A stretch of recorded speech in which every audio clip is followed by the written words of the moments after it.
elaborate stone model of a flying saucer, or even a hyperdrive from a spaceship that belonged to some advanced civilization that visited the Earth.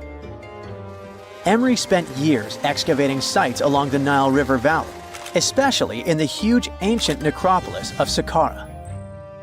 He found countless treasures from ancient Egypt, and the most bizarre one was definitely from the tomb of a high official, Sabu. Historians don't know exactly who he was for sure. Some sources say he was a king's son. His burial at Saqqara means he was an important figure in the royal court. There are no records from this early period he lived in, so Sabu's role and fate are still a mystery. Inside his tomb, scientists found 7 funerary chambers, each filled with traditional grave goods: animal bones, flint tools, pottery, ivory objects, and stone bowls. And then there was a strange, broken artifact that became famous as the Disc of Sabu. It resembles a shallow, round-bottomed bowl, but with 3 delicately carved, curved lobes spaced roughly 120 degrees apart around its perimeter. These lobes are separated by 3 holes, and at the center, there's a thin tube. The material used to build the disc is meta-siltstone, or schist. This type of rock is fragile, highly porous, and super difficult to carve. It flakes easily and crumbles under pressure. So how they made the disc out of it with rather simple stone and copper tools from 3000 BCE is still a mystery. The next big question is why they decided to bury Sabu with it. Perhaps if we knew its true purpose, it would make more sense. When it was first discovered, archaeologists thought it was nothing more than a vase, an incense burner, or a ceremonial decoration. But those who took a closer look from the point of view of an engineer decided it could actually be a component of a larger mechanism. An amateur historian made an exact copy of the artifact with a 3D printer, and it turned out that the Disc of Sabu was an ancient impeller, a crucial part of a centrifugal pump. When they put it in a housing and span at high speeds using the small central shaft, the disc was able to displace water. When it was tested without a housing, the disc created a powerful vortex. It became clear that the curved lobes and slightly concave shape of the disc weren't random. It was probably all engineered to move water with remarkable efficiency, like a powerful pump mechanism. Ancient Egypt's entire civilization depended on irrigation. Later dynasties perfected basin irrigation and managed to control the rise and fall of the Nile to take the most from agriculture. So, the engineers of the first dynasty may have been experimenting with advanced irrigation techniques thousands of years earlier than scientists previously thought. But then again, some people have doubts schist is strong enough to be used for a pumping mechanism. They suggest that artisans from Egypt's first dynasty were trying to recreate an even older object, using whatever tools and materials they had. It could be a stone replica of something originally made from metal, possibly belonging to a civilization far older and more advanced than ancient Egypt itself. One Swiss author takes this idea even further and proposes that the disc is a copy of a component from an extraterrestrial spaceship's hyperdrive, or stone model of a flying saucer. One French researcher believes the Disc of Sabu was part of a secret massive factory system to manufacture sodium carbonate inside pyramids. Some people suggest that the disc may have been a primitive tool for weaving ropes. The lobes held strands of silk or fiber that were twisted into twine when it was spun. Or it may have been a gigantic lamp. Another historical mystery is a map from 1513 that is believed to be the oldest surviving detailed map showing the Americas. The author of the map is a Turkish captain, Piri Reis. He never crossed the ocean himself and put together this map from 20 regional maps. He used an Arab map of India, 4 Portuguese maps showing India and China, and a map of America by Christopher Columbus as he saw it. This last map was lost for many years, so Rees's map gave us an idea of what Columbus must have recorded during his third voyage to the New World. A historian who studied the map suggested that it showed Antarctica in prehistoric times because it strangely resembled Antarctica's true coastline, the way it looked when it was free of ice. But it was later proven that this idea wasn't right.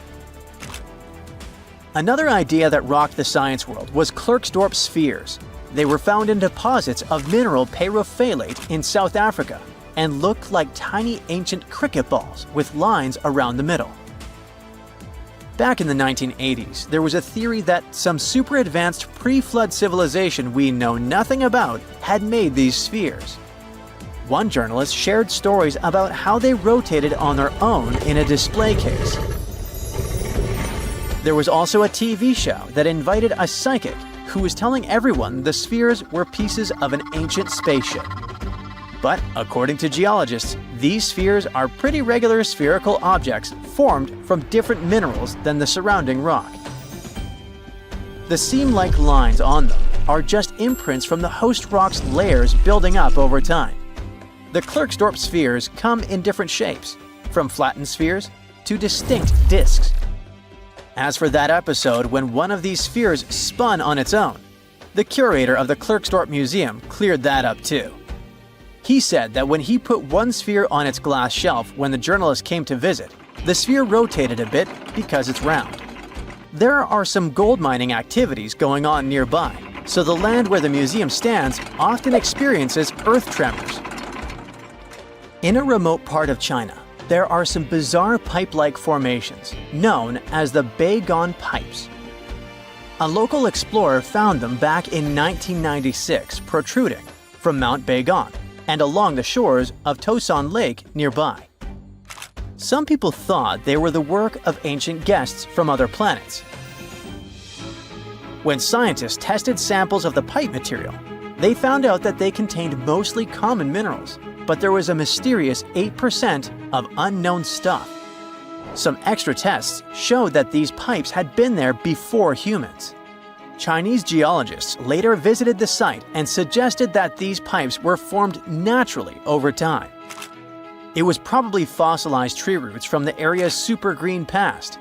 It's still a real mystery with no clear-cut answer. While digging a trench along a river in Romania, workers found a wedge, which is now famous as the aluminum wedge of Ajud, or the object of Ajud. Right next to it, there were some mastodon bones. Those distant relatives of elephants lived 11,000 years ago. So some people concluded the wedge is of the same age. The cool part is that it's made of aluminum, but this metal wasn't discovered until the 1800s. This material requires serious heat to produce.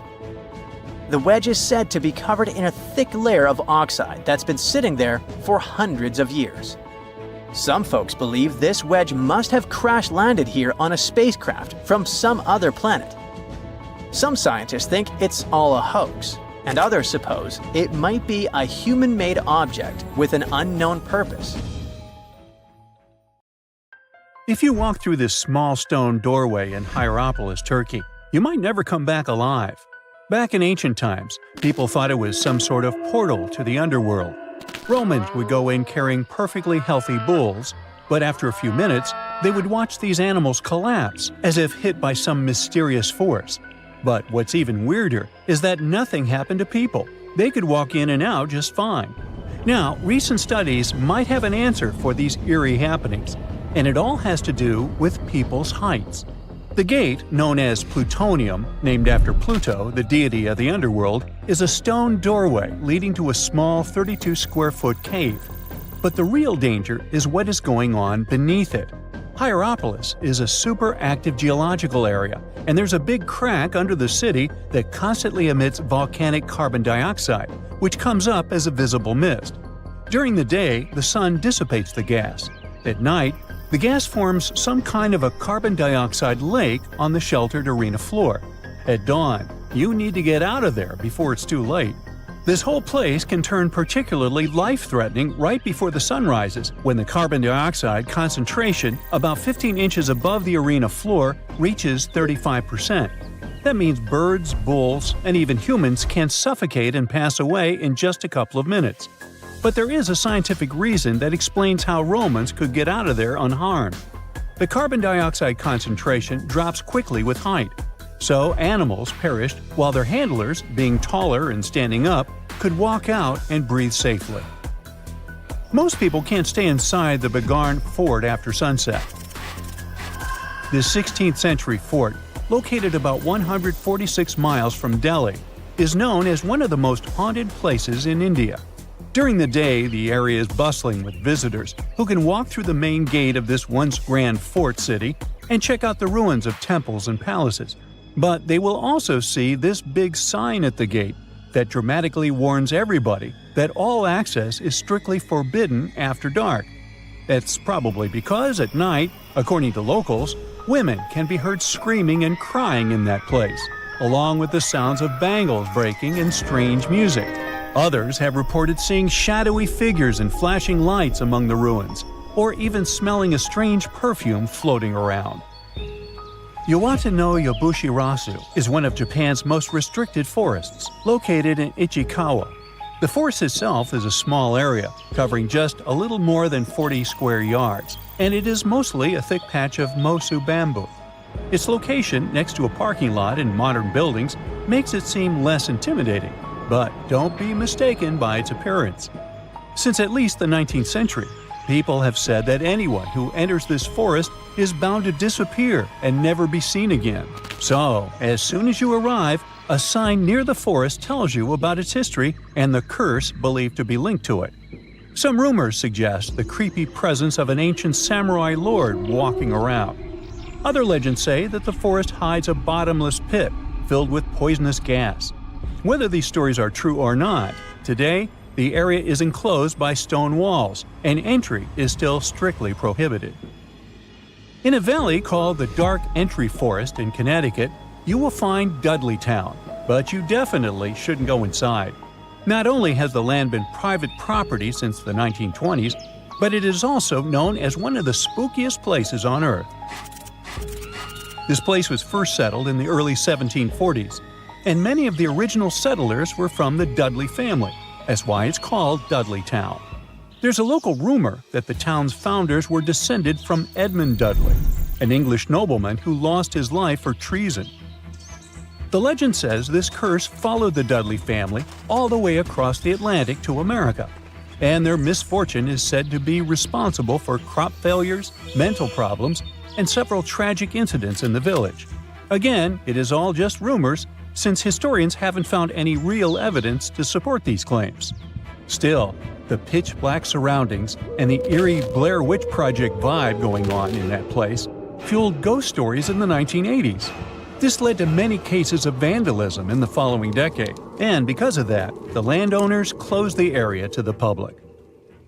This old abandoned building used to be the fancy palace of King Farouk's family, who was the penultimate king of Egypt back in 1936. After his family members passed away, the palace was turned into a morgue. Locals say that today, the whole place is super creepy and off-limits. Some people have reported seeing light bulbs flicker and shadows move around, making strange noises. Once, a group of kids allegedly went inside and totally freaked out when they found all the doors had suddenly disappeared, leaving them in complete darkness. They had no choice but to start screaming for help. This Hawaiian island has been off-limits to people for over a century. It's called Ni'iau and is the smallest inhabited island in Hawaii, covering around 69.5 square miles. It has around 84 residents. The island doesn't have cell phone service, paved roads, or power lines, just solar panels for electricity. A single family has privately owned the island since 1864, when a Scottish farmer bought it for $10,000, which would be around $250,000 today. The island has stayed in the family, passing down to its descendants, the Robinsons. They have kept it private ever since, so access is highly restricted and basically by invitation only. The Erdstall tunnels are a network of about 2,000 mysterious underground passageways mainly found in Central Europe, especially in Austria and Bavaria. These tunnels are usually narrow and cramped, often just wide enough for one person to squeeze through at a time, and they are believed to date back to the Middle Ages, as far back as the 12th century. What's really puzzling about these tunnels is their purpose. Despite a lot of research, nobody really knows why they were built. There is a theory that they were used for storage, but since many of them are below the waterline and occasionally get filled with water, that doesn't seem very practical. These tunnels have very light, almost claustrophobic sections and sudden drops, which doesn't seem practical for other straightforward uses like escape routes, hiding places, or even spiritual purposes. To make things even more mysterious, there is a complete lack of artifacts, which makes it even harder for researchers to figure out what these tunnels were really for. Since 2019, adventurous people can get arrested if they try to climb this rock. Uluru, also known as Ayers Rock, has been off-limits because it is now considered a sacred site for local communities. But the fact that it is also extremely dangerous probably played a big role in the decision to close it off to visitors. This rock is 1,142 feet high, which is about the height of an 80-story building. The climb to the summit can be very slippery, and high temperatures, which can hit 116 degrees Fahrenheit in the summer, have led to people passing away from dehydration and heat-related issues. Something even creepier happens at the top of the rock right after storms. When it rains, small tadpole-like crustaceans called shield shrimp hatch in temporary waterholes and rock pools on top of Uluru. These extraterrestrial-looking creatures are about 3 inches long, and they spread their super-resilient eggs everywhere. When enough summer rain comes, they hatch and go wild, feeding on microorganisms and bacteria in the water. How these strange creatures end up in the fleeting pools on top of Uluru is still unclear, but the most likely explanation is that their eggs might travel there with the wind. A comfortable abode with a gorgeous view of the Mediterranean Sea will serve as a perfect rain shelter. Well, this is what a real estate advertisement might have looked like for Neanderthals 100,000 years ago. Welcome to the weird and wonderful caves you could live in, or not. Of course, back then, neither real estate and advertising had been invented yet. Never mind the fact that Neanderthals couldn't build houses and often lived in caves. Yet, one of those caves looks an awful lot like a residential building. It's situated inside a high limestone cape called the Rock of Gibraltar. If the Neanderthals had had an economy, the caves inside this rock would have cost a bundle. Navigators discovered it in 1907. They just spotted a big hole inside the fortified rock. For many years, scientists have studied this place and found some traces of Neanderthals. They discovered ancient tools in the cave and bones of old animals. But the coolest thing was, they found 4 caves inside the rock. It was like a residential complex. Neanderthals lived alongside neighbors and helped each other hunt and fish. They created feather decorations and painted abstract drawings on the walls. Imagine our ancient predecessors hanging out in these caves 100,000 years ago. And now, scientists hang out there and study the primeval past of Neanderthals in detail. At the end of 2021, archaeologists uncovered a gap inside one of the caves leading to an unknown tunnel. They crawled through this hole and opened a new space under the cave roof. This place has been closed off from the outside world for over 40,000 years. And it seems it was one of the most prestigious apartments in the entire mountain complex. It has high ceilings with ancient stalactites. The ruined stone curtains divided the apartment into several rooms. Scientists also found the remains of ancient animals and scratches on the walls. It seems that Neanderthals had never lived here, but they used to visit this place. Archaeologists found the shell of a sea snail called dog whelk. One of the Neanderthals brought it here for some reason, but the primary owners of this place were hyenas. These caves show that Neanderthals were closer to humans than to monkeys. They had a way of life and even some customs. There's still a lot of work ahead, and scientists hope to find new rooms inside this rock. Meanwhile, in 2003, archaeologists discovered another early dwelling on the Isle of Flores in Indonesia. Among the green jungle, they found a cave with ancient tools. At first, everyone thought the human ancestors lived here, but then scientists discovered an unusual skeleton of an adult.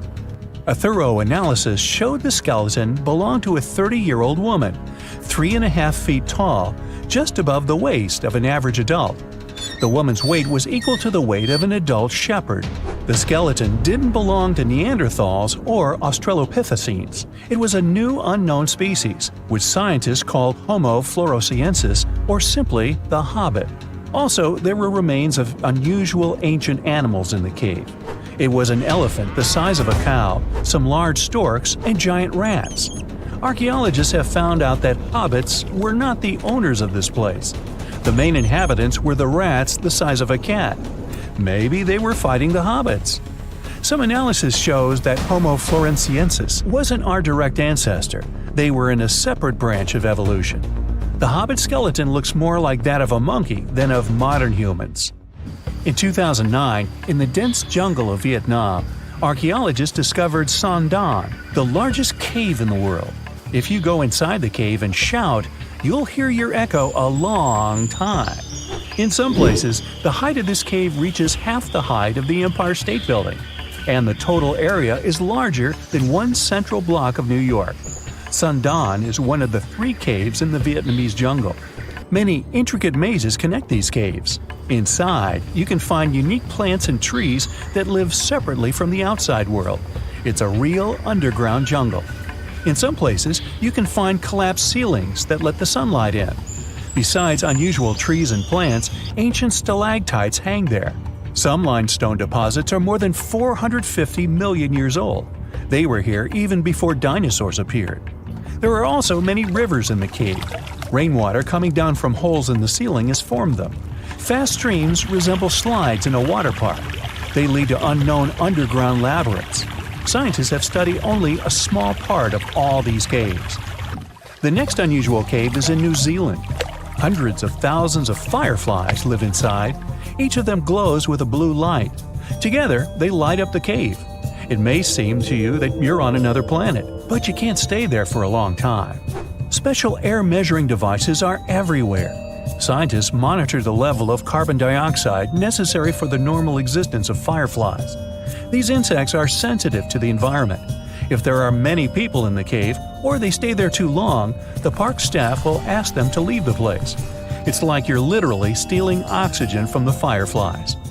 We've seen some pretty amazing caves so far, but how about a scary one? We're going to the desert of Yemen's Al-Mara province. What we're looking for is not a cave, it's just a black hole in the ground, right in the middle of the desert. It's big, the size of a basketball court. It's not its size that could scare you, but what's inside. Scientists are still not sure what it is. From the depths of this black abyss, a disgusting smell of rotten eggs constantly comes out, and sometimes you can hear some strange, frightening sounds. The blackness of the giant hole in Yemen absorbs all the sun's rays, so you won't see what's there even with a powerful flashlight. People flew over this place by helicopter. They filmed using drones and the most powerful lenses, but they didn't catch anything except darkness. It looks like a big ink spot in the middle of golden sand. The locals are afraid to approach this place. They believe the cave leads to another dimension where evil creatures live. At the moment, the giant hole in Yemen is one of the most poorly studied and mysterious phenomenon of nature. How did it appear? How old is it? Where does it lead? Scientists are trying to find the answers to these questions. There are theories that the hole appeared because of construction work. Geologists drilled the soil nearby in search of minerals. It could have caused fluctuations in the Earth's crust and collapsed the surface. But no one can prove this theory, yet. And now, imagine a place where sunlight has not penetrated for more than 5 million years. There's little oxygen, and it's cold and damp. Still, life is born in this place, not only microbes and bacteria, but also something bigger. The living conditions in this cave are very different from the usual ones, so, in a sense, this cave is like another planet. It's the Movil Cave in the southeast of Romania, near the Black Sea. The entrance is a small hole in the ground. Inside, a tunnel leads deep below the surface. The levels of hydrogen sulfide and carbon dioxide are above normal inside the cave. The air here is half as much oxygen as on the surface. People can't be here without an oxygen mask, but other creatures living here can. The cave is home to 48 species of living organisms. 33 of them are unknown. Here you can meet some unusual insects: white snails and white spiders, millipedes with huge whiskers, transparent shrimp, and unique species of leeches. They all live here thanks to the little bacteria autotrophs. They absorb carbon dioxide and release food particles. Bacteria feed on it. Other larger organisms feed on these bacteria, and some bigger organisms eat those little ones. In the end, everyone gets food. In this cave, evolution has created a biological system separate from the rest of the world. In the ice caves of Mount Rainier in the United States, vibrant blues and whites form breathtaking ice sculptures that sparkle like precious gems. But don't get too close. These delicate formations are constantly at risk of collapse. As temperatures rise, ice chunks and flakes, some the size of a small car, break loose and fall from the cave ceiling. Explorers also face the risk of hypothermia, with freezing air inside and even colder meltwater flowing from the snowfield. The volume of meltwater increases as the day heats up, making the caves even riskier in the afternoon. If you dive into this strange pond in Norway, known as Plura, and swim around for around 1/3 of a mile, you will emerge into a long, colorful cave where limestone and marble formations form narrow and edgy passageways. If you are an okay diver, who does it just for fun, you can end your exploration there. But this cave system is the deepest in Northern Europe, so highly trained and experienced divers can continue exploring the course, which quickly plunges much deeper through pitch-black, ice-cold water, becoming narrow and difficult. In winter, temperatures drop to around 36 degrees Fahrenheit.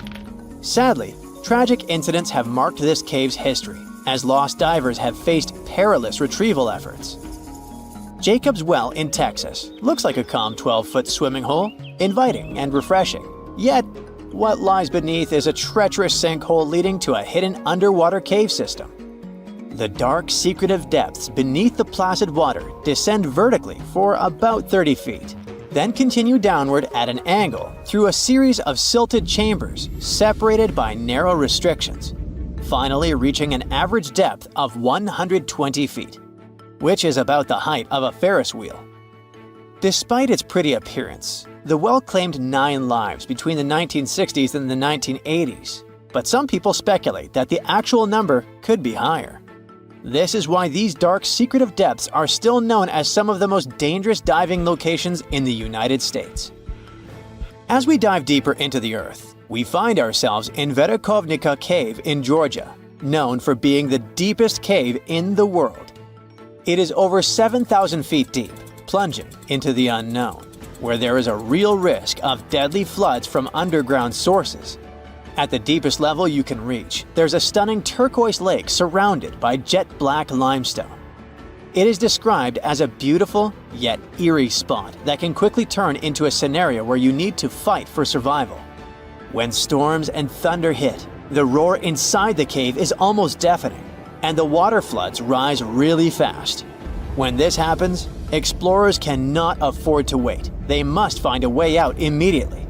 The thing is, caves and storms together are a seriously dangerous mix. Take, for example, the event that occurred in 2018 that had the whole world glued to the news.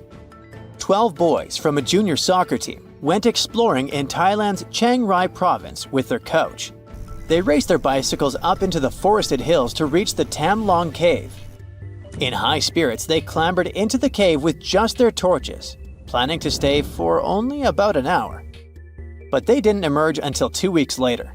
That's because right after they entered there, heavy rainfall began, partially flooding the cave system, blocking their way out, and trapping them deep inside. This is how the world learned about the real dangers of the Tam Long Cave. The Kidum Caves, located in Mount Elgon National Park in Kenya, is considered one of the most dangerous caves in the world. The cavern walls are covered in scuffs and marks that appear to have been made by miners searching for gems or gold. But later, it was discovered that those strange marks were actually made by elephants that go inside and mine the rock, seeking its sodium-rich salts. Although it is interesting, that's not the reason the cave is so frightening. It turns out these caves have a long history of being a breeding ground for some of the most fatal viruses in human history. Just to be safe, it's best to stay far away from there. In Mexico, the Nika mine offers a jaw-dropping spectacle of gigantic crystals towering over visitors. This otherworldly landscape is more than just a visual marvel. It's also bathed in extreme heat, with temperatures rising as high as 136 degrees Fahrenheit. Additionally, the air in the cave has 90 to 99% humidity, making the environment feel even more unbearably hot. But before you start making travel plans to visit this amazing natural site, keep in mind that this cave is completely off limits to tourists. Only scientists with special permission can enter, and they must wear protective gear. Our next stop is in New Zealand, where you can find the Cathedral Cave, which is actually two connected limestone sea caves located on Waipati Beach. With 600 feet of tunnels reaching impressive heights of 98 feet, these caves are among the most remarkable sea cave complexes in the world. And they were formed after waves hit the same spot over thousands of years. The caves earned their name thanks to their acoustics, which are so good that they remind of those in a cathedral. However, you cannot test your singing skills at just any time, as it's only safe to visit during low tide. To avoid danger, visitors are only allowed when weather, sea swell, and tides are favorable. If you're not a fan of bats, you should definitely stay far away from Bracken Cave, located in Texas. During the summer, this dark hole becomes home to the largest colony of bats in the world.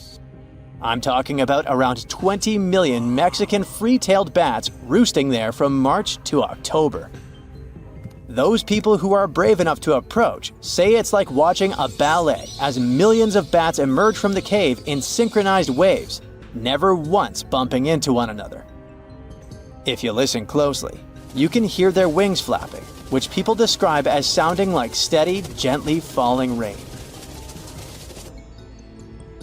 Now we arrive at Cueva de los Teos, which is known for an enigma that has intrigued explorers for decades.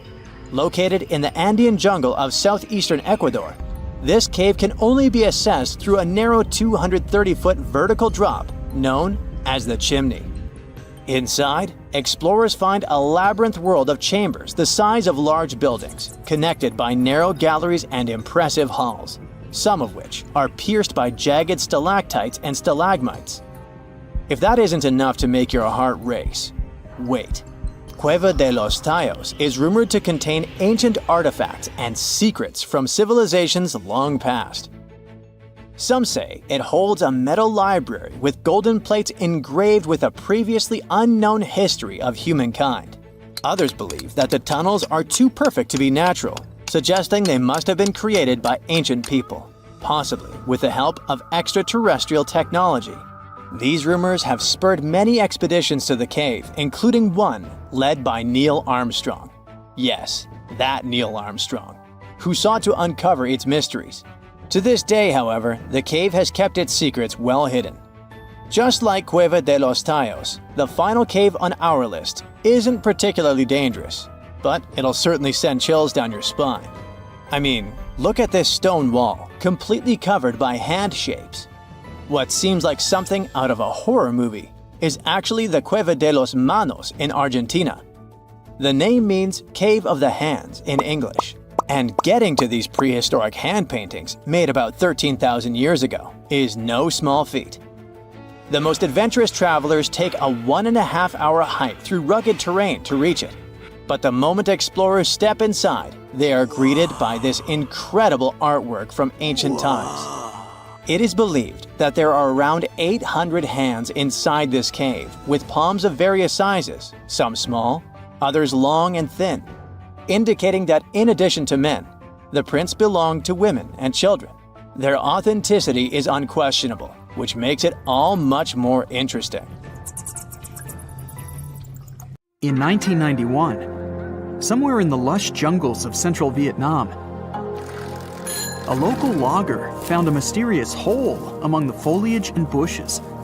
He looked in there and felt a strong wind blowing into his face. Then he heard a strange sound from the cave depths and realized that it was the sound of a river. The logger didn't check the cave, but decided to go back there with a flashlight and a rope. When he returned, he couldn't find the cave anywhere. He spent a few years searching for it. Finally, in the 2000s, the logger managed to locate it again. In 2009, he brought scientists to this place.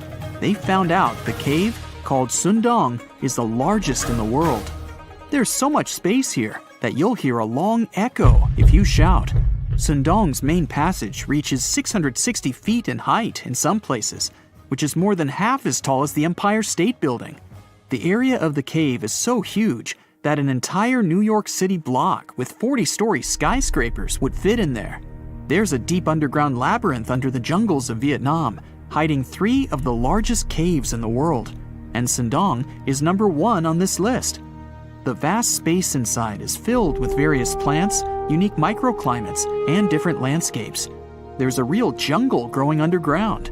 It became possible thanks to the collapsed ceiling in some places. It lets sunlight penetrate there from above. There are huge stalactites 250 feet high on the ceilings and walls, which is more than the length of a passenger Boeing. They've been here between hundreds of thousands and millions of years. Some limestone deposits are more than 450 million years old. It means they've existed since the time long before the dinosaurs. Besides the jungle, there are also many rivers in the cave. They were formed because of rainwater coming down from holes in the ceiling. These rivers are smooth and fast, like slides in a water park. But riding them isn't the best idea, since they can carry you into one of those long labyrinths that the cave is full of. And we still don't know where they're going. You may find yourself in another unknown part of the cave. This is what happened in 2018. 3 divers accidentally discovered new areas in Sundong. The cave turned out to be much bigger than everyone thought. They dove into one of the cave's lakes and reached a depth of 256 feet. At the bottom, they found a separate tunnel. Divers lowered a fishing line with a lead weight there and found out that this place reaches a depth of 394 feet, and the tunnel is more than half a mile long. We still don't know the exact size of the tunnel. Sundong also connects to another huge cave. There are lots of things you can see in Sundong besides underground labyrinths and rivers. You can find spacious rooms with lakes, and you can walk for hours along dark mountain corridors. This place is strikingly beautiful, but dangerous at the same time. And the coolest thing is that you can take a walk here. Since 2013, Sundong Cave has been open to tourists. It's not just an easy walk to take some selfies, though. The expedition to the cave lasts for several days. For the first day and a half, you'll explore the 3rd largest cave in the world. And only after that, you'll reach Sundong. The path will take you through rivers, dense jungles, mountains, and rocks. You can meet many exotic birds, monkeys, and other animals. And according to many people, the way to the cave is even more impressive than the cave itself. When you reach your destination, you'll spend the next few days exploring Sundong. Together with other tourists, professional guides, and porters, you'll be sleeping in tents in different places in the cave every day. You'll see some stunning landscapes and, get ready for this, 400-million-year-old majestic fossils. There are also dark rooms with lakes that are good for swimming. Such adventurous expeditions become more popular every year. People who visited the cave call it the most amazing place they've ever seen. Another amazing cave is located in Indonesia, on the island of Flores. It's quite small, but holds amazing things inside. In 2003, a group of scientists discovered ancient artifacts here, including fossils of primitive tools, such as sharpened stones. Scientists realized that hundreds of thousands of years ago, this place was home to our distant ancestors. Then they found a very unusual female skeleton. That woman was only 3.5 feet tall. This is the height of the waistline of an average adult person. That woman had no problems with her spine or with the development of her bones, though. This and other skeletons found in the cave belong to some unknown human ancestors. Scientists called this species Homo floresiensis, or simply, Hobbit. The woman's weight was about 35 to 79 pounds. Analysis of the skull and bones showed she was about 30 years old. Hobbits probably lived on Earth between 190,000 and 50,000 years ago. There's a chance they met the ancestors of modern humans. The next cave is in Turkey. Imagine that you live in an old house and decide to make some repairs. You throw all the old stuff out of the rooms. The last place to sort out is your basement. You've hardly ever visited it and have no idea what's hidden there. But it's pretty spacious, so you decide to turn it into a room. You tear down the wall and discover the entrance to the cave. This is a tunnel that leads underground. You walk through the cave and see a real underground city. This happened in Turkey in 1963. One of the locals discovered a secret passage to a lost city in his basement. About 20,000 people could live there. There was enough space for livestock and food supplies. It's not just a maze of tunnels. There's a chapel, a school, stables, kitchens, walls, and other signs of civilization.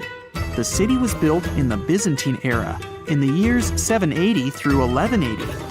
It's not the only one down there and is connected to many underground tunnels and towns that stretch for several miles.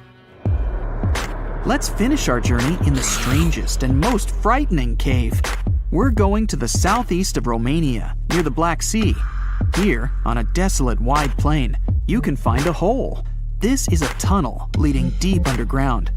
The air inside the cave has high levels of hydrogen sulfide and carbon dioxide. Under normal conditions, the air we breathe contains around 20% oxygen, but it's only 10% here. You won't be able to breathe freely without an oxygen tank. The water and air here are poisoned. Almost no animals are able to live in such conditions, at least the ones we know about. And this cave is filled with 48 species of living organisms, 33 of which are new unknown species. Creeping things that live here can scare you, especially if you're afraid of bugs. Strange white snails and white spiders are crawling along the walls. An unknown species of leeches and transparent shrimp are swimming in the water. White millipedes with huge mustaches are creeping on the ground. Here you can also meet an unknown kind of scorpion with a transparent white body that doesn't look like any other kind of scorpion. Nothing here looks like ordinary animals at all. All creatures in the cave are white or transparent. They don't have eyes, but they have long paws and antennae whiskers that help to navigate in space. Plants can't live here without sunlight and clean air. This means that oxygen isn't produced in this place. So how do these creatures manage to survive? The answer is in the water. The surface of the lake and puddles here is covered with strangely moving foam. This substance is a living organism. It consists of 1 billion bacteria called autotrophs. Ordinary plants absorb carbon dioxide and use photosynthesis to produce oxygen. This cave is filled with carbon dioxide. Autotrophs absorb it and secrete tiny food particles. Bacteria feed on these particles. Larger organisms then feed on those bacteria, and so on. In the end, there's enough food for everyone. This process is called chemosynthesis. It's like photosynthesis, but uses water instead of sunlight in its chemical reactions. In this cave, evolution has created a completely unique biological system, separate from the rest of the world. Imagine you were chosen to answer one of history's most important questions. What was the first civilization on Earth? The job description is simple, yet the task is extremely challenging. You need to unearth the proof of the world's first official civilization. Was it the Sumerians in Old Mesopotamia? Or was it the ancient Egyptians spread out along the Nile River? Not to make you nervous or anything, but history is quite literally in your hands. Good luck! Since you can't turn back the clock and visit Old Mesopotamia to get the answers to your questions, you'll need to research museum databases in order to get some clues. First things first, we need a definition of what is considered a civilization. It's not just thousands of people grouped together and living harmoniously. There are some key elements that together make a group of people a civilization.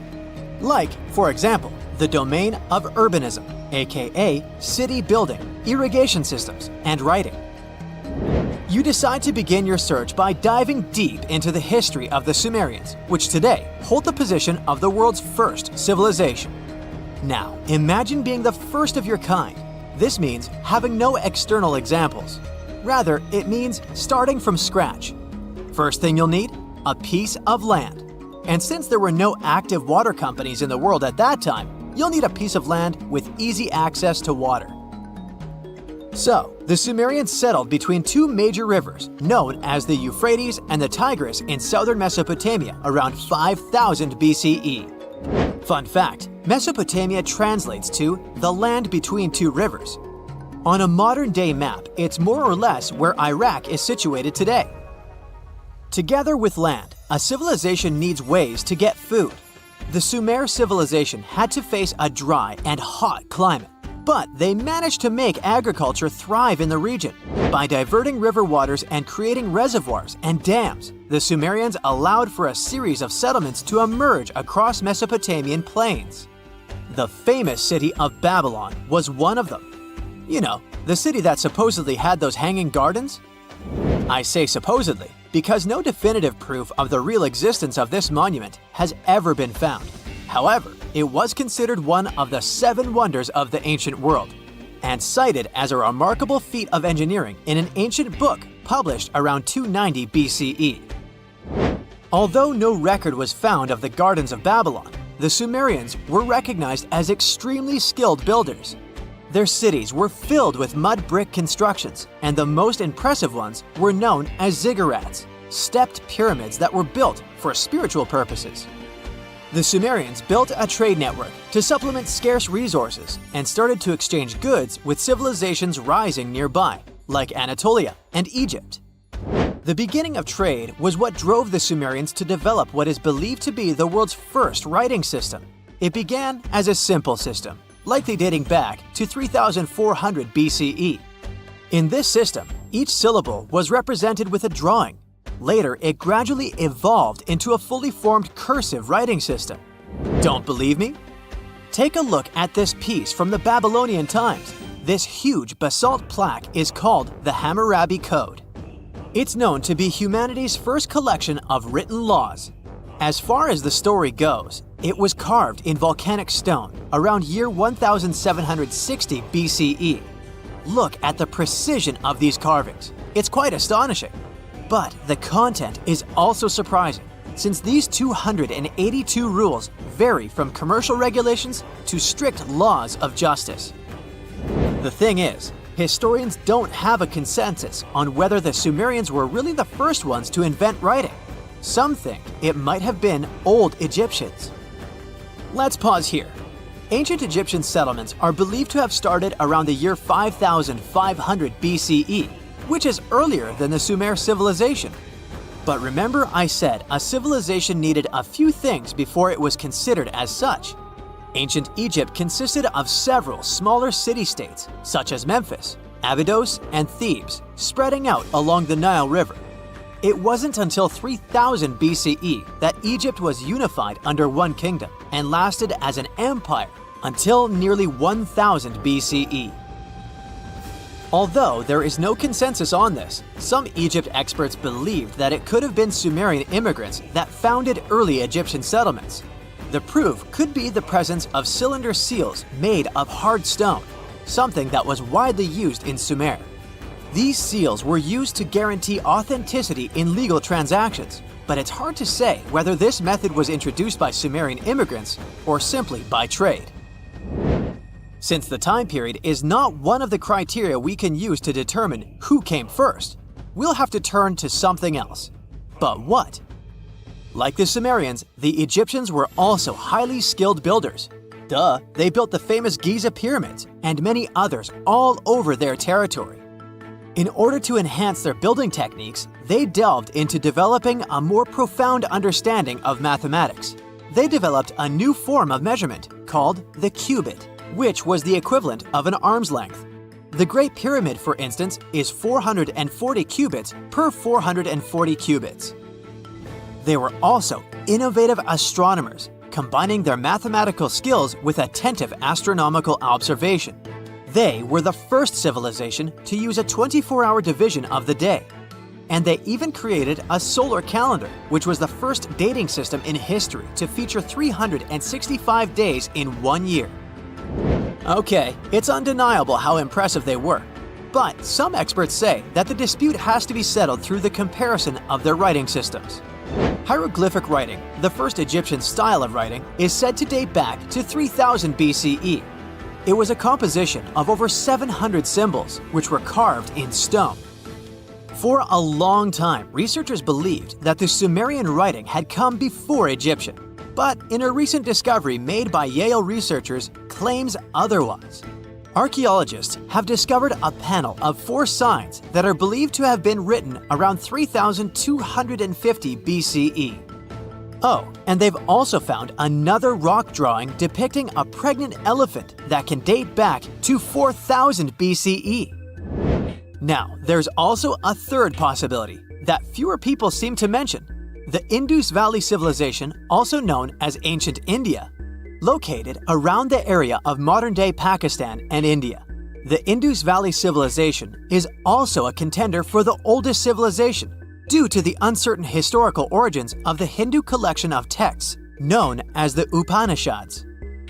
The Indus Valley Civilization flourished around 3000 BCE, but records show that people in the Indus Valley were trading with Mesopotamians as early as 3500 BCE. Now, wait a minute. How is it possible? No, they weren't time travelers. This isn't a sci-fi movie. There already were agricultural settlements in the area that were slowly growing into bigger cities, such as Harappa and Mohenjo-Daro. Ancient Indian cities were sophisticated, filled with baked brick homes built in a grid system. These ancient cities even had draining and sewage systems that connected most homes and used gravity to carry waste outside of the city. They were pretty advanced. They were also an extremely religious civilization, and Hindu beliefs were at the center of their practices. Despite that, their cities weren't filled with spiritual buildings. Actually, Mohenjo-Daro's most important building was a public bath. Interesting, huh? Now, why can't we know if they were the oldest civilization on Earth? Even if some historians suspect that the origins of the Indus Valley people can be traced back to 5000 BCE, there is no concrete evidence of this, only speculation. The best proof we have is the Upanishads. The Upanishads are texts filled with philosophy, mantras, and ceremonies. The thing is, part of Hindu practices included memorizing and passing down the wisdom of the Upanishads in oral form. So it took a while before it appeared as a written script. Well, I'd say historians aren't really sure what was the world's first civilization. We can only guess at this point, but who knows what new discoveries might reveal. In the northeast of Thailand, a family of enormous stone whales swim through a forest. These aren't real whales, of course. They're actually a part of a 75-million-year-old rock formation. A long time ago, this part of Thailand was just a desert. The movements of the Earth's crust pushed sandstone up to create these fascinating mountains. Reachable by anyone willing to spend a day hiking up the network of trails, this landmark is becoming increasingly popular with tourists. Once you reach the back of one of the whales and look down on the endless sea of green below, you'll know why. On these hikes, you'll find waterfalls, a wide variety of exotic plants and animals, and from the very top, you can even look straight across to the neighboring country of Laos. Their shapes look just like whales swimming together. No wonder this place is called Three Whale Rocks. What a way to see Thailand on the back of a giant stone whale. While digging in a Canadian mine in March 2011, a worker made a shocking discovery. They found a nearly perfectly preserved nodosaur specimen. This extinct dinosaur weighed in at around 3,000 pounds and grew to 18 feet.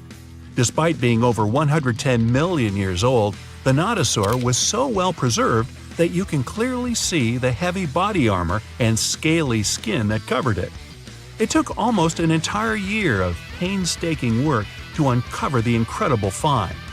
The fossil was finally unveiled in a Canadian museum in 2017. Unexpectedly, analysis of the skin showed shading that the nodosaur may have been capable of camouflage, like modern-day geckos and moths. This is in addition to the spines and scales that already make it a walking tank. Still being studied today, this nodosaur could go down as one of the most important fossils discovered in a long time. Its detail could help us to uncover even more of the mysteries of the past. The Voynich manuscript is the world's most mysterious document. Since its discovery in 1912, the manuscript has been a complete mystery to everyone that comes across it. It is heavily illustrated with strange pictures of alien plants, unknown objects, and the zodiac symbols. But the most interesting aspect of it is the writing. The language used in the text is completely indecipherable. No one knows what it says, who wrote it, or where it was written. We don't even know if it was a real, functional language or if it was just created for this one text. The drawings of different plants are equally intriguing. Most of the plants in the manuscript are identifiable as plants, but they don't match up with any known species. A professor of applied linguistics in England claimed to have deciphered some of the characters in the book, but we haven't managed to uncover any more information about this mysterious text. If you're ever going to head down under, don't forget to pay a visit to the Mystery Craters in Queensland. Halfway between Bundaberg and Gingin is one of Australia's most baffling finds, and that's saying quite a lot for Oz. In 1971, the site belonged to a farmer growing zucchini and potatoes. As the farmer tried to expand his farm, he kept hitting large rocks in the fields while plowing. When he took a closer look at the rocks in his way, he found marine fossils and some strange craters. The farmer passed his finds on to geology professors, who set out to research the formations. When the geologists began digging around the area, they uncovered a huge layer of sandstone and ochre stain that was completely covered with craters. There were 35 craters in total, and the layer of rock is estimated to be around 25 million years old. The scientists studying this mystery believe that hot springs, former ocean activity, and meteors are the prime suspects behind the craters. And I'd like to know about the characters who named those towns Bundaberg and Gingin. What fun names! Now, the Antikythera mechanism is an ancient computer of sorts that's still baffling scientists with its extraordinary design. Around 2,000 years ago, a Greek ship sank off the coast of the island of Antikythera. The wreckage was discovered in 1900, and divers salvaged some of its ancient artifacts. When archaeologists started sorting out the discoveries from the wreckage, they came across an object that didn't seem to fit with anything else. The wreckage was ancient, but they found an incredible device that seemed far too technologically advanced. The machine functioned as a calculator, allowing its user to follow time, the movement of stars, eclipses, moon phases, and even countdowns to events like the Olympics with amazing precision. This level of technology is almost impossible to explain coming from an ancient Greek wreckage. No mechanism would come close to the machine until the 14th century, when geared clocks began to be built in Europe. How was the device created so long ago, 1,400 years before its time? Could the sinking of the Antikythera and the loss of the calculator have held the development of technology back by hundreds of years? Meanwhile, the Caucasus Mountains near the Black Sea are one of the few areas of Europe that haven't experienced much human impact, even though most white-skinned people in the world are referred to as Caucasians. Despite this, archaeologists have found many ancient megalithic structures in the area. The house-like structures, known as dolmens, contain jewelry, bronze tools, and assorted pottery. Archaeologists don't know who built them, why they built them, or what their true purpose is. The stones were either two stones held together by a large stone as a roof, or smaller stones stacked as walls with a hole only on one side. There have even been stone plugs found that to seal whatever is inside. What's even stranger about these stone formations is that they aren't just found in the Caucasus. They're found all over the planet, in Australia, South Korea, Colombia, Africa, and even France. Their purpose is unknown, so all scientists can do is speculate. The discovery of the tomb of the first emperor of China in 1974 is well documented. Who could forget the finding of 8,000 terracotta warriors protecting the entrance? Most of the statues are warriors, each with their own unique facial expressions. There are even full-size terracotta horses and chariots too, just for extra protection. What isn't well known is that some areas of the tomb haven't ever been entered yet. Archaeologists are very reluctant to open the site because the whole area is unstable. There might be something amazing inside, but no one wants to risk losing an amazing piece of history. Eventually, researchers will send tiny robots into the unopened tombs to give a better idea of what's inside. Until then, archaeologists have to wait a little bit longer for the secrets. In southern Costa Rica, people have discovered a collection of mysterious stone spheres. There are over 300 scattered around the landscape, and some are almost 7 feet across. No one knows their purpose or how they were produced. One thing we do know is the material they were made from: gabbro, a volcanic rock. Carving the stones into their perfect spherical shapes would have taken a lot of time and effort. Researchers think they might have been made by a now extinct group, using barely any tools. The best theory is that they used small stones to chisel away at the edges of boulders, before using sand to smooth the sides. Some think that they may have an astronomical purpose, or even used as markers to point the way towards something. But no one knows anymore. Their significance is lost with the civilization that created them. Off the southern tip of Japan, and 75 miles from Taiwan, lies the Yonaguni Formation. A local diver first noticed these formations in 1986 while searching for new dive sites to take tourists. Seeing the large steps that resembled a pyramid, he thought he discovered an underwater city. Some archaeologists believe that the structures could have been signs of a fabled Pacific civilization, like Atlantis, that vanished beneath the waves thousands of years ago. There are also reports of marks in the stone, suggesting quarry work. Some people even claim that there were faded images of humans and animals carved into the stone. None of this is backed with much evidence, though. Most experts believe that the formation is natural, and the symmetry of the rocks has been overstated. They are not as straight as reported, and it appears to be solid natural rock, rather than carved blocks. In other words, the resemblance to a sunken civilization is just a coincidence.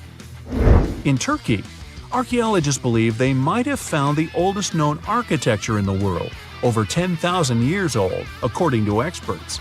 Found in an area that used to be home to ancient farming communities, these monoliths, which stood up to 18 feet high, were likely used for social events and rituals. Not much is known about them, though. These large stone structures seem to be human-shaped, with images of animals carved into them. Nearby, researchers have found signs of domestic housing, suggesting that these amazing monuments might have signaled the start of the move towards modern civilization. The Kimbaya artifacts are some of the most interesting artifacts ever found. The most curious thing about them is how closely they seem to resemble modern airplanes. They're so aerodynamic that modern scientists believe they might even be able to be used as blueprints for a functioning aircraft. In 1994, 2 aeronautical engineers created larger-scale models of these artifacts. They proved that the designs fly, with a little help from modern engines. What's really astonishing is that these objects are possibly thousands of years older than the first airplane by the Wright brothers. Just another one of our world's fascinating mysteries. Hey there, curious history buffs! Have you heard the legend of the ancient race of giants of Nevada? Yes, I'm talking about actual giants that allegedly lived thousands of years ago. Now I know what you're thinking. Giants, really? Well, archaeological finds add fuel to this debate too. And here's where it gets interesting. Lovelock Cave was indeed used as a burial site, and some of the remains found there are much larger than average human bones. The cave is by the Humboldt Sink in western Nevada. It was once part of an enormous lake, which eventually dried up, leaving a number of smaller ones, including the Humboldt Sink. The cave became the home of the Site-Ka tribe. According to the legend, these red-haired giants were so big that they had to be buried in the cave itself. Indeed, later on, archaeologists discovered 8 to 10 foot tall skeletons. This legend started to unfold when a mining engineer named John T. Reed talked to the locals in 1886. Once Reed saw the cave, he knew he was onto something. The news spread soon, but the cave was attracting another type of attention too. The deposits of a fertilizer known as guano were discovered inside the cave. So a mining company began excavating the precious resource in 1911 and soon shipped more than 250 tons of the fertilizer to San Francisco. Unfortunately, some of the human remains and artifacts were neglected and lost in the mining process. This led to an official excavation in 1912 and 1924. After the top layer of guano had been mined, strange objects started to surface. Around the area, the earliest evidence of human habitation dates back about 4,000 years. The Lovelock culture lasted for some 3,000 years, and they left us with 10,000 stunning artifacts. The pits in the cave were like a series of time capsules hidden at different depths. Archaeologists determined the age of each pit by its depth. It turns out that many different groups used the cave for storage over a really long time, and the things they stored there give us a really cool glimpse into their cultures.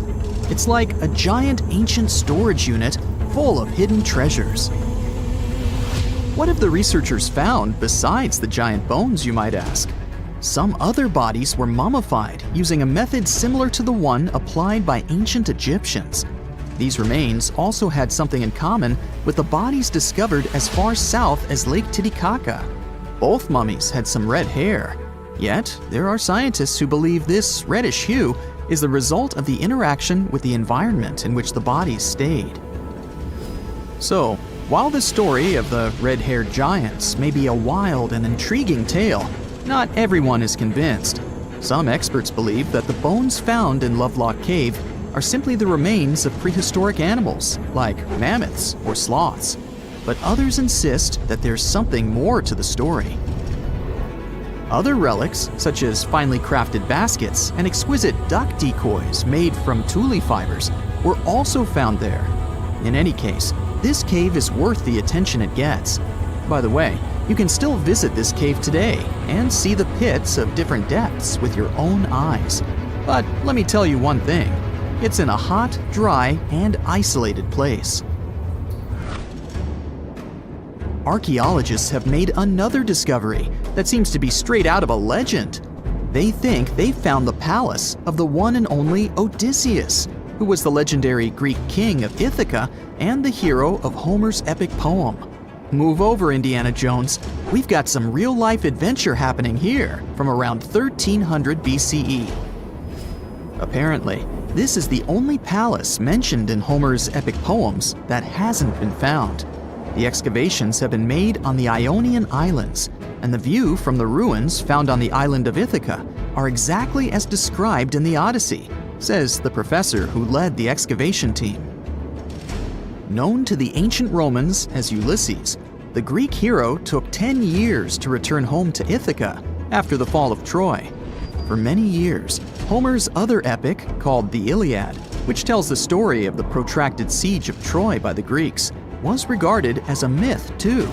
But then, in the 1870s, Troy was rediscovered in modern-day Turkey's Çanakkale city. So, if they found Troy, who's to say they couldn't find Odysseus' home? The researchers were following Homer's words as a roadmap. The excavation site has a building complex with 2 levels. It has important finds, such as storerooms and workshops, a complicated drainage system, and fragments of pottery. It also has a well from the 8th century BCE, which is around the time when Odysseus is believed to have been the king. Yet, not everyone is convinced that the team has actually discovered the home of Odysseus. A British researcher named Robert Biddlestone insists that Homer's description of ancient Ithaca isn't very similar to the island that now has its name, and that Odysseus's kingdom was actually on the Isle of Cephalonia. However, Italian archaeologist Adriano La Regina might have a more realistic approach to this debate. He says that whether this find has a connection to Ulysses or not, what's more important is the discovery of this royal palace. Once upon a time, in a land far away, the Klamath Indians spread a legend about the creation of Crater Lake. Okay, maybe this land is not that far away, and it still exists. You can find it in south central Oregon, in the western United States. Anyway, the legend has it that this lake was formed in a vicious battle between two volcanoes, Mount Mazama and Mount Shasta. Then the spirits of earth and the sky, which are Lao, who ruled the below world, and Skell, the chief of the above world, joined the fight. It turned into a geological drama. During the battle, darkness veiled the land. The fight was over when Mount Mazama collapsed and sent Lao back into the underworld. Then the rain filled the pit and created a lake in the place where the mountain had once stood. Flash forward to our time. Scientists have discovered that Mount Mazama did erupt 7,700 years ago. Artifacts found in the area prove that the legend indeed contains some details about the explosion. The tale says that red-hot rocks were flying through the sky. This happened during the volcanic eruption that caused the mountain to collapse. This created the volcanic caldera, which later on got filled with water. What makes this legend came true story unusual is how long it has existed. According to researchers, these types of verbal stories lose their credibility within 600 to 700 years. That's why the legend about the creation of Crater Lake is so unique.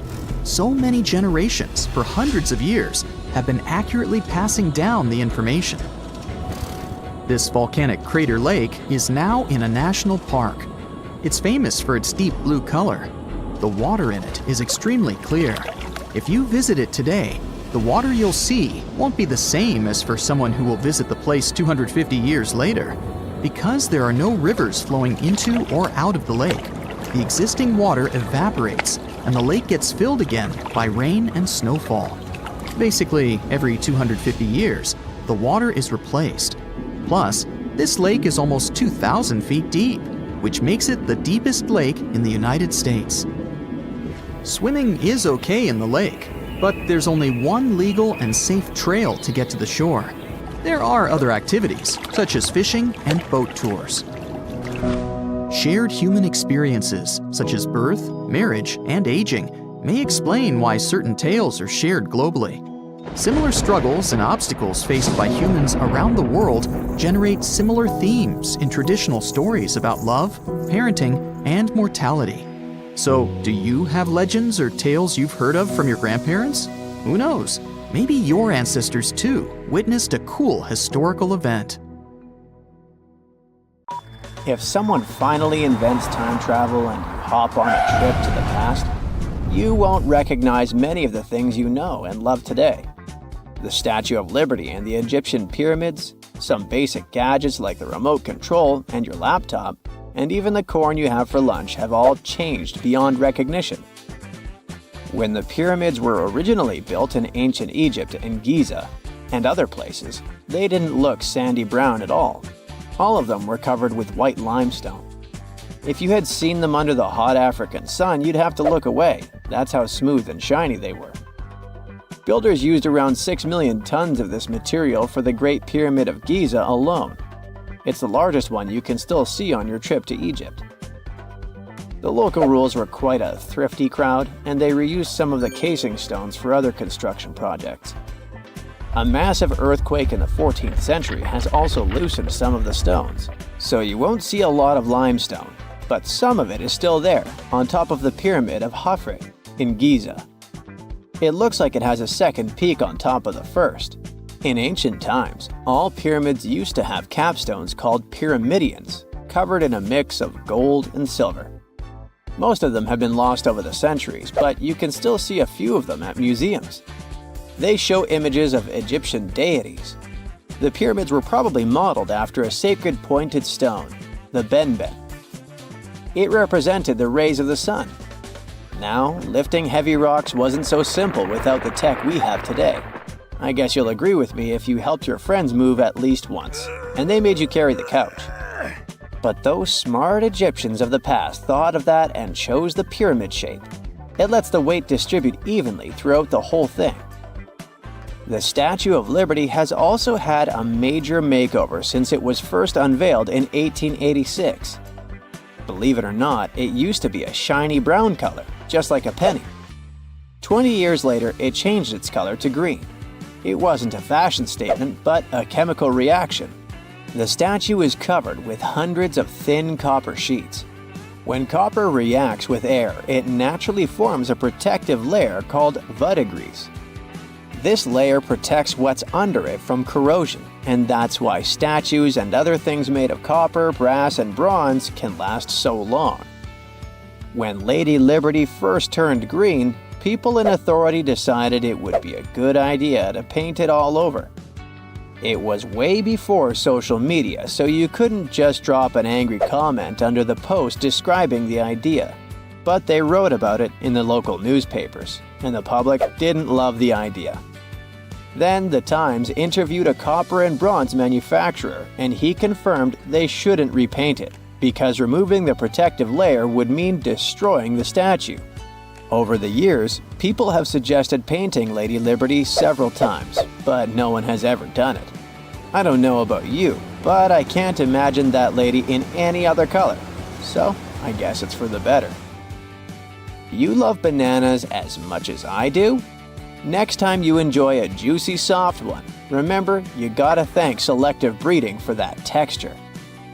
The original wild bananas had many large, hard seeds and not so much delicious pulp. And hey, who doesn't like a sugary watermelon? It has a history of over 5,000 years, and it used to have bitter, yellowish white flesh and was really tricky to open. Selective breeding saved the day again, and watermelons got way sweeter. Japanese scientists went further and invented the seedless version. Corn's grandmother is a Mexican grass called teosinte. The kernels in this grass were small and hard to get. Farmers from many thousands of years ago saved the seeds only of those plants that were larger or tastier, or with kernels that were easier to grind. Thanks, my friends, for giving us the corn that's edible and even delicious. And just imagine, wild avocados were so small that they could easily fit in the palm of your hand. The pit in them was so large you wouldn't find much edible material inside. They also had a much harder shell than the ones we're used to. You probably wouldn't get a lot of work done without your beloved computer today, but I can't tell you exactly whom to thank for this invention. The ABC from 1942 is one of the contendants for the title of the first computer. It's short for the Atanasoff Berry computer, named after its inventors at Iowa State University. The ABC weighed over 700 pounds. Yep, yours must be way lighter than that. That big boy consisted of around 300 vacuum tubes and had a rotating drum, a little bigger than a paint can, and had small capacitors on it. A capacitor is a gadget that can store an electric charge, like a battery. The ABC could solve problems with up to 29 different variables to help scientists save some time. Like modern computers, it used binary digits, ones and zeros, to represent all numbers and data. Because of that, it was possible to do the calculations electronically. And now, my favorite part, the ABC finished one operation about every 15 seconds. Just for you to compare, it's millions of operations per second now. Unlike the tech we use today, the ABC did not have a changeable stored program, so the program could only do a single task at a time. An operator had to write down the intermediate answer and then dial that back into the computer. Sounds like another reason to be happy we live in the 21st century. That remote control you use for all sorts of appliances has gone a long way too. Nikola Tesla, who gave us alternating current, designed one of the first wireless remote controls back in 1898. He named his invention teleautomation and demonstrated it on a miniature boat controlled by radio waves. The boat had a little metal antenna attached to it. Tesla sent signals to the boat using a box with a lever and a telegraph key, which was his version of a remote control. Those signals set electrical contacts on the boat into motion and moved the rudder and the propeller, and Tesla was controlling the boat. The concept of the remote control soon spread to other gadgets. The first television remote control followed in 1950. It was designed by the Zenith Radio Corporation, called LazyBone. Don't take it personally, please. This LazyBone had a massive cable that was attached to the TV set, and those who tried it didn't fall in love with the invention because they tripped over that cord. I feel your pain, my friends. If you live or work on one of the top floors, you gotta love this one. Meet the first passenger elevator. It traveled at the speed of 40 feet per minute. Not the fastest, I know, compared to today's record, which is 40 feet per second. But hey, it was built back in 1857 in New York and was more of a tourist attraction than a necessity. The elevator had a steam engine hidden in the basement of a 5-story building. 3 years later, they shut it down because the public didn't appreciate it. Otis Tufts filed the first patent for a vertical railway around the same time. His invention included an actual car with a bench inside for people to sit on. Sounds like a great spot to hang out with friends to me. What do you say? Then they started adding elevators to luxurious hotels around the world. They were entire rooms with a rich design, upholstered seats and mirrors on the walls, and sometimes even a small chandelier. There was an obligatory operator who'd close the door and the car would start its super slow ascent. It was still more about style than about speed, so I guess I'd choose the stairs. The most exciting accidental discovery I've made in my life was a $10 bill in my old winter jacket. Some folks are luckier though, as they find underground cities from centuries ago or make inventions that turn them into millionaires. Velcro was invented after a routine walk in the woods. Kellogg's cornflakes were inspired by a chipped tooth, and Play-Doh saved a business empire from falling by chance. Back in 1998, electrical engineer John Williams found something that looked like an electrical plug sticking out of the ground. He started digging and noticed that it was stuck in a small rock. He found it in a rural location in North America, far from civilization, industrial complexes, airports, factories, and electronic plants. This piece of electronics embedded into a solid granite stone got the nickname Enigmalith and a price tag of $500,000. Some scientists are sure it's a big hoax and not a souvenir left by some visitors from space, as Williams claims. But the finder of the rock wanted to prove that it was a real piece of ancient technology, some sort of an electrical connector. If it's not a hoax, then this little find could be proof that humans, or some other civilization from the past, were way more advanced than we ever thought. They must have managed to invent a way to transmit electricity long before humans in the 19th century. He offered scientists to take a look at this find and establish what it really is without breaking the rock open, but there were no takers. Williams consulted an engineer and a geologist, and both confirmed there were no traces of glue on the electronic component. It hasn't been welded either, so it must be as old as the rock, which is around 100,000 years old, according to geological analysis. Dr. John Kellogg had a philosophy of biological living with regular exercise, massage, plenty of water, zero bad habits, caffeine, and no meat. At the end of the 19th century, he looked over a health institute in Michigan. He once whipped up a mix of flour, oats, and cornmeal. He thought that by baking whole grains at high temps, they'd be easier on the stomach and healthier overall. He baked the mix twice and first made cookies, but a patient chipped a tooth on that version. Then he decided to break it into small pieces. It's hard to pinpoint exactly how Kellogg cornflakes came to be, with so many versions of the story floating around. Kellogg's wife, Ella, and his brother Will both claimed they played a role in creating the flakes, along with several other family members and sanitarium staff. The company lore says that it all went down one night in 1898 when some wheat-based cereal dough was left out too long, fermenting in the process. When rolled out thin, the slightly moldy dough turned into these perfect large thin flakes that got all crispy and yummy in the oven. Over the next few years, Will Kellogg kept tweaking the recipe and realized that corn, not wheat, made even crunchier, tastier flakes. His brand, Kellogg's Corn Flakes, has grown into a multi-billion-dollar company. Swiss engineer George de Mestral once went for a walk with his dog and came back with a concept that would later go to space. Once they got back from the woods, de Mestral noticed that his pants and his dog's fur were covered in the tiny barbs of the cocklebur plant. He examined the burrs under the microscope and noticed that they were shaped like tiny hooks that stuck to loops on clothes and fur. He decided to recreate that natural tech to design an extra strong fastener, one with many practical uses. He was testing different materials for his invention for so many years and finally settled on nylon. He also needed to design a special type of loom that could weave the fibers in the right size, shape, and density. It took de Mestral a total of 14 years until he introduced the world to Velcro, which means velvet and hook in French. De Mestral was hoping his invention would replace the zipper on clothes, but the fashion world found Velcro cheap-looking and unattractive.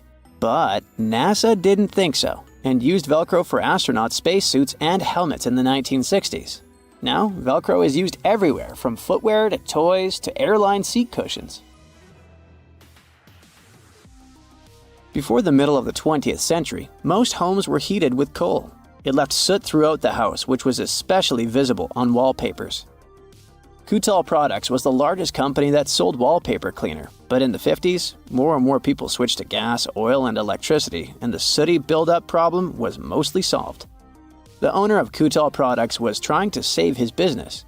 Meanwhile, his sister-in-law read that wallpaper cleaner could be used to make holiday decorations. She worked as a nursery school teacher, and modeling clay was pretty hard for her students to handle, so she decided to test this material for molding into different shapes, and it works out just fine. She told her relatives about the discovery and suggested a name for it: Play-Doh. The Coutal company was about to go bankrupt, so it was a great alternative for a new business. Soon enough, Macy's and Marshall Field got interested in the new toy and started selling it. Play-Doh was originally only in one color, white, but soon expanded to red, blue, and yellow. They also made several changes to the original recipe, but the mixture is still mostly the same as when it was used to clean wallpapers. An urban legend says that if you take all the Play-Doh compound ever made and put it through their Fun Factory playset, you'll get a snake that will wrap around the planet 300 times. A man in Turkey was renovating his home when he knocked down a wall in his basement with a sledgehammer. He found a tunnel behind the wall that led to an ancient underground city. The tunnel led to more tunnels and then halls and chambers. It turned out to be a whole underground complex with 18 stories and without a single inhabitant, abandoned a long time ago. It was the city of Derinkuyu, built thousands of years ago, a home for up to 20,000 people. Whoever built it had great skill, and it's rather easy to build tunnels out of the soft rock, but cave-ins are a big risk. None of the floors at Derinkuyu have ever collapsed. The city had a complex ventilation system with over 15,000 shafts. The upper levels had the best ventilation and were used for living and sleeping quarters. The lower levels were mainly used for storage, but they also had a dungeon. In between, there were room for domestic animals, a school, a convent, and small churches. John Martin, a forestry professor, was out exploring a forest in Wisconsin one night. He was shining a UV flashlight up into the canopy to spot lichens, fungi, plants, and frogs that glow under the UV light. Then, suddenly, he heard a flying squirrel chirping at a bird feeder, pointed the flashlight at it, and saw it light up pink. The professor told his colleagues about it, and they decided to investigate further. They checked out some flying squirrel skins at museums to see if this pink glow is a common thing among them. It turns out that almost all of the flying squirrel specimens they looked at had the same pink fluorescence. Non-flying squirrels didn't glow at all. Other animals with fluorescence, like puffins and chameleons, glow blue under UV light. The only other mammals with fluorescent fur are around 20 species of opossum. They live in different ecosystems and have different diets. The only thing they have in common with flying squirrels is that they're all active at night. And regular squirrels prefer sunlight. There's enough ultraviolet light in low light conditions, and nocturnal animals need UV vision. So the pink glow might have to do with nighttime perception and navigation, especially in cold and snowy conditions. Or it could be a way for male flying squirrels to attract prospective mates. It could be a sort of mimicry. The majority of us have believed for a really long time that Stonehenge, one of the most iconic monuments in the world, was an ancient calendar because of its alignment with the summer and winter solstices. But no one could figure out how it really worked. Now, a team of researchers have come out with another study. It turns out that Stonehenge could have functioned like the solar calendar. It's a similar principle to the solar calendar ancient Egyptians used to have, the one based on a year composed of 365.25 days. Each of the stones from this big mysterious sarsen circle represented one day within a month. Sarsens are what we call these large boulders. It's actually a perpetual calendar, where people could track every winter solstice sunset. That way, those who lived near Stonehenge, which is today Wiltshire, UK, could keep track of the days and months of the year. We all now understand this mysterious calendar system because of this interesting discovery in 2020. The team has identified the source of 50 of the 52 sarsens that make up the iconic stone circle we all know about. They analyzed the chemical composition of these sarsens and traced their origins to the West Woods in Wiltshire, which is about 15 miles away from the monument. Not only did these 50 sarsens come from the same source, but they were also placed in their current position at approximately the same time. They make the outer circle of Stonehenge, together with a horseshoe-shaped inner ring.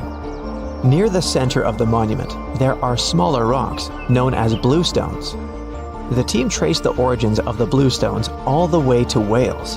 They also discovered that the sarsens share a common chemistry, over 99% silica with trace elements. Two sarsens were different from each other and also different from the main cluster. These sarsens were arranged in 3 different formations at Stonehenge. 30 of them formed this huge stone circle that dominates the monument. 4 station stones ended up in a rectangular formation outside the circle, while the rest, located inside the stone circle, were constructed into 5 trilithons. A trilithon is when you have 2 vertical stones with a horizontal lintel at the top. 30, 5, and 4 are pretty interesting numbers in the context of this calendar system. The 30 uprights that are spread around the main sarsen ring could represent days of the month. If you multiply that by 12, you get 360. Add on 5 more, those from the central trilithons, and the result is 365. And to really adjust the calendar to match a solar year, you need to add 1 extra leap day for every 4 years, right? The team believes the ancient people used the 4 station stones to keep track of this part.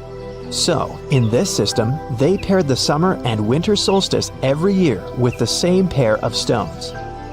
Ancient people started building Stonehenge about 5,000 years ago, and it took more than 1,000 years to finish the work.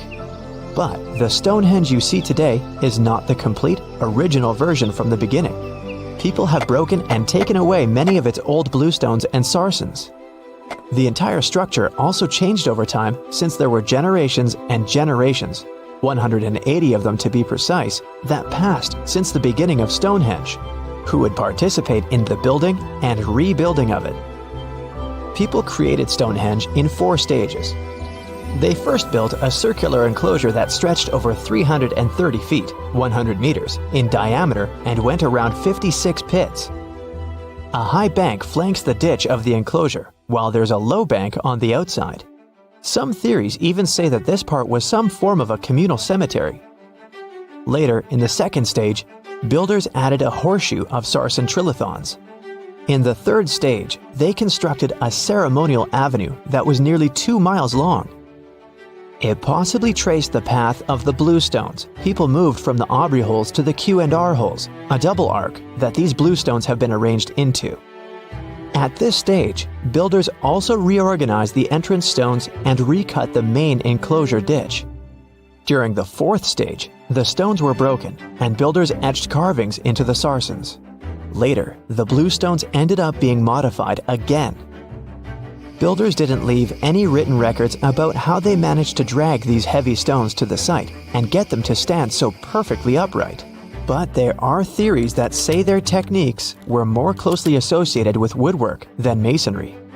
They made mortise holes and protruding tenons because they wanted to slot these stones together, and they used tongue and groove joints to do that. When they dug the hole for the stones, they placed timber poles at the back of the holes that were used as brace support. Then they moved the stone into a position and hauled it upward with ropes. They packed rubble into the hole to make sure the stone stayed in place. A pre-industrial farming society put this fascinating monument together using only tools made of stone and bone. Not even the wheel had been invented yet. This unusual formation is also known as ringing rocks. The stones you can see at Stonehenge have some pretty odd acoustic properties. When you strike them, they produce a loud clanging sound. That could be one of the reasons why people bothered to transport them over such a long distance in the first place. In some ancient cultures, people believed that these rocks contained healing powers. It's a really popular location that attracts over 1 million visitors a year. When it first opened to the public, visitors were allowed to walk among the stones. They could even climb on them, as there weren't any restrictions.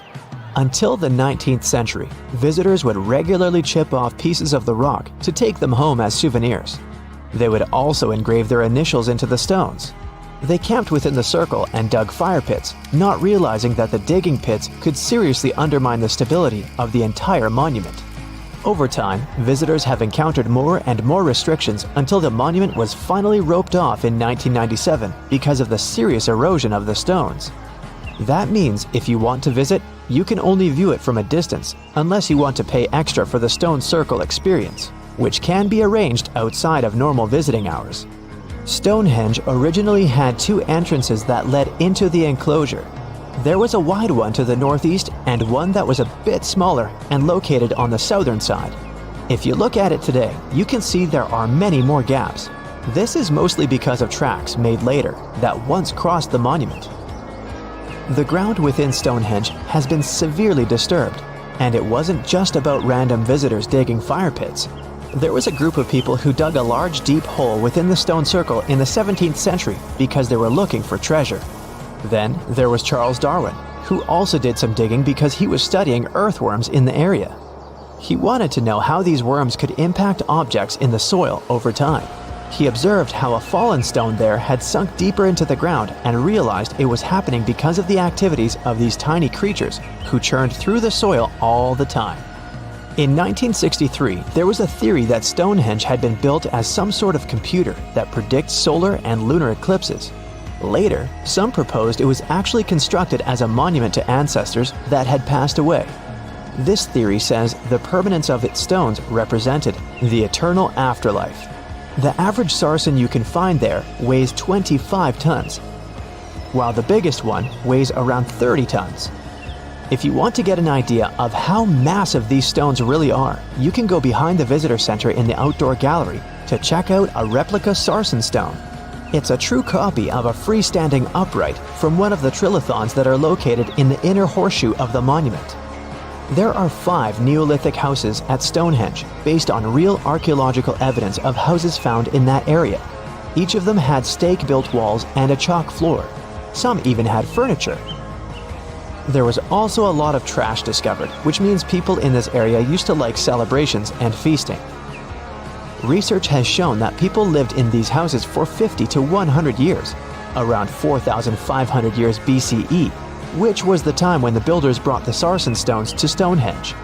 During the time they were building Stonehenge, generations of people went through major changes themselves, from the Stone Age to the early Bronze Age.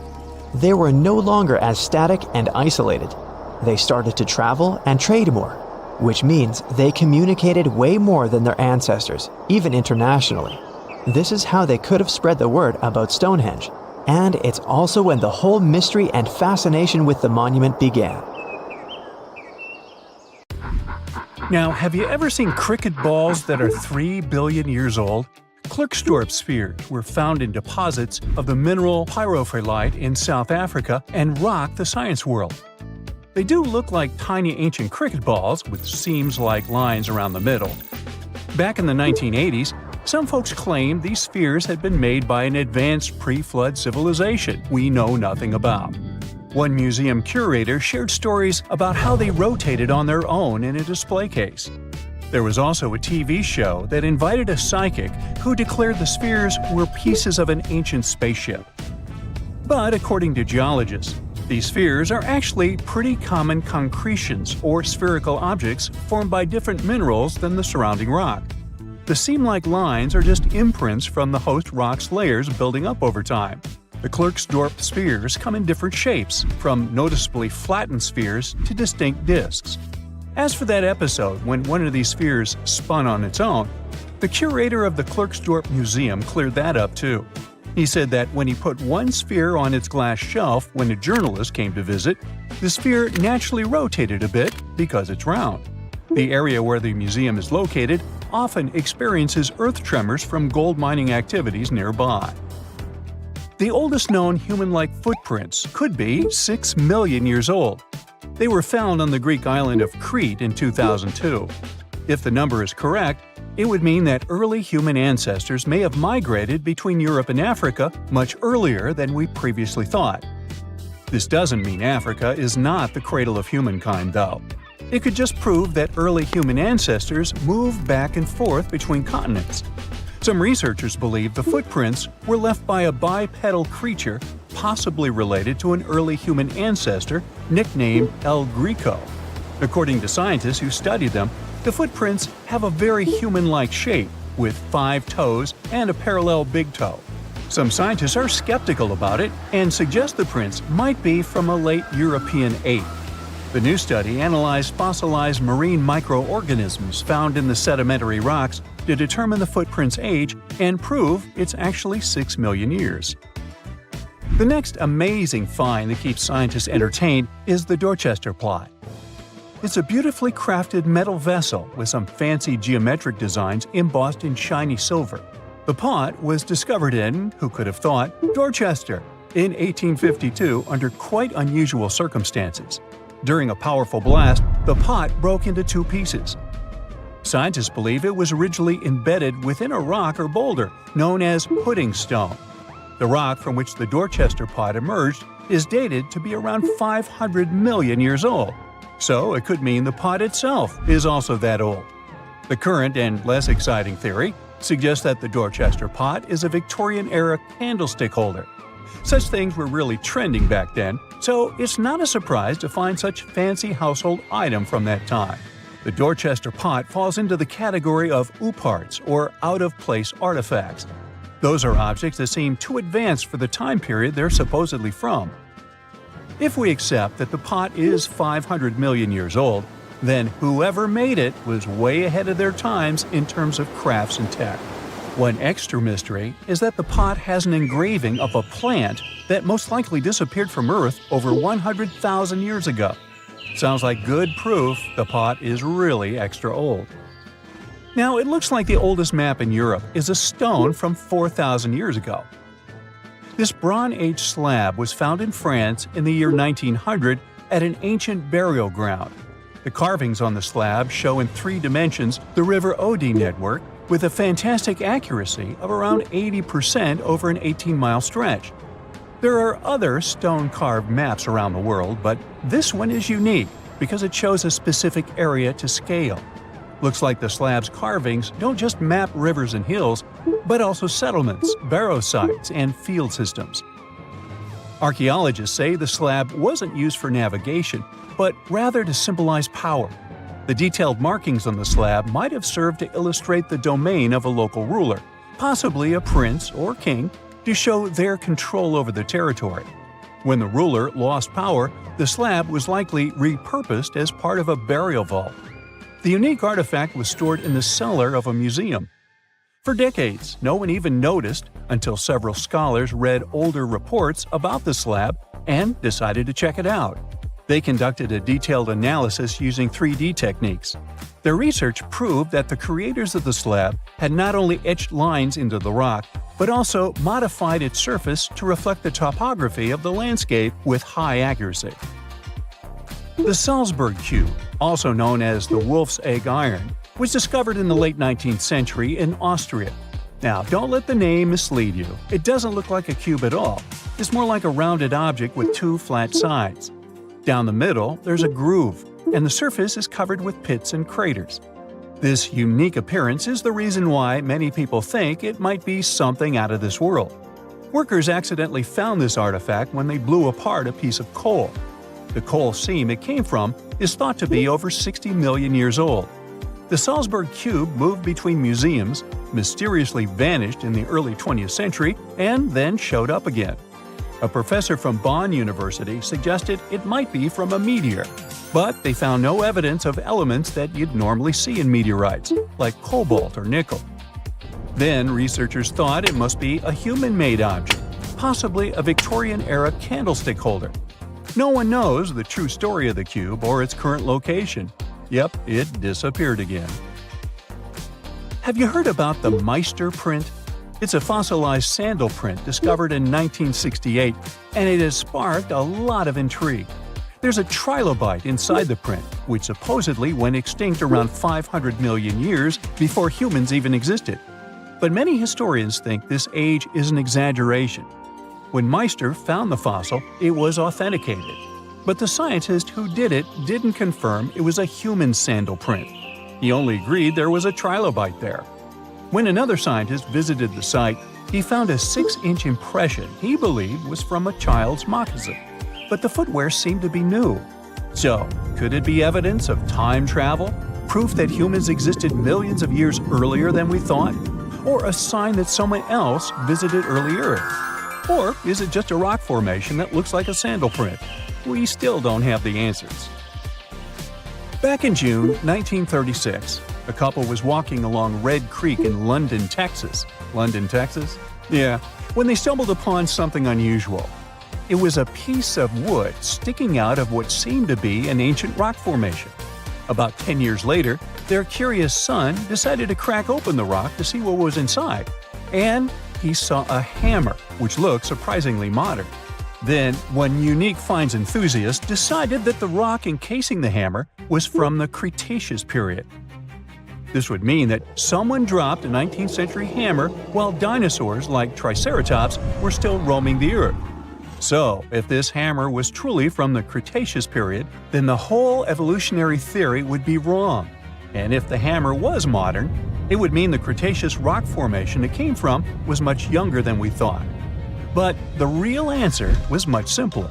The hammer was indeed modern, and geological processes had encased it in rock. Minerals can harden around an object in a relatively short time. So the hammer was probably dropped by a miner a century or so ago, and the rock formed around it afterward. And no, it wasn't a Victorian-era candlestick holder either. For more than 3,000 years, the gold mask of Pharaoh Tutankhamun stayed hidden in the Valley of the Kings. This artifact, which stands about 21 inches tall, shows how skilled and artistic the ancient Egyptians were. But nobody expected that X-rays would reveal its biggest secret. King Tut was the last ruler of his family during the 18th dynasty. He took the throne at just 9 years old, but ruled for only 10 years before he passed away unexpectedly. If we're being honest, back in ancient Egypt, he was mostly forgotten by the rulers who came after him. His tomb wasn't a big deal for them, so much so that even the grave robbers forgot about him. It might sound a bit sad, but the truth is that it was actually great news for us. Since his tomb was practically forgotten, it ended up being perfectly preserved. While the other tombs in the Valley of the Kings were looted, his remained sealed and untouched. So when it was discovered back in 1922, it had over 5,000 precious objects inside. That made Tutankhamun basically an instant celebrity and one of the best-known pharaohs nowadays. Among the treasures was the most stunning piece, his golden mask. This mask is said to be an exact image of the king's face, Or at least it was supposed to be, but we'll get to that later. The purpose of this accurate representation of his face was to make sure that his soul would recognize him in the afterlife and return to his mummified body. In ancient Egyptian beliefs, this would allow him to continue living in the afterlife.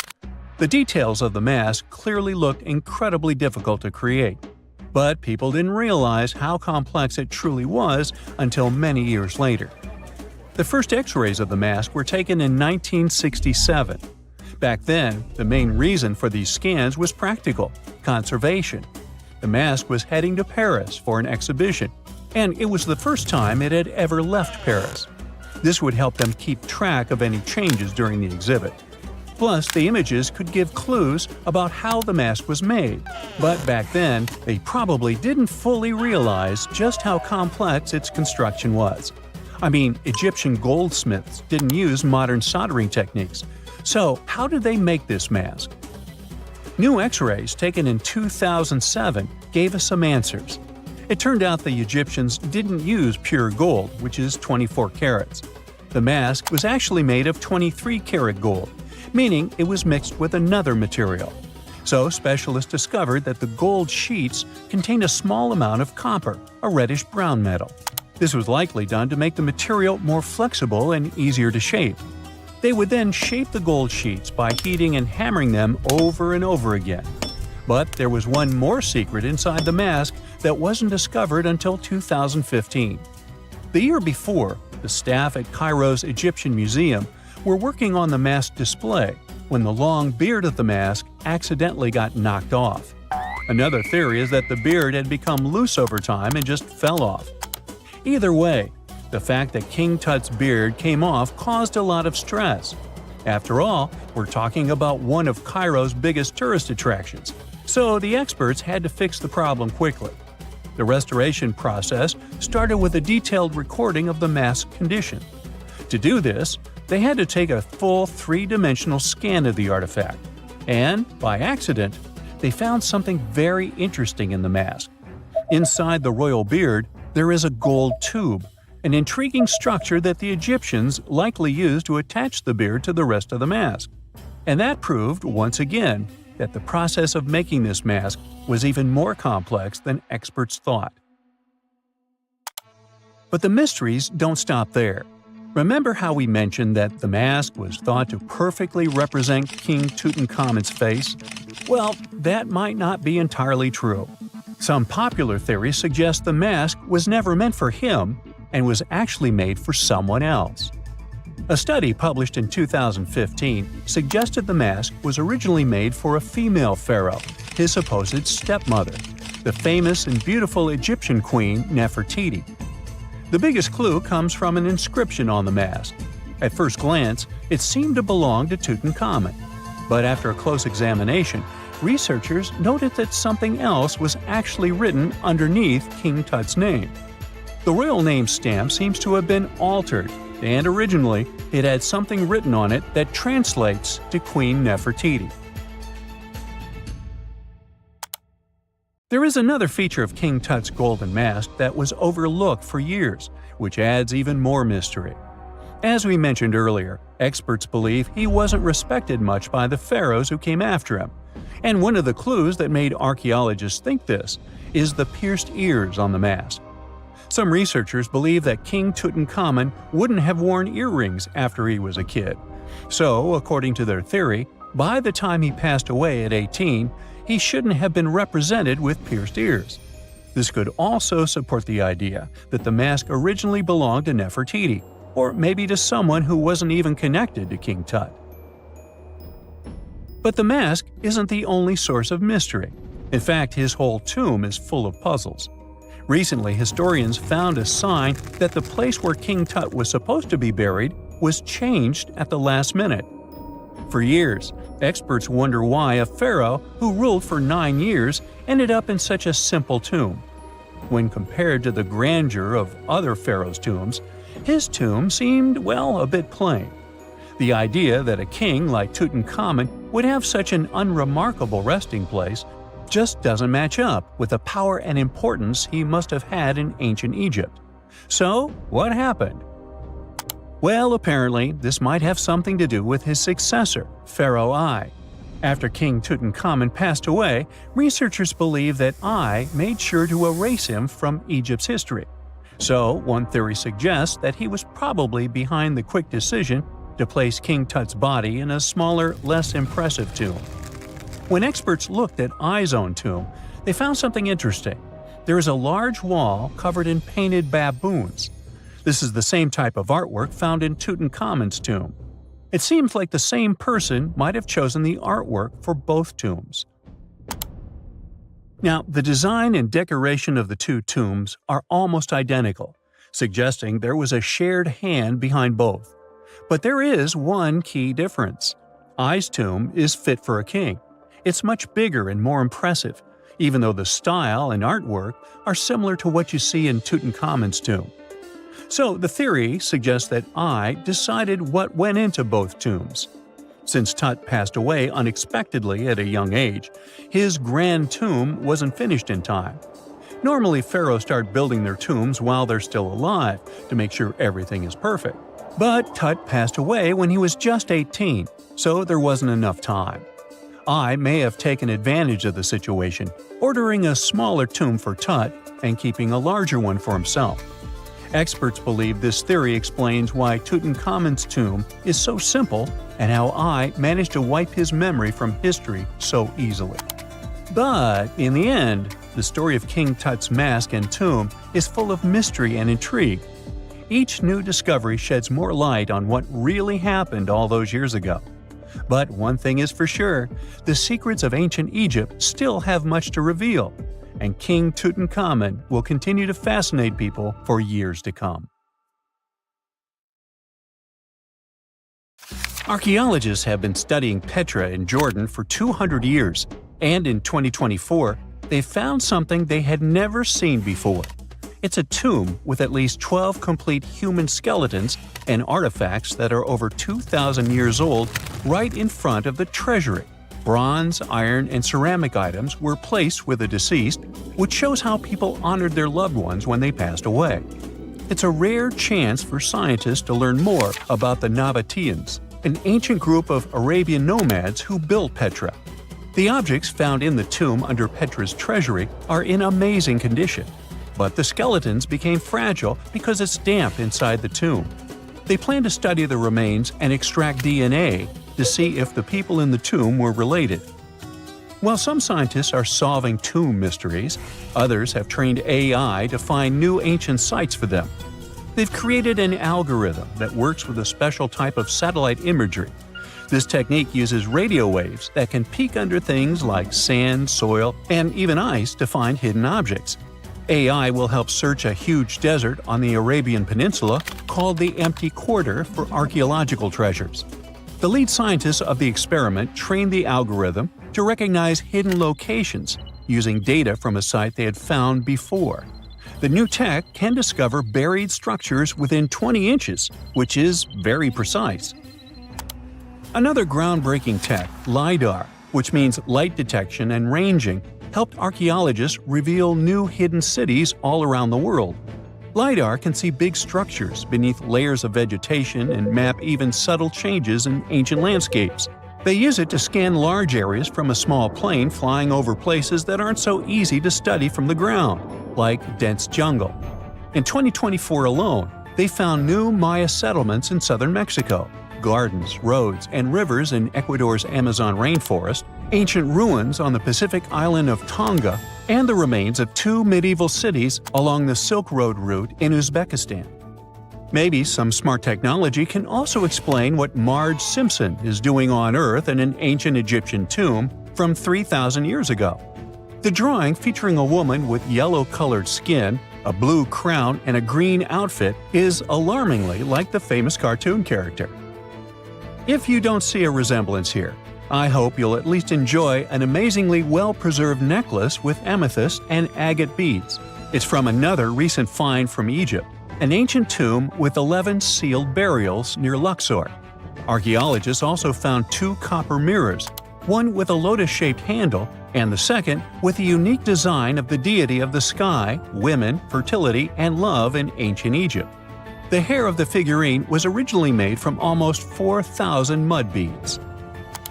Another awesome find from 2024 is an ancient Greek shrine with intact burials, a sarcophagus, and plenty of gold inside. They think it was built before the year 300 before the Common Era, and the marble lions, also found inside, were made from the same marble as the Parthenon in Athens. Greece is so full of ancient treasures that the city of Thessaloniki will house around 300,000 of those artifacts in their new subway system. Meanwhile, archaeologists in France have found a monument unlike any other, and they can't figure out what it was used for. It's direct proof that people used to live here between the Neolithic and the early Iron Age periods. The coolest part is a monument made of 3 unique shapes that fit together like puzzle pieces. Some gravel found in the monument could mean there used to be a wooden fence called a palisade. People who built it probably used it for protection or decoration. The team studied the layers of soil around the monument to learn more about its origins. The only tools found so far were sharp flint stones, not the cartoon characters, which were used during the Neolithic period. The next step will be radiocarbon dating to figure out exactly how old the site is. Now, the oldest saddle ever found so far was found in the grave of a woman near the edge of the Taklamakan Desert in northwest China. This saddle is the oldest ever discovered. It was crafted from pieces of leather that were sewn together and stuffed with straw and animal hair to make it soft. Now, normally, things made from natural materials like this don't last very long because they rot or fall apart. But the Taklamakan Desert is so dry that it helped preserve the artifact. The herdswoman who used the saddle was buried in her full riding attire, so this proves that not only men used saddles and took part in herding and traveling. Now let's shift to Guatemala, where an ornate jade mask made by the ancient Maya people was waiting for centuries to be discovered. Scientists use radiocarbon dating to figure out the age of the mask. They believe the mask may represent a Maya storm deity, a powerful figure in their mythology. These kinds of masks were often made to honor Maya royalty, and they were placed in the tombs of kings and queens when they were buried. The king's tomb was also decorated with carvings made using tools crafted from volcanic obsidian. After 15 years of searching, scientists may have finally figured out where the altar stone of Stonehenge comes from. They compared the tiny minerals inside the altar stone with rocks from many places in Wales and England and ruled out lots of spots. Then they found the perfect match with a place in Scotland, more than 466 miles away from Stonehenge. This area might even be Orkney, a group of islands in the far northeast of Scotland where a lot was going on during the Neolithic period. The big question now is how ancient people moved such a massive stone so far. The altar stone is over 16 feet long and weighs more than 6 tons. The new theory is that they might have used boats to carry it across the coastline and rivers. Once it was close to Stonehenge, they theoretically dragged it across the land using wooden sleds, ropes, and a lot of teamwork. Meanwhile, in the north of France, an ancient home popped to the surface during the construction of a new house. It turned out to be a luxury urban house for the elite from the 2nd century of the Common Era. The inside of the house was destroyed by a fire, but under the destroyed layer, there are beautiful, real-size fresco paintings. Turkish archaeologists unearthed the arm and foot bones of elephants that lived around 9 million years ago. They also found fossils of early horses, giraffes, and even saber-toothed cats. They've already identified 43 distinct types of animals from this site and collected more than 4,000 fossils. One more cool find from Turkey is a 64,000-year-old workshop inside Incasia Cave. It looks like people used it for 24,000 years non-stop. There are some tools inside, like flakes and blades, which were made inside the workshop. In eastern Turkey, a farmer accidentally found a 1,000-square-foot mosaic from the late Roman or early Byzantine period just beneath the dirt. Experts say it's a one-of-a-kind thing from this region, and it's still in one piece after all this time. The pattern shows dozens of trees, plants, and animals that were found in ancient Turkey. There could be more treasures in the area, so they planned to keep digging. Our final stop will be in Sicily, where archaeologists uncovered a huge ancient thermal complex. Inside, they found 2 rooms with floors covered in colorful mosaic designs, along with a large courtyard surrounded by arched wings. As they kept digging, they discovered more parts of the ancient city. They found new roads and the remains of a huge complex, along with stretches of old stone walls that were part of the city's fortifications. These discoveries are helping scientists imagine what the city might have looked like during ancient times. No one knows for sure whether the bathhouse was built by the Greeks or the Romans, since both civilizations lived in Sicily long ago. Scientists discovered something Atlantis-like near Australia. There used to be an entire continent that's now underwater. Here's what happened to it. Around 70,000 years ago, during the last ice age, there was a huge landmass called Sahul. It was located in the southwestern Pacific Ocean. This ancient supercontinent connected what we now know as Australia, New Guinea, Tasmania, and the Aru Islands into one giant piece of land. Imagine lush tropical rainforests surrounded by beautiful mountains. Sahul's tallest mountains were in the New Guinea highlands, with peaks reaching over 13,000 feet.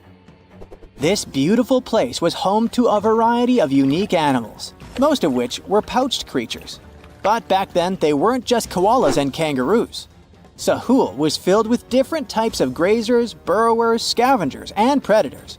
It was home to a huge diprotodon, a powerful hunter Thiosolio, and a horrifying Megalania, a creature that's much larger than any living lizard today. It was a unique place because the rest of the world was filled with placental animals at the time, like wolves, elephants, and humans. In Sahul, the only normal mammals were bats and rodents. But not all its parts were the same. The Timor, Arafura, and Carpentaria regions were covered by hot savanna and dry forests. It looked kinda like modern Australia, hot air deserts with scrubland, steppe, and temperate forests along the eastern coast. Back then, people were migrating all across the world. They made an incredible journey from Southeast Asia to Sahul and first arrived here from 60 to 45,000 years ago. They mostly traveled by foot and crossed the sea using bamboo rafts and simple boats. They came there from an ancient landmass called Sunda, which includes parts of Southeast Asia. They traveled across a series of islands known as Wallachia and eventually spread across Sahul. And it wasn't a small journey. Sahul was huge, around 4.1 million square miles.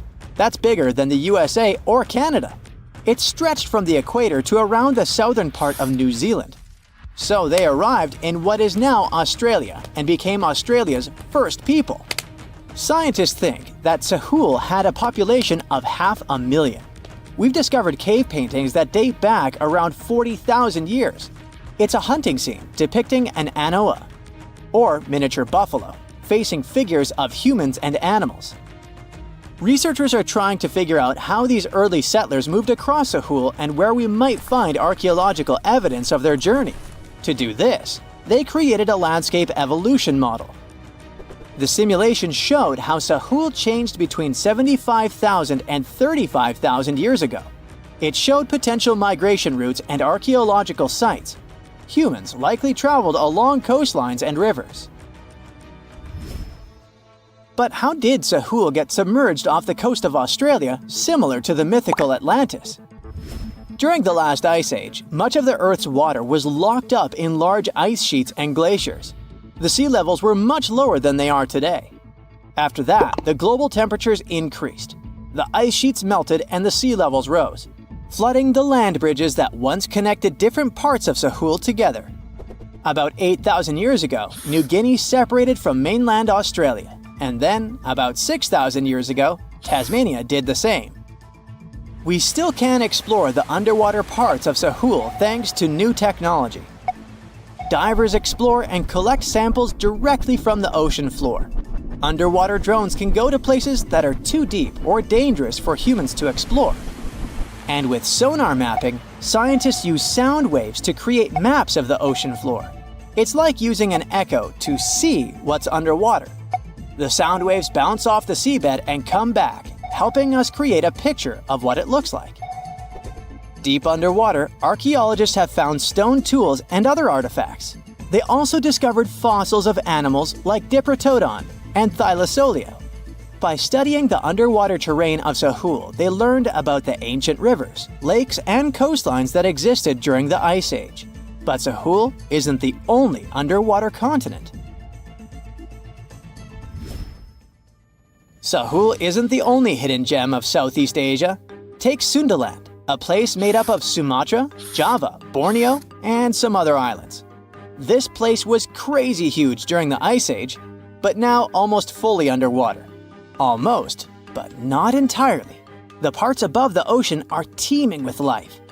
If you like birds, check this place out. It has almost a fifth of the world's bird species.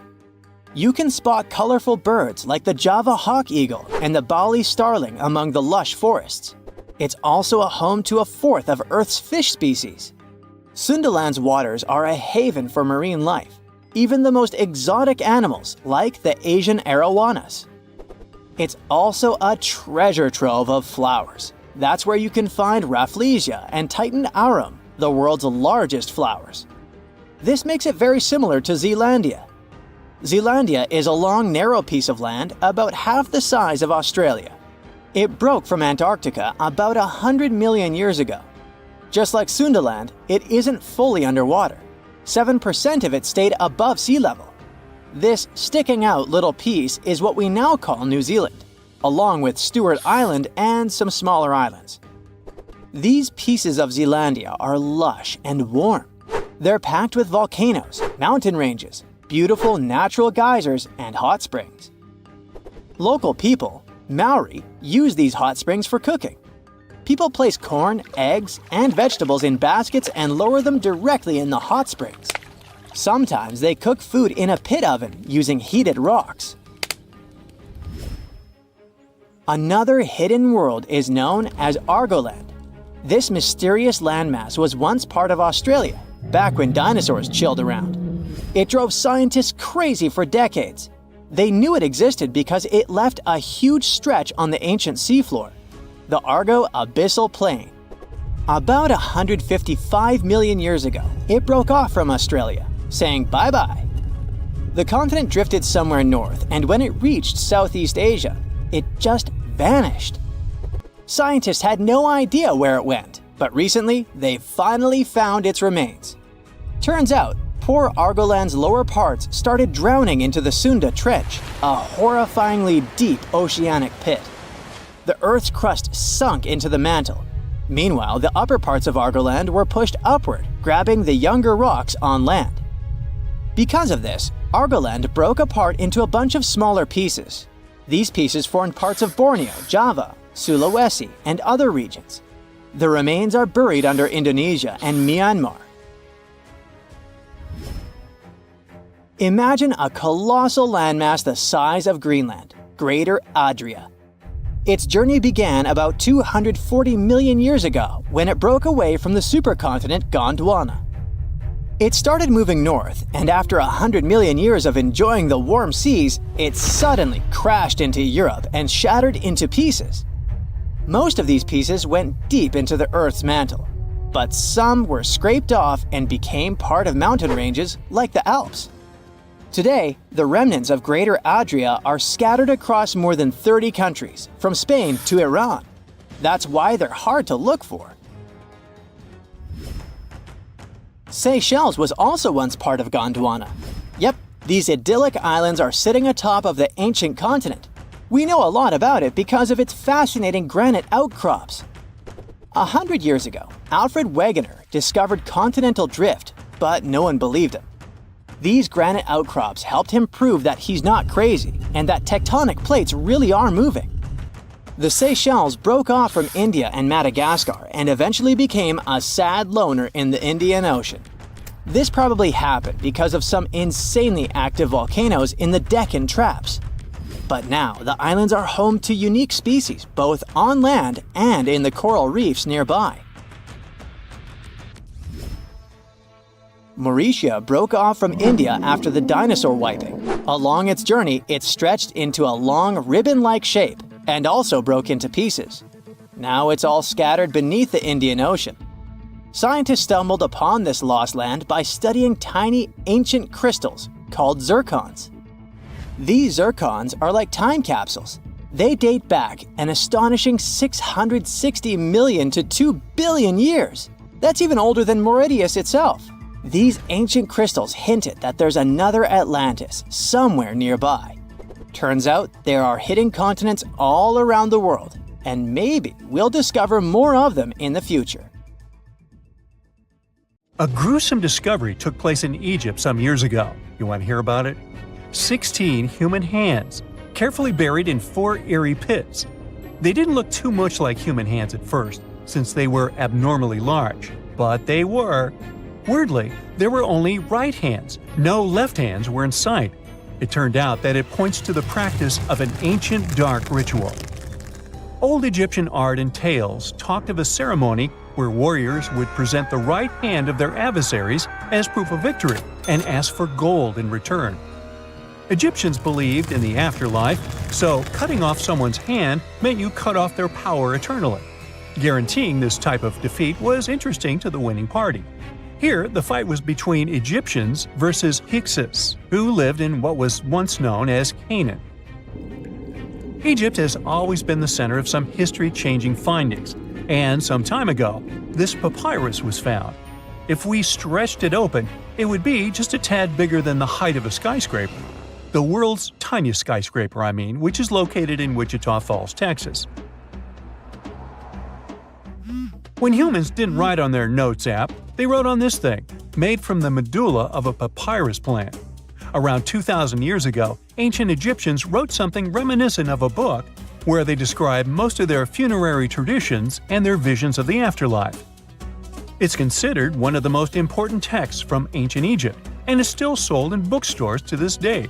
This ancient manuscript was unearthed from a chamber located just south of the Pyramid of Djoser, located in Saqqara. Oh yes, Djoser is the oldest pyramid in Egypt and not the Giza pyramids like most people think. So recently, the site of Saqqara buzzed with excited archaeologists who probably found one of Egypt's oldest complete mummies. They believe that this beautiful and well-preserved mummy was that of a wealthy man. He was discovered in a deep shaft, covered in layers of gold leaves.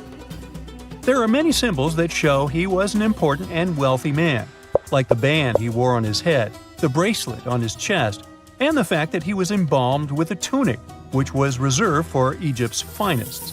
The most exciting part of the entire discovery was finding the resting place sealed with mortar, just as the ancient Egyptians had left it 4,300 years ago. Now this may sound weird, but back in 2008, archaeologists discovered a missing pyramid. Now it went missing because it deteriorated over the span of 4,000 years. Today, you can only see its base. It was a pretty important site back in ancient times. It is said that around the area of the pyramid, the ancients hosted a special type of ceremony where high priests would carry mummified remains of sacred bulls. Now here's a fun fact. Ancient Egyptians believed that Apis bulls were earthly incarnations of the city deity of Memphis and was connected to rites of fertility. It wasn't just any Apis bull though. They needed to be all black with a single white mark between its horns and a bunch of very specific characteristics. They were selected by the local priests and honored until they passed away. After that, they were mummified and buried in underground galleries. Meanwhile, this missing pyramid sort of disappeared around the 1800s. It was a German archaeologist who first found it in the village of Saqqara. He called it the Headless Pyramid when he first found it. But then, years after the official discovery, the desert sand came along and covered the whole thing. There were some excavations between the 19th and 20th centuries, but they weren't too systematic. That's why scientists were so thrilled when they dug an entire pyramid's base after removing the 25-foot mound of sand that was covering it. Oh, and it turns out American archaeologists are excavating a cemetery in Egypt that could contain over 1 million mummified bodies. So far, archaeologists have dug around 1,700 mummies. One of the main differences from other classic Egyptian mummies is that these people weren't kings and pharaohs. They were commoners that most likely lived about 1,500 years ago, when Egypt was controlled by the Roman and Byzantine empires. The name of the cemetery is cool, though, the Way of the Water Buffalo, just in case you want to check it out on your next trip. Other than bulls and buffaloes, ancient Egyptians also liked baboons. Are you seeing a pattern here? In the beginning of the 20th century, archaeologists discovered a site filled with mummified baboons in a place called, guess what? The Valley of Monkeys. An animal wouldn't have been mummified if it wasn't considered important. Certain animals were more important than others, since they were linked to specific deities. Jackals were connected to Anubis, the ancient god of the afterlife, and cats were likened to the female deity Bastet. Baboons were a pretty big deal, since they were believed to be connected to Thoth, the deity of wisdom and advisor to Ra, one of Egypt's supreme deities. The archaeologists who studied these animals weren't too happy. They think these baboons were kept inside and were deprived of sunlight for most of their lives. They had extreme vitamin D deficiencies and they were poorly fed. Maybe Thoth got angry with these baboon keepers. Just a guess. Since there's never a boring day for archaeologists in Egypt, they also found human mummies with golden tongues. Since Egyptians were all about the afterlife, they believed that golden tongues might help a person speak once they pass to the other side. I mean, it's a long shot, but hey, why not? Some of these mummies were placed in wooden coffins with goods, such as necklaces, pottery, golden artifacts in the shape of lotus flowers, and scarab beetles, and iPhones. Just kidding. A new temple was also unearthed recently in Egypt. Scientists believe it was dedicated to honor Zeus Cassius. That deity would be a cross between Zeus, the almighty Greek deity of the sky, and Mount Cassius. While digging around the Sinai Peninsula in Egypt, archaeologists spotted 2 pink granite columns poking out of the ground, and bingo. They believe these columns represented the temple's front gate and collapsed during an earthquake many years ago. And speaking of deities, there weren't only super serious deities. Recently, scientists unearthed a golden ring in a city south of Cairo. No, Frodo, it's not magical. It was a normal gold ring, but it had the depiction of the deity of fun, officially named Bes. This deity is often described in sacred texts as a happy chubby dwarf. Today, many tattoos we get are sorta deprived of any sense and are made of aesthetic purposes only. In ancient Egypt, though, women would get tattoos as a token of protection for childbirth. That's what scientists think, at least. Around the Nile region, scientists found some mummies that had well-preserved tattoos, which is a rarity since the skin deteriorates so easily. 2 of these women tattooed their lower backs, and the drawings were simple. They were mostly pictures, including that same chubby dwarf we just talked about, Bes. He also had a side hustle as the protector of women during childbirth. Now, would you believe me if I told you ancient Egyptians invented robots? No? Well, that's because that's not entirely true. Sure, they were astronomers, mathematicians, and engineers, and somehow they also squeezed an eccentric invention into that package. An automated deity some scientists called Hathor. This wooden statue had been in the Metropolitan Museum of Art for years before someone noticed its secret. With the help of an X-ray machine, specialists discovered a mechanical operating system inside it. The pulley-like axis goes from the statue's shoulder to her left leg. When the system rotates, the statue raises and lowers her hand. Hey, pick me! Pick me! I got my hand up here. It's strange if you think about it. There are old Roman buildings that have lasted for thousands of years, while our newer buildings seem to fall apart. How did the Romans manage to create such strong buildings? A lot of them with complicated designs, too. Recent research has shown that the Romans used a type of concrete that has an extra layer of protection against the elements. It can even fix itself when it gets wet. This discovery not only explains why these buildings have lasted for thousands of years, but it can also help us make cement in a way that's more natural and resistant. A recent study shows that Romans used volcanic ash in their concrete mix to make it stronger, especially when it was near the ocean, where the air is naturally more humid and could naturally cause more damage. These days, we make concrete out of sand, rocks, water, and a special kind of cement called Portland cement. This cement itself is made by cooking limestone, clay, and other substances in very hot ovens that reach over 1400 degrees Fahrenheit. Sure, it creates a well-blended mixture, but it cracks easily, and sometimes it only lasts a few decades. There's one more interesting feature of this amazing Roman concrete. It has small white bits of calcium called lime clasts that stay inside the concrete and do not disappear over time. At first, it may not seem that attractive because it's not as smooth as the concrete we use today. And for many years, specialists used to think that having small pieces of lime in concrete was a bad thing because they thought it made buildings less resistant. But researchers found out that these tiny pieces actually help the concrete fix itself. I wish I could fix myself that easily. They discovered that when the concrete got cracks, it seemed to magically fill them with a substance called calcium carbonate, found in the lime clasts. The Romans made their concrete by mixing sand, volcanic ash, and burned limestone together and adding water. This is called hot mixing.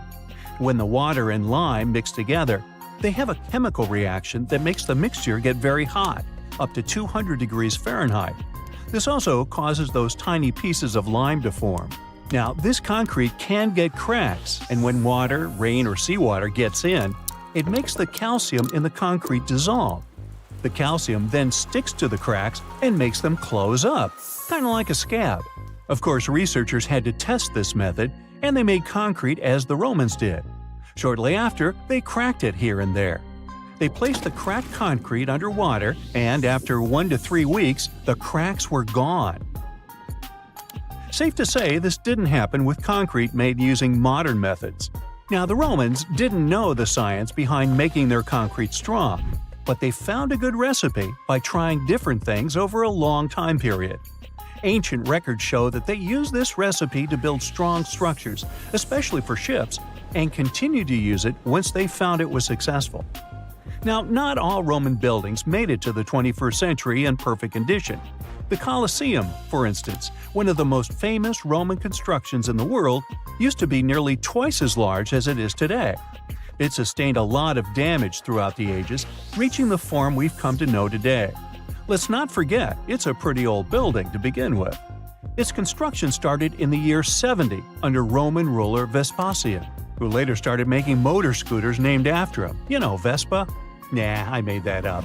Anyway, ever since it first opened, the Colosseum was home to a lot of activities and shows, featuring fearless gladiators and a large display of exotic animals, who got to mingle and did lunch together. Unfortunately, it all went downhill in 217 when a fire struck the upper parapets and much of the building's interiors. It took a whole century to finish up the repairs for the damages. Sadly, the initial shape of the Colosseum would be gone forever. A strong earthquake followed, and that didn't help either. This one took place in southern Italy in 443. At this point, a considerable portion of the Colosseum's outer ring was damaged. Soon enough, when locals encountered hardship, they had to rely on selling chunks of limestone from the ancient Colosseum to go by. Another earthquake came in 1349, which gave the Colosseum its most devastating blow. It's when the south side of the building collapsed completely. That's when it started to look more like the building we can see today in the Italian capital. It's not all bad, though. Some pieces of stone that were shaken off the Colosseum were used to rebuild other famous landmarks in Rome. So, if we think about it, the missing part of the Colosseum isn't missing at all. It's just been recycled all around the city. One building that features pieces of old stone Colosseum is called Palazzo Venezia, and it's a local museum. Now, speaking of weird buildings, you've probably seen this one, as it's one of the most photographed spots in the world. You can see online photos of people leaning on it, or ones that make the building look like an ice cream scoop. This famous Italian landmark is called, you tell me. Yep, the Tower of Pisa, and it looks like it's seconds away from collapsing to the ground. Now, should you ever want to visit, you'll need to head over to this Italian city with the same name, Pisa, near the Square of Miracles. Now, weirdly enough, this building is more famous for its awkward incline rather than for its history or purpose. Back in 1178, when the construction of the tower was still not completed, people realized that the building was starting to lean over, and that was before they had reached its third floor. They soon figured out it had nothing to do with the building plans or the materials they used.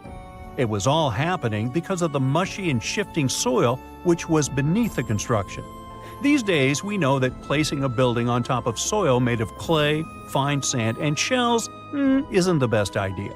But back then, people didn't know how to figure that out before building something. Now, fast forward some centuries, and it became clear that this 180-foot tower isn't just leaning, it is falling, and at a considerable rate of about 0.08 of an inch per year. Well, that may not sound like a lot, but multiply that by hundreds of years and, well, just look at the pictures and you'll understand.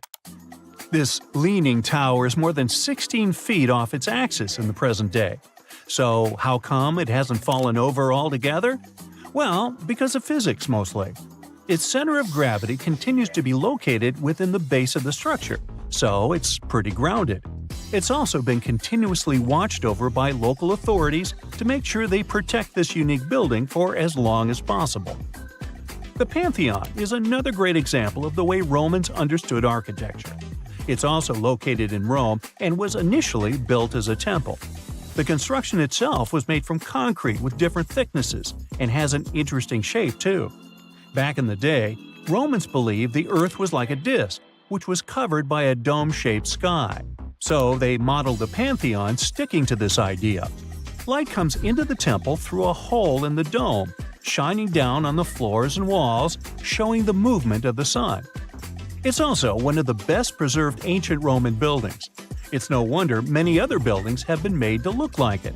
In the U.S. alone, the U.S. Capitol, the Jefferson Memorial, and the National Gallery in Washington, D.C. are all said to be modeled after this ancient construction.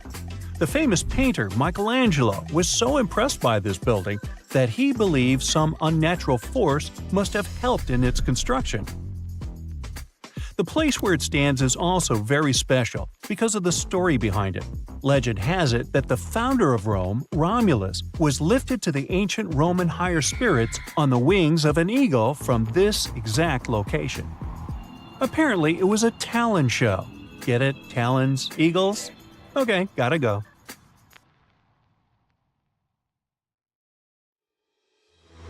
You're way more Neanderthal than you think, at least when it comes to your DNA. These ancient hominids were shorter and stockier than humans today. They made stone tools, used fire, wore clothing, and had some rituals of their own. The official theory says that they went extinct 40,000 years ago, but a new study says Neanderthals probably never really disappeared completely, but could have mixed with modern humans. It looks like every modern human has about 3% of the Neanderthal genome in their DNA. If it's accurate, it means Neanderthals were more connected with our ancestors than we previously thought, and shared a long history of living together. Neanderthals were very close relatives of modern humans, but our families separated about 500,000 years ago. More than 10 years ago, scientists discovered that Neanderthals had families with the early humans who traveled out of Africa. Because of this, people living outside of Africa today have about 1 to 2% of Neanderthal DNA in their genes. We now have only 3 really good examples of complete genetic code from these ancient hominids. The first one comes from bones found in a cave in Croatia that are 50,000 to 65,000 years old. 2 more examples, which are about 80,000 and 50,000 years old, were found in caves in Eurasia. Scientists still aren't sure as much about how modern human DNA got into the Neanderthal genetic alphabet because they don't have enough material to study. But they did compare the existing DNA of 3 Neanderthals with the DNA of 2,000 modern humans. They found that the Neanderthal DNA might be made up to 3.7% of modern human genetic code. It means that in the ancient Neanderthal population, about 1 in 30 parents were modern humans. The scientists found that modern human DNA got mixed into the Neanderthal genetic alphabet during at least 2 periods when humans and Neanderthals were interbreeding. This happened once about 200,000 to 250,000 years ago, and again about 100,000 to 120,000 years ago. There might have been other times they mixed, but we can't see those in the DNA we have now. Another recent study, which hasn't been fully checked by other scientists yet, says that most of the Neanderthal DNA in modern humans came from one big period of mixing, about 47,000 years ago, that lasted for almost 7,000 years. Scientists found skulls that are about 100,000 years old in two caves in the Middle East. These skulls look like they belonged to early modern humans, but have some features like bigger eyebrows that might show they had Neanderthal DNA. This could be because of gene flow from Neanderthals, and it fits in the mixing time frame. The study also looked at the genetic differences in the three Neanderthal genomes and found out that Neanderthals had an even smaller population than scientists thought before. It could be another proof that Neanderthals didn't just go extinct, but became part of the modern human gene pool. Many groups of modern humans left Africa and mixed with Neanderthals so much that Neanderthals couldn't stay separate. In the future, scientists want to study how modern human DNA affected Neanderthals. This could help us understand if this mixing had good or bad effects on Neanderthals. Neanderthals aren't our only relatives from the past. There used to be at least 9 species of humans on our planet. One of them, Homo habilis, earned the nickname Handyman because stone tools were found with its remains. It lived in eastern and southern Africa. This early human had a slightly larger brain than its older relatives and an ape-like face. Homo habilis was about 4 feet tall and ate a variety of foods. For a long time, scientists thought Homo habilis was the oldest member of our human family. But new dating methods have shown that Homo erectus, another ancient human, might be older and not related to Homo habilis. Homo naledi is a more mysterious member of our human family discovered in a South African cave in 2013. It's the only region of the world where their remains were found. They walked on 2 feet but were also good at climbing trees. They were small, about 4 feet 9 inches tall, weighed around 88 pounds, and had small brains. We don't know much about how they lived since we haven't found stone tools or other cultural evidence. But some scientists think they might have buried their deceased and made cave art. In 2010, scientists found some fossils in a cave in Siberia, but they weren't sure what species they belonged to. These fossils are from a group called the Denisovans, who lived between 194,000 and 51,000 years ago. We don't know much about them because we only have a few fossils, but DNA analysis has shown that Denisovans were closely related to Neanderthals and modern humans. They even had families with early humans, especially in Southeast Asia. There aren't enough fossils to give Denisovans their own species name, but their genes are found in modern humans, which means they might be part of our own species. As scientists study more about Denisovans and fossils in Southeast Asia, we might understand better how different species fit into the Homo family tree. In 2003, they found fossils of a very small human-like species in a cave on the island of Flores in Indonesia.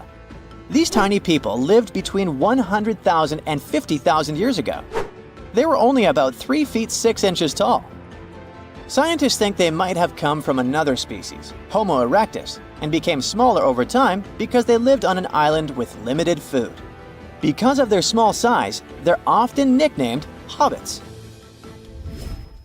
Around 40,000 years ago, Homo sapiens, yep, that's us, were the last humans left out of many different kinds of human-like species that walked on 2 legs. So, the logical question is, what happened to the others? And what did we have to do with their disappearance? Some scientists think we survived because our offspring lived longer, or because we were better at handling changes in the weather. Others think we might have competed with other human species, or maybe mixed with them and shared genes. About 300,000 years ago, the first Homo sapiens lived in Africa. They didn't look exactly like us, but they were more similar to us than other early humans. They had tall, round skulls with almost straight foreheads.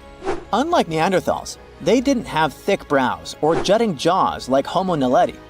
They also had chins, which no other early humans had, though we still don't know why. Homo sapiens lived in bigger groups and had more genetic diversity compared to other early humans. This helped us in many ways, not just in staying healthy. Having big social networks across different places was like having a safety net. If we ran out of food or water, we could go to other groups we were connected to, and they would help us because we weren't strangers, we were family.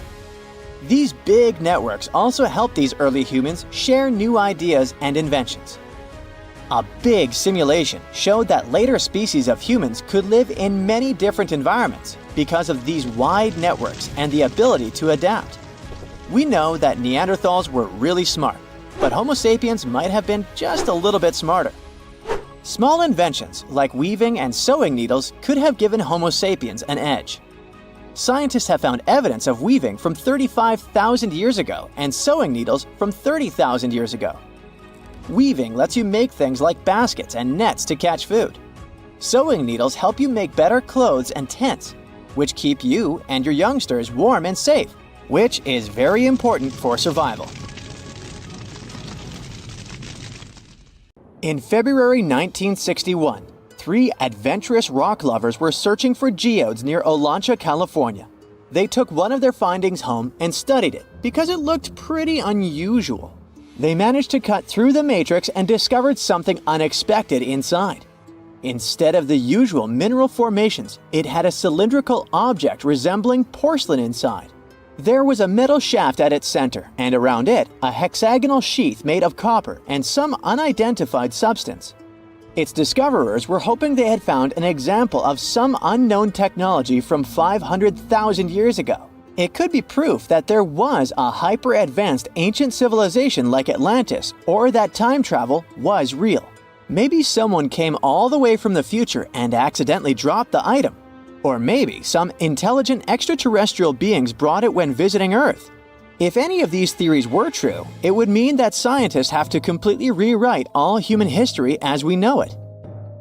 But not everyone shared the excitement, and truth seekers and alternative archaeology circles were trying to solve the mystery of the so-called Koso artifact until the late 90s with theories and debates. Then a group of skeptics took images and x-rays of the discovery and showed them to spark plug collectors. They have identified the artifact as a spark plug with corroded metal components from the 1920s and not ancient technology at all. Almost 20 years later, one of the co-discoverers of the artifact agreed to take it for inspection at the University of Washington.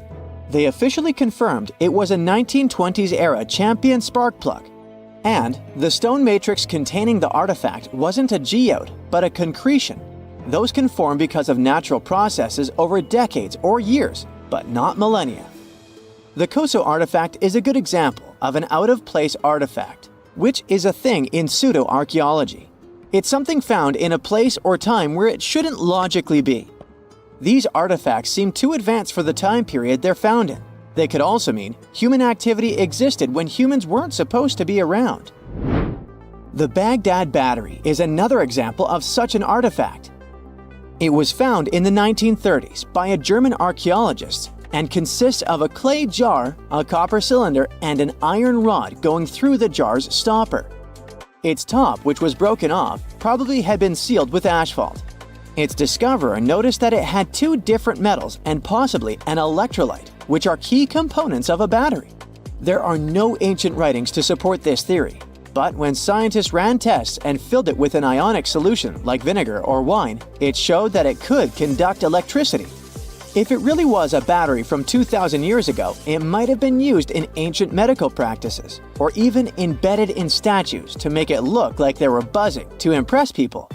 Kionich, who found it, believed it was used for electroplating, a process for coating metals.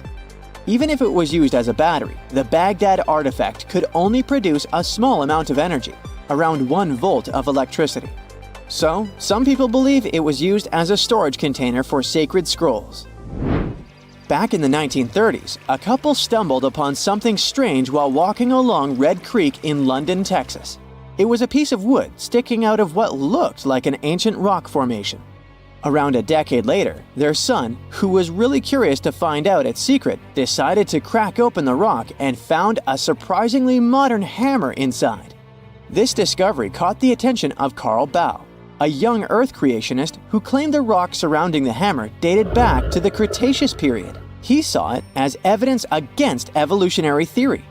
After some investigation, scientists proved that the rock was not as ancient as it seemed. Geological processes have just encased the modern hammer over time, so it wasn't evidence of humans coexisting with dinosaurs like the Flintstones, as some hoped. It was just a case of a miner dropping his hammer centuries ago and nature doing its thing. A Chinese archaeologist supposedly stumbled upon some caves that seemed to serve as a burial ground for small beings with big, oval heads. Alongside these remains, there was rock art depicting figures with round helmets, the sun, the moon, the earth, and stars connected by groups of pea-sized dots. They also found over 700 mysterious stone discs etched with spiral grooves. Things got even weirder when these discs were sent to a Chinese professor who claimed the grooves were actually written characters. According to his translation, the discs told the tale of Dropa visitors from another planet who had crashed their spaceship on Earth about 12,000 years ago and had tried to live among us until they were hunted down by locals. But there's no concrete evidence that any of this actually happened. The story was first published back in the 1960s in a couple of articles, but it all seemed a bit fishy. None of the people involved, the archaeologist, the professor, or even the university they supposedly worked at, seemed to have left any trace in the records.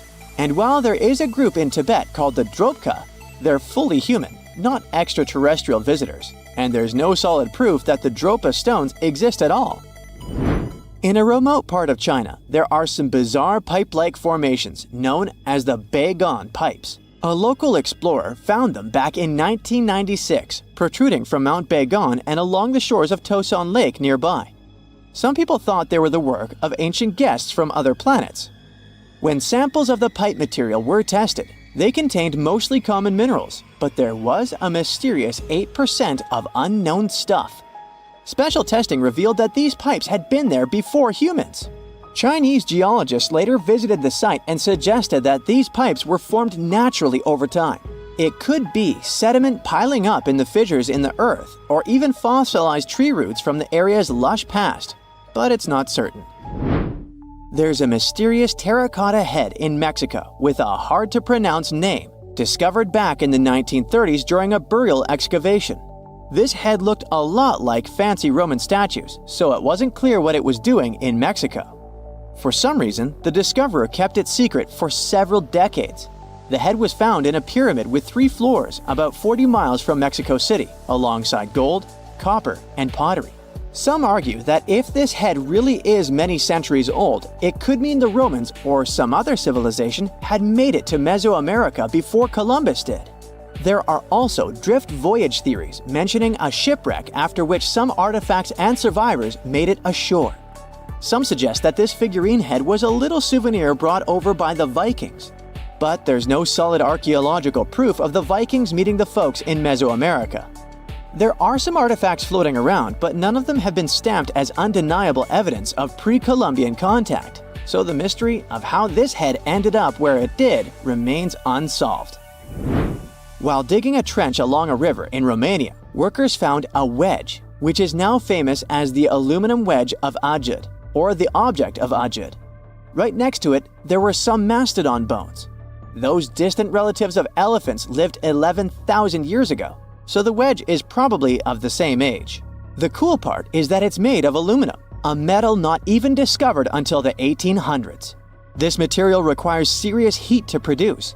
The wedge is also covered in a thick layer of oxide that's been sitting there for hundreds of years. Some folks believe this wedge must have crash-landed here on a spacecraft from some other planet. Some scientists think it's all a hoax, and others suppose it might be a human-made object with an unknown purpose. Now, let's assume that another species, whether humanoid or dolphin-like, could have existed millions of years ago. How do we find their traces? There was a Doctor Who episode about a non-human industrial civilization on Earth that existed long before us. These reptiles, called Silurians, were forced deep underground by a catastrophic rise of temperatures on Earth, and there they thrived for centuries. That inspired scientists to create the so-called Silurian hypothesis. If there was an advanced civilization before us, we should find their traces somewhere. Well, let's try. Climatologist Gavin Schmidt and astrophysicist Adam Frank decided to dive into this themselves. Like us, any technologically advanced civilization would be hungry for energy, so they looked for global effects that would leave a widespread mark. For example, hints of large-scale industrial processes, like plants and factories, and their leftovers. Then comes the question of how long these civilizations would last. If they existed for a long time, we should look for long-lasting signs, like residues from burning fossil fuels, mass extinctions, synthetic chemicals not found in nature, and even traces of nuclear fission. Basically, we should search for the same kinds of things that humans are currently leaving behind as evidence of our activities. Unfortunately, this evidence isn't that easy to find. Let's imagine an unsettling scenario if humanity suddenly disappeared. Even though it seems like we've left a lot of changes on our planet, the future civilization millions of years from now would struggle to find any remnants of our existence. Why? Well, our planet has existed for 4.5 billion years. Complex life on Earth has existed for more than 400 million years. Compared to that, our industrial period only lasted around 300 years, and we haven't left any significant traces. Our record of Earth's history is full of gaps, especially the further back you look. The fossil record captures only some things, being very selective and incomplete. On average, one fossil emerges every 10,000 years, and dinosaur footprints are even rarer. Mountains rise, oceans change, and plate tectonics can easily wipe out evidence of entire civilizations. After a couple of million years, chances are any physical signs of a civilization would disappear. In order to find at least something, we have to look for things like odd sediment patterns or unusual isotopic ratios. Also, fossils mostly form in water, leaving us in the dark about creatures on land or in the jungles. So even if there was a technologically advanced society millions of years in the past, and even if they were far more advanced than us, we might struggle to find any clues of its existence. Frank and Schmidt try to understand how we could ever hope to spot signs of them. Discovering actual cities would be the ultimate proof of a Silurian-style civilization on Earth. But Adam Frank isn't too optimistic. Even now, our cities cover less than 3% at the surface, making it easy to miss ancient city ruins. Whether a city survives over tens of millions of years depends on whether the land around it is sinking, getting locked into a rock, or rising, getting worn away by rain and wind. So places like the French Quarter in New Orleans might have a better shot of making it into the geologic record than, say, Haight-Ashbury in San Francisco. When it comes to finding artifacts, the odds are pretty slim as well. No prehistoric iPhone would survive millions of years, fancy glass or not. Finding their fossilized remnants might be a bit more promising, but it's still tricky. Considering modern humans have only been around for about 100,000 years, it's quite possible that we might overlook any traces of an earlier advanced species. There is one thing, though. We could stumble upon their traces in rocks. Our current chaotic era might leave a distinct mark on the Earth's geological history, especially since we're basically experiencing PTM 2.0. I'll get to that in a moment. So they try to look at the changes in the carbon cycle. Humans have been releasing a lot of fossil carbon since the 18th century. This leaves a special mark in the carbon isotope ratio, like a signature that shows the difference between carbon in living things, such as seashells, and carbon in lifeless volcanic rock. Scientists also look for signs in the way sediments are arranged. Large coastal deltas might mean that there were bigger rivers made by folks in this hypothetical civilization. Traces of nitrogen could suggest big-scale farming, where they used a lot of fertilizer. Spikes in metal levels in the sediment could mean runoff from heavy industries. Of course, a single find like that wouldn't tell us anything. Schmidt says the key is to look for multiple signs together.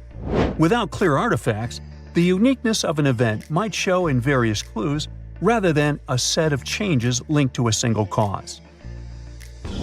On a quest for Silurian-style clues, scientists even decided to check the moon. Some astronomers find it surprising that no one has looked into this before.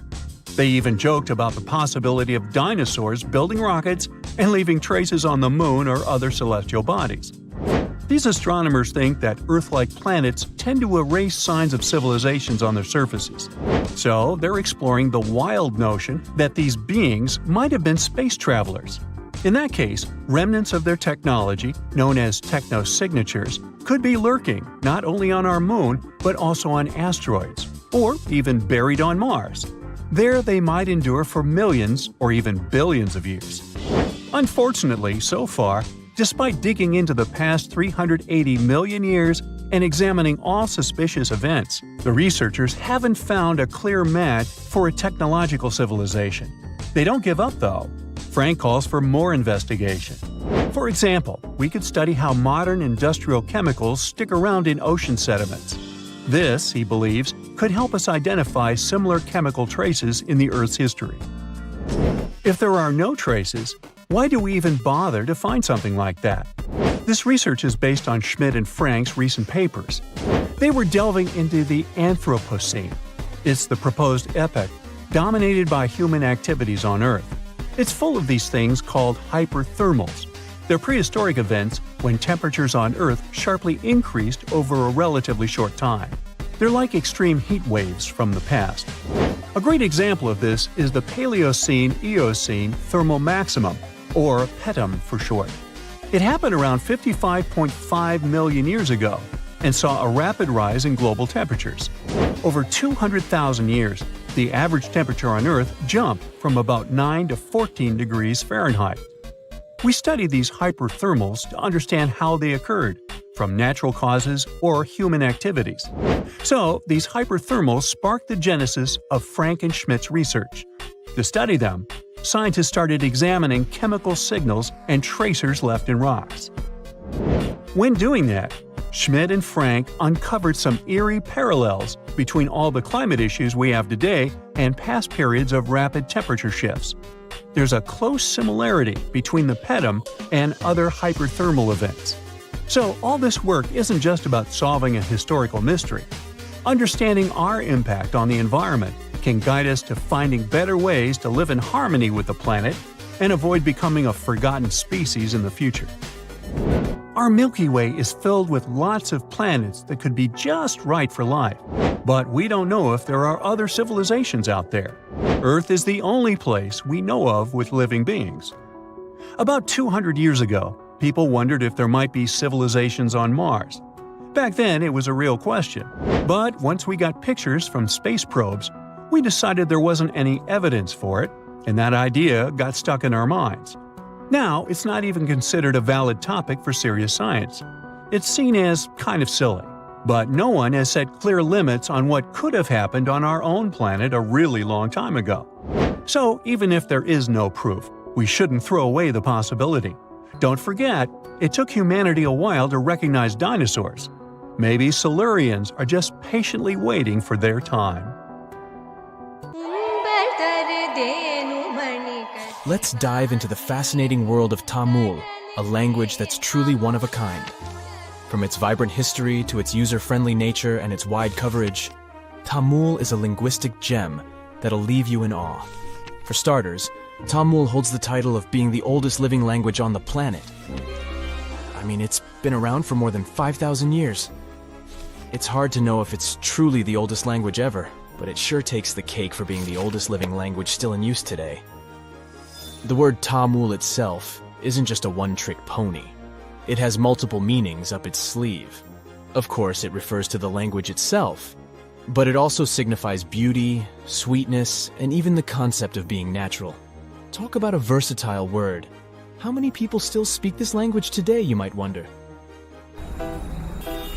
Tamil is like the rock star of languages in India, with over 84 million native speakers. Globally, almost 90 million people proudly call Tamil their mother tongue. Hold on to your hats, because things are about to get divine. In India, you'll find a temple dedicated to none other than Tamul Tai. Now, Tai means mother, and this deity is considered the personification of the Tamul language as a loving and nurturing parent. This language is also not just limited to its homeland. It's a language that has spread its wings across its neighboring areas. For instance, it's also an official language in Singapore and Sri Lanka. Not to mention, it's also recognized as a minority language in South Africa, Malaysia, and Mauritius. Have you ever wondered how it all started? You know, the whole spoken word shenanigan? And where? It's not like words magically popped out of thin air, right? It must have taken quite some time to develop. Linguists don't have an exact date or any clue about what those ancient languages sounded like, but they believe the first spoken language sprouted up around 100,000 years ago. Unfortunately, since a written language only came about 5,000 years ago, we don't have much info on what those early languages sounded like. All we know is that they're somehow related to the languages we speak today. Earth is one massive place. We're talking over 7,000 spoken languages among a population of over 7 billion. Sounds like a lot, right? Well, historically speaking, that's not too many. In fact, many languages are gradually fading away, being replaced by their respective countries' official languages. People are hopping on the bandwagon of learning the dominant language for better educational and economic opportunities. Eventually, we might end up with a global language to rule them all. At the moment, the most used language in the world is English. But hey, it wasn't always like this. Back in the day, before the world became one huge linked web, there were oodles of small nations and communities scattered all over the globe. That means there were probably hundreds of thousands of languages evolving just like living organisms. But let's travel back in time for a bit, shall we? Picture a bunch of early humans roaming the land in their little tribes and communities. Within these groups, language became the bee's knees, the go-to for communication. It was crucial for their hunter-gatherer lifestyle. This language thingamajig allowed them to hunt like pros, multiply their numbers, build cool stuff, and survive in all sorts of gnarly conditions, even at high altitudes. Plus, it gave them a leg up on their rivals, like the Neanderthals. Sure, those folks may have been smarter and stronger, but it's widely believed they didn't gather together as Homo sapiens did. And so, about 40,000 years ago, poof, bye-bye Neanderthals. It just goes to show that language is quite a handy-dandy tool. Or at least that's one of the theories. Fast forward a bit, and humans had conquered all the major land masses. Mesopotamia, for instance, was the hotspot for this linguistic revolution, and by around 3,200 BCE, Sumerian, a totally groovy language, stole the show. To this day, it's one of the oldest ones we know of, if not the oldest. What's interesting is that Sumerian had no linguistic siblings. It was like the loner kid on the linguistic playground. Let's look into the Sumerians' writing skills for a bit too. It's nothing like what we're used to today. Scientists have named it cuneiform writing, and it emerged as a means to record trade and political information. As a matter of fact, the first recorded name in history wasn't of a king or some powerful figure. It was most likely the name of an accountant. But it's difficult to know for sure. Cuneiform consisted of a collection of pictograms that represented objects or people, much like the ancient Egyptian hieroglyphics. Sumerian culture thrived in several city-states located in the southern region of Mesopotamia. Uruk, known as the first true city, was among the stars of the show.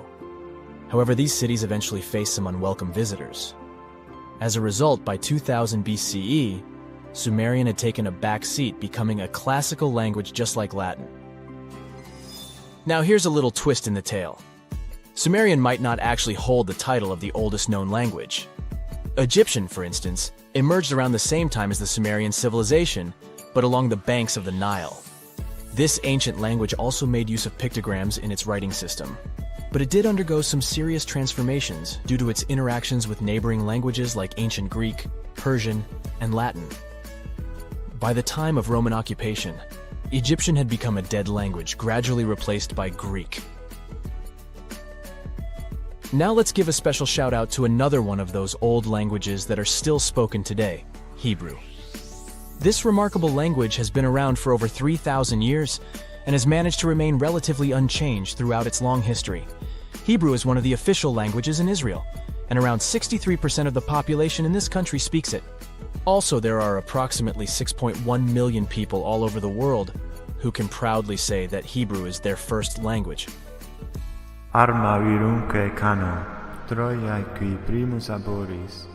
We can't finish up this list without mentioning the amazing Latin language.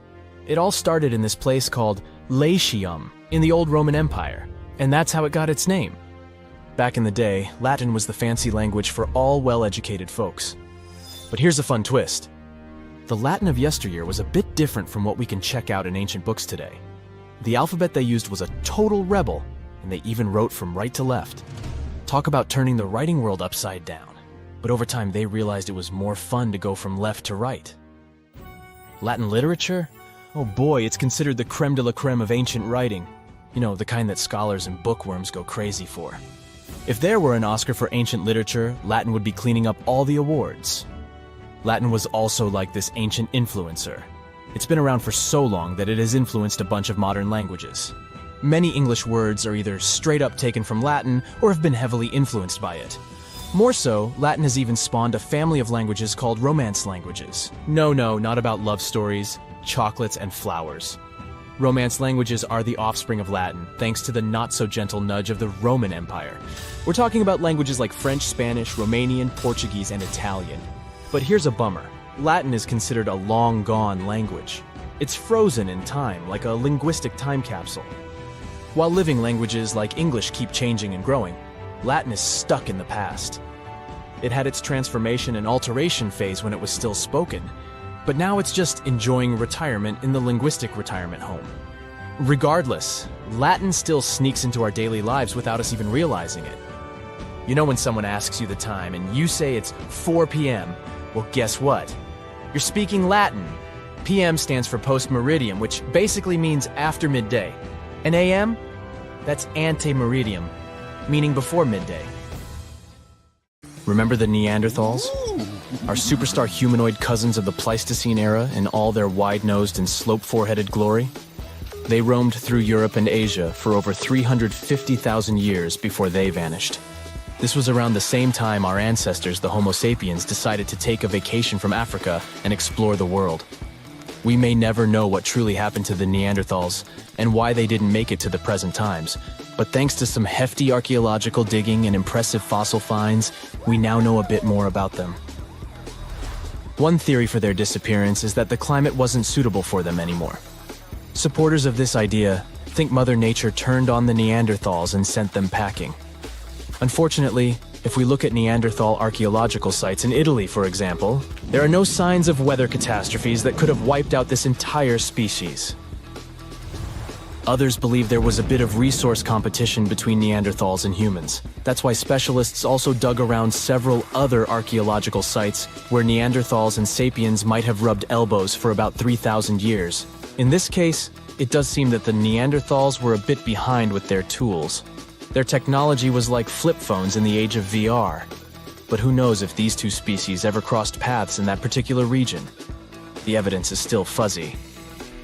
How they went extinct isn't the only information we're curious about when it comes to Neanderthals.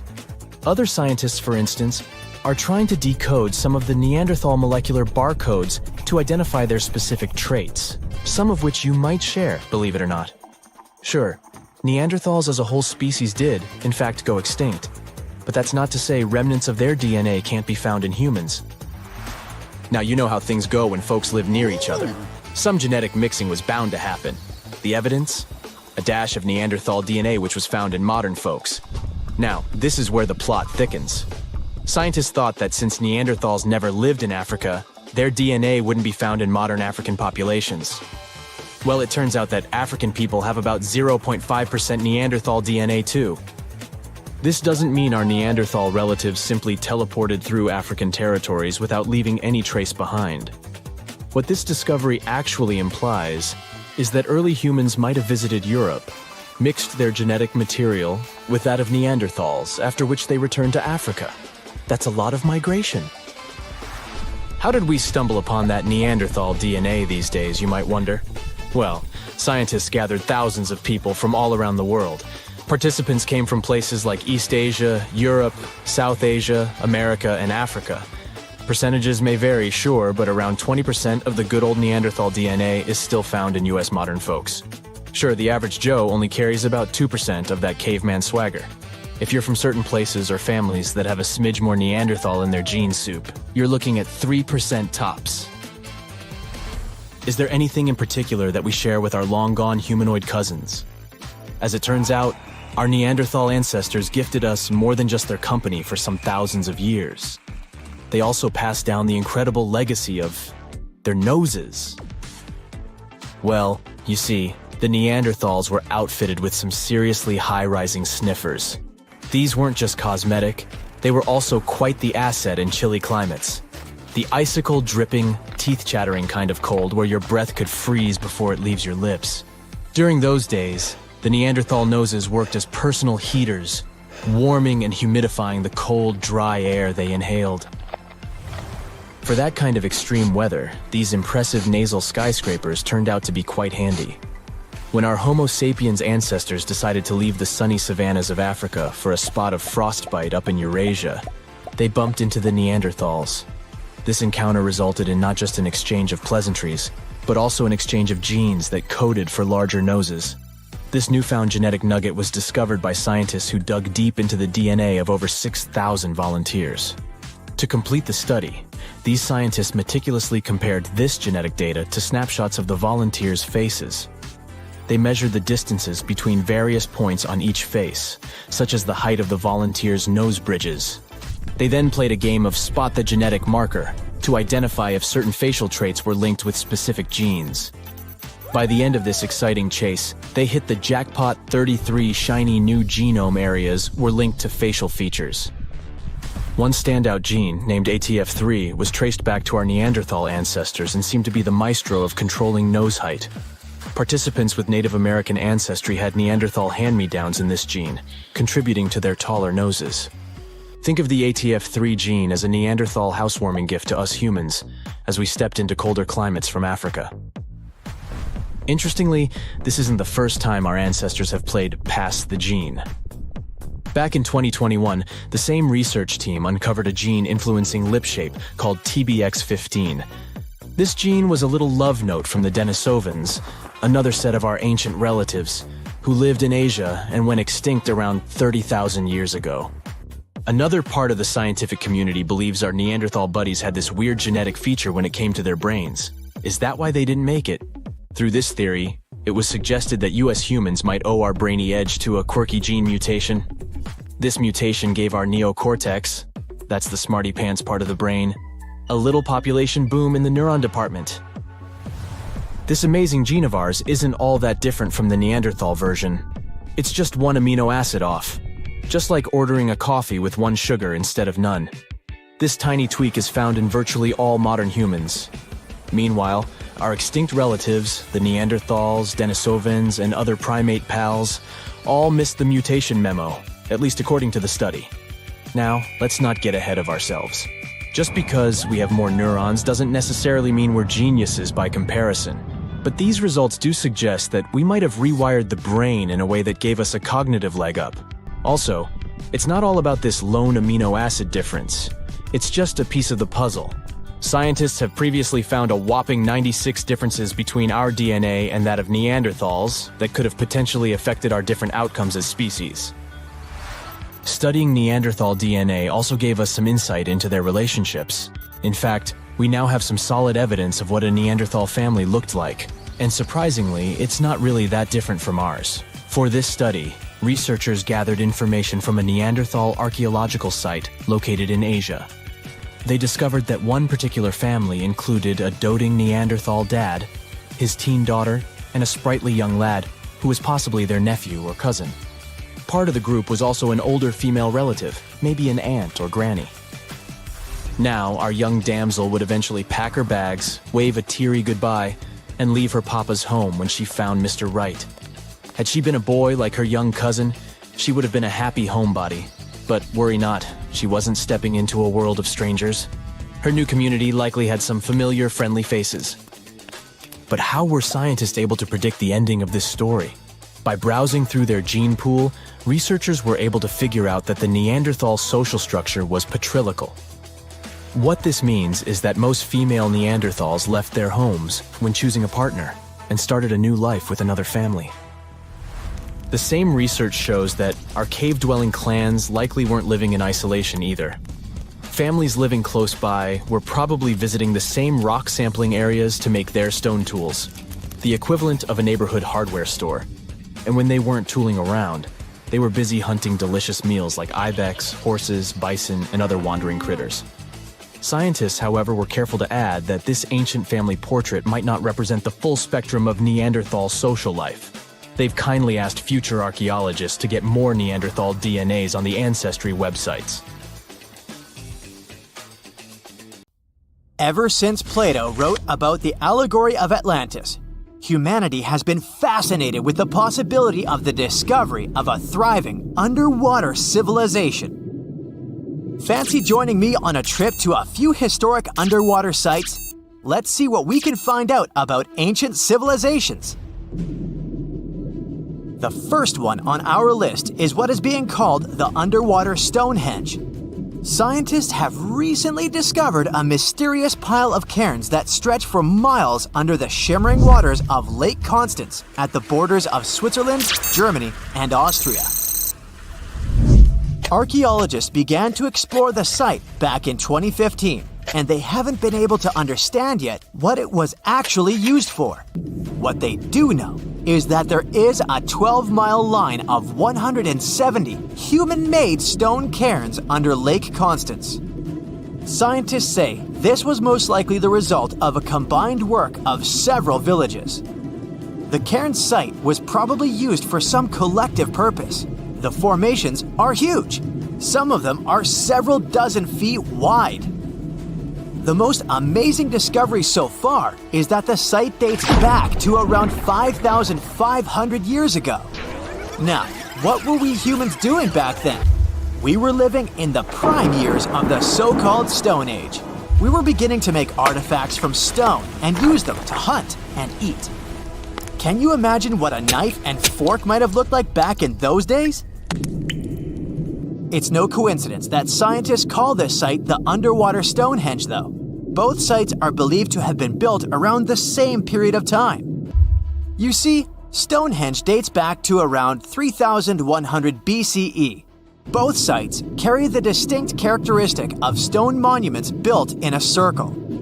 Not to mention the fact that scientists also haven't figured out why on earth our early ancestors would feel the need to build a monument such as Stonehenge.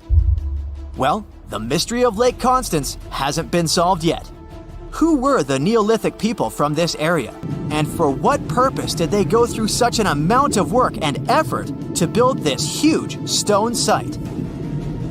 Next, we're taking you on a tour of the Ryukyu Islands just off the coast of Japan. You're diving deep down to an archaeological site. But I should warn you, the waters of the Pacific Ocean are far from smooth. It doesn't take long before you see a huge structure, thanks to the sunlight shining down on the seabed. At first, it looks like Machu Picchu's ruins located across the globe in Peru. As you approach the site, you slowly figure out its forms. A pyramid-shaped structure, arches, staircases. It's something that could have easily been a palace or a castle. Could this be a sign of human activity? What you've just seen is known today as the Yonaguni Monument. It also goes by the name of Japan's Atlantis. The entire monument is about the size of 5 soccer fields and the height of a 5-story building. Its most surprising feature is its expanse of terraces. Explorers and scientists believe that Yonaguni might be 10,000 years old. But whether it's a human-made structure or a natural formation is still under debate. For Japan's top marine geologist, Professor Masaki Kimura, Yonaguni is the heritage of a lost civilization. Kimura has dived to the bottom of the ocean to explore the ruins over 100 times over the past 10 years. According to him, there are clear signs of human activity down there. On the monument's surface, there is a triangle-shaped concave that is a historical symbol of water fountains in the region. There's also a giant turtle carved on the eastern side of the structure. And, according to Kimura, turtles have an important cultural meaning. Several pieces of stone tools have been recovered from the site. Their estimated age is around 10,000 years. However, not all scientists support this theory. For many, Yonaguni is the result of thousands of years of erosion. The fact that the monument is composed of one massive rock leads them to believe it's not human-made. The defined edges and flat surfaces resemble a natural formation in Northern Ireland, known as the Giant's Causeway. The basalt columns look like the ruins of a palace, but they're actually the result of volcanic activity in the region. Now, you're flying to the coast of Greece, 4 hours away from Athens. More specifically, you're in the Peloponnese Peninsula. You dust off an old snorkel and head for a free dive on a bright sunny day. Sometime into the dive, you start noticing patterns on a seabed. 13 feet below the surface, outlines of familiar objects start to appear, one by one. As you continue swimming, what looks like the outline of an entire city emerges in front of your eyes. Are you wondering how water could have taken the whole city? Rocks are perfectly aligned into what appears to be the foundation of a building. This is Pavlopetri, an ancient city you've probably heard about for the first time. It was discovered by Nicholas Fleming, a British oceanographer, when he was on vacation in Greece.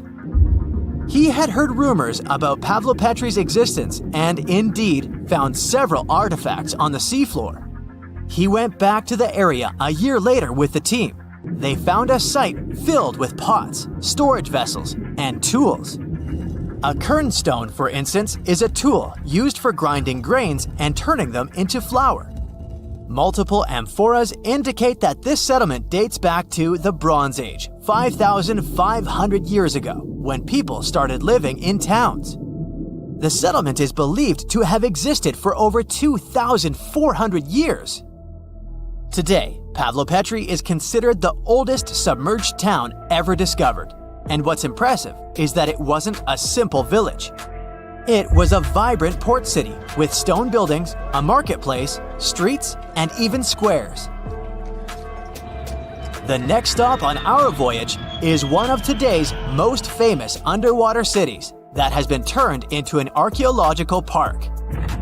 The city of Port Royal in Jamaica exists only below the surface, but in 1692 it was one of the wealthiest cities in the Western Hemisphere.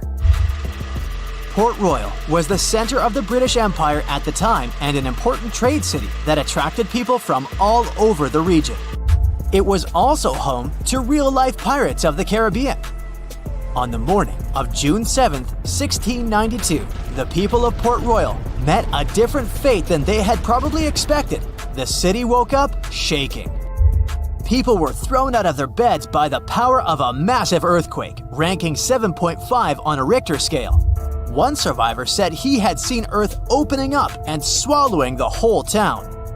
What he said could be true, as the city was mainly built on sand. The ground swallowed buildings, roads, you name it. Geysers erupted, and finally, waves as big as 10-story buildings hit the city. About 33 acres of the city disappeared under the water. Amazingly, most of its 17th century remains are still in good condition under 40 feet of water. Archaeologists have found taverns, storage rooms, kitchens, and recreational buildings used for diverse purposes. You can also see a grand lion statue, a submerged bridge, and many picturesque arches. Of course, I saved the best for last: India. Just off its coast lies another sunken marvel. A site known as the Lost City of Cambay is located in the Gulf with a similar name. It remained undiscovered until 2001, when the National Institute of Ocean Technology made a routine water assessment. With the help of sonar technology, which sends a wave sound to the bottom of the sea, they found something far beneath the surface. Images showed well-defined geometric shapes spread along a 5-mile stretch.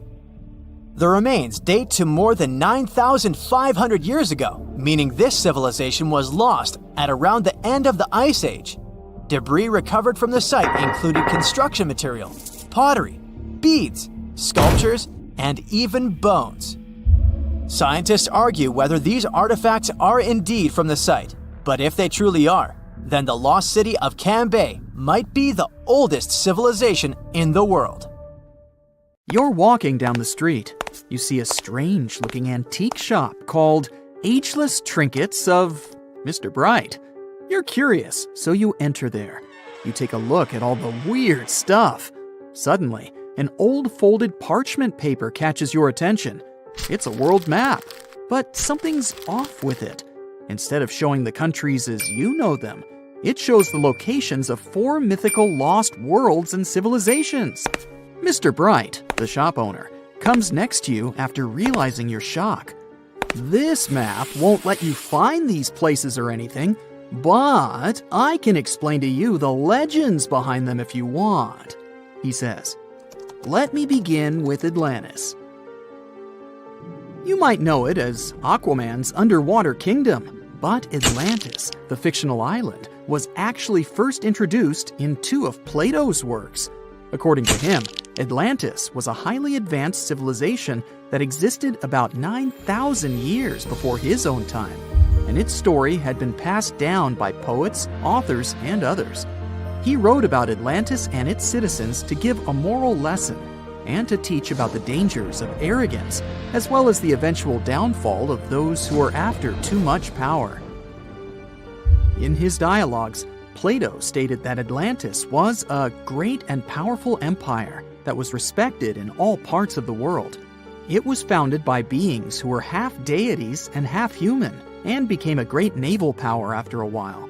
Being an island filled with gold, silver, and other precious metals certainly helped their case. But besides that, it was also known for its breathtaking architecture and state-of-the-art technology, as well as its countless rare and exotic wild animals. Atlanteans were proud of their great achievements and the perfection of their civilization, but their excessive pride was going to bring their downfall. They believed they were so superior that they could gain control over any nation. This led them to launch a series of invasions.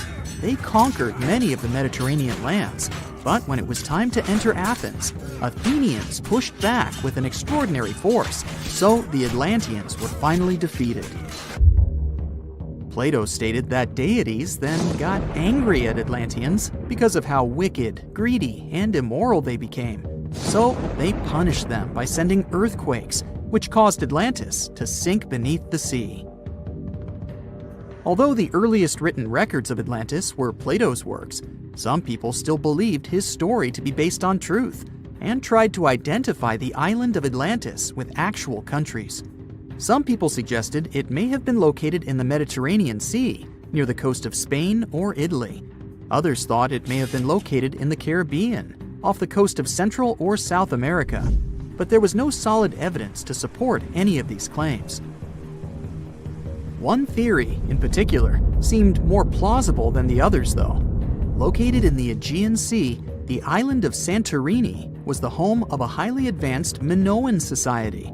However, due to a huge volcanic eruption, it was destroyed about 3,600 years ago, causing the Minoan civilization to suddenly disappear. These similarities between the fictional Atlanteans and the historical Minoans made Santorini a good candidate for the speculations. Yet again, there were still major flaws with it, such as how the time when Plato said Atlantis was destroyed doesn't coincide with the time of Santorini's eruption. So Atlantis still continues to be regarded as nothing more than a popular legend in the scientific world. Now, let's move toward the northeast direction on the map, Mr. Bright says.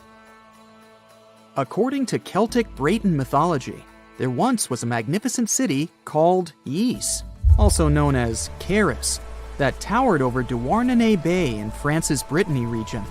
It was the most wealthy city in the entire Atlantic. It was especially famous for its beautiful gardens and buildings, and its citizens were all living comfortably and happily there. Dahut, who was King Bradlon's daughter in Breton legends and literature, had a deep love for the sea. She begged her father to build a city at the edge of the sea, and that is how the city of Ys was established. Little did she know that she would be the one responsible for the destruction of her father's beloved gift.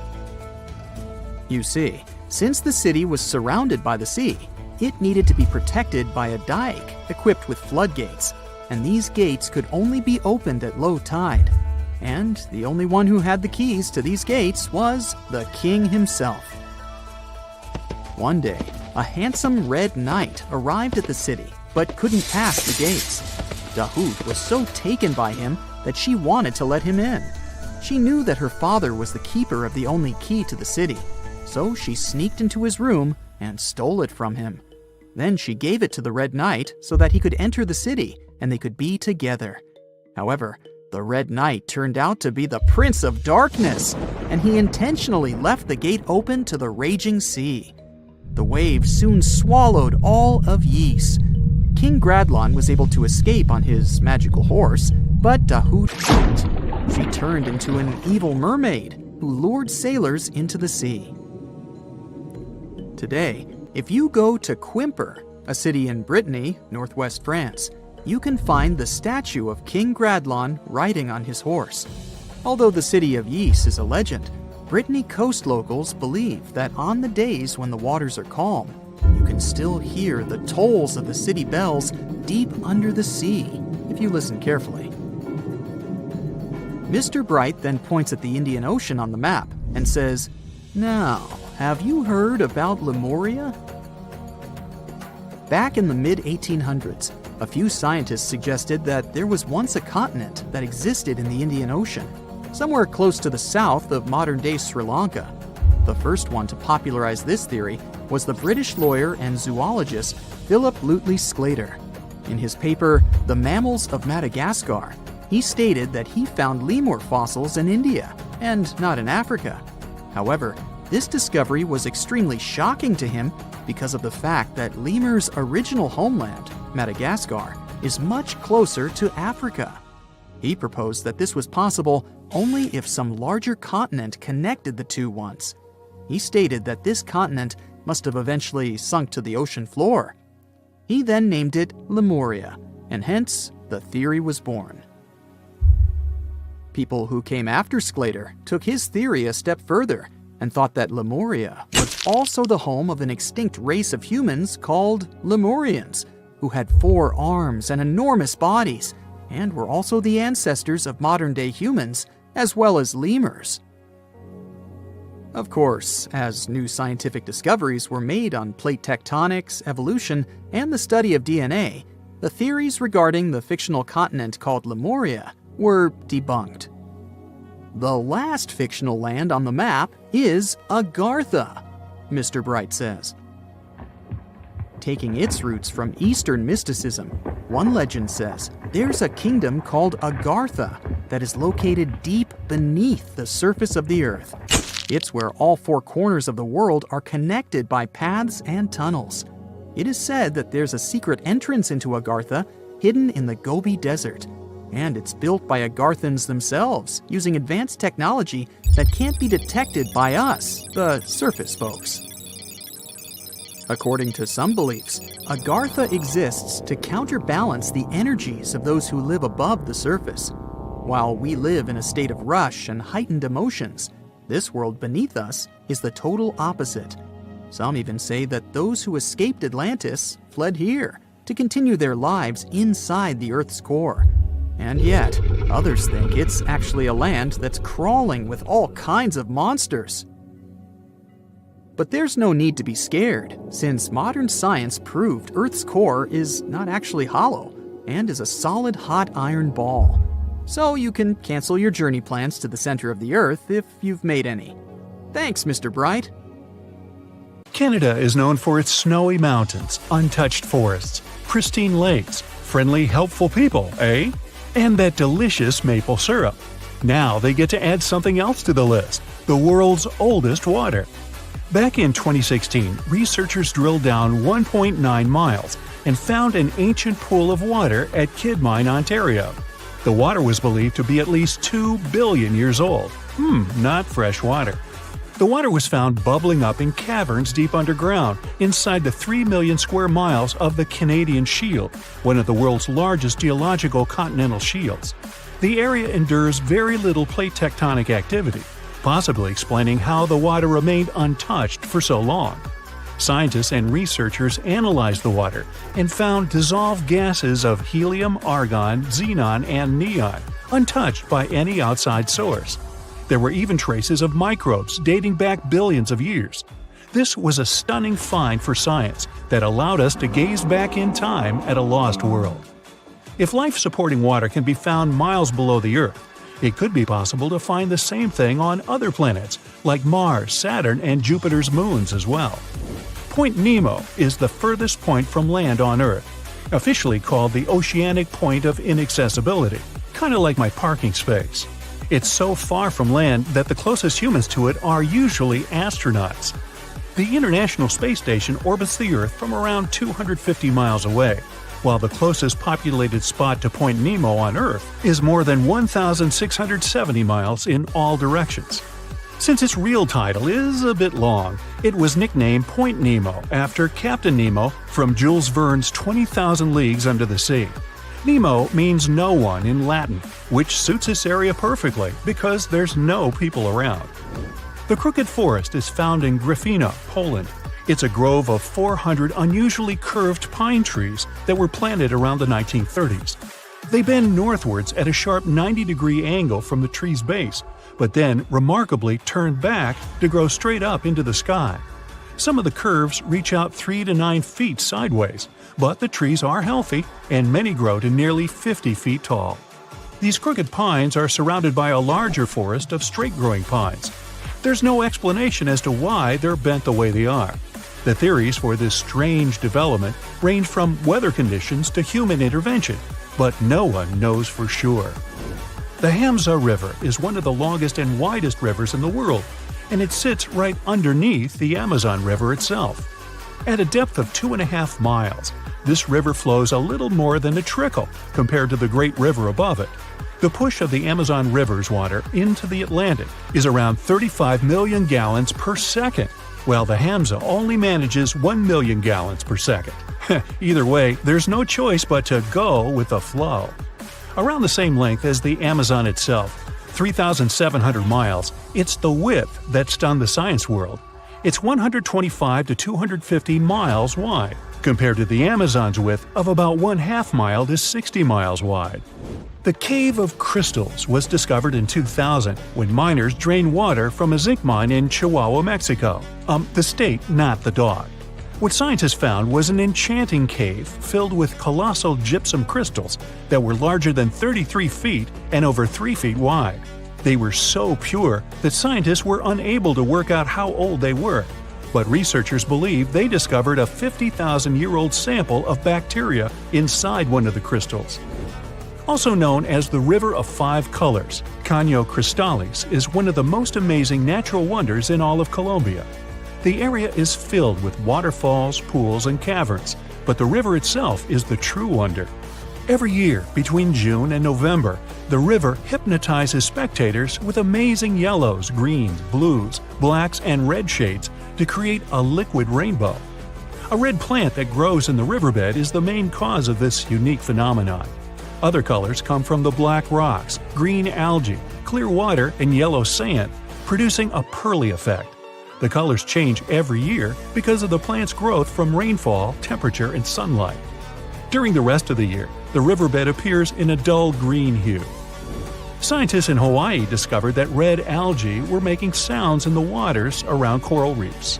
The noise was believed to come from the loud snapping shrimp, until researchers put the sound and presence of algae together and started monitoring the bubbles.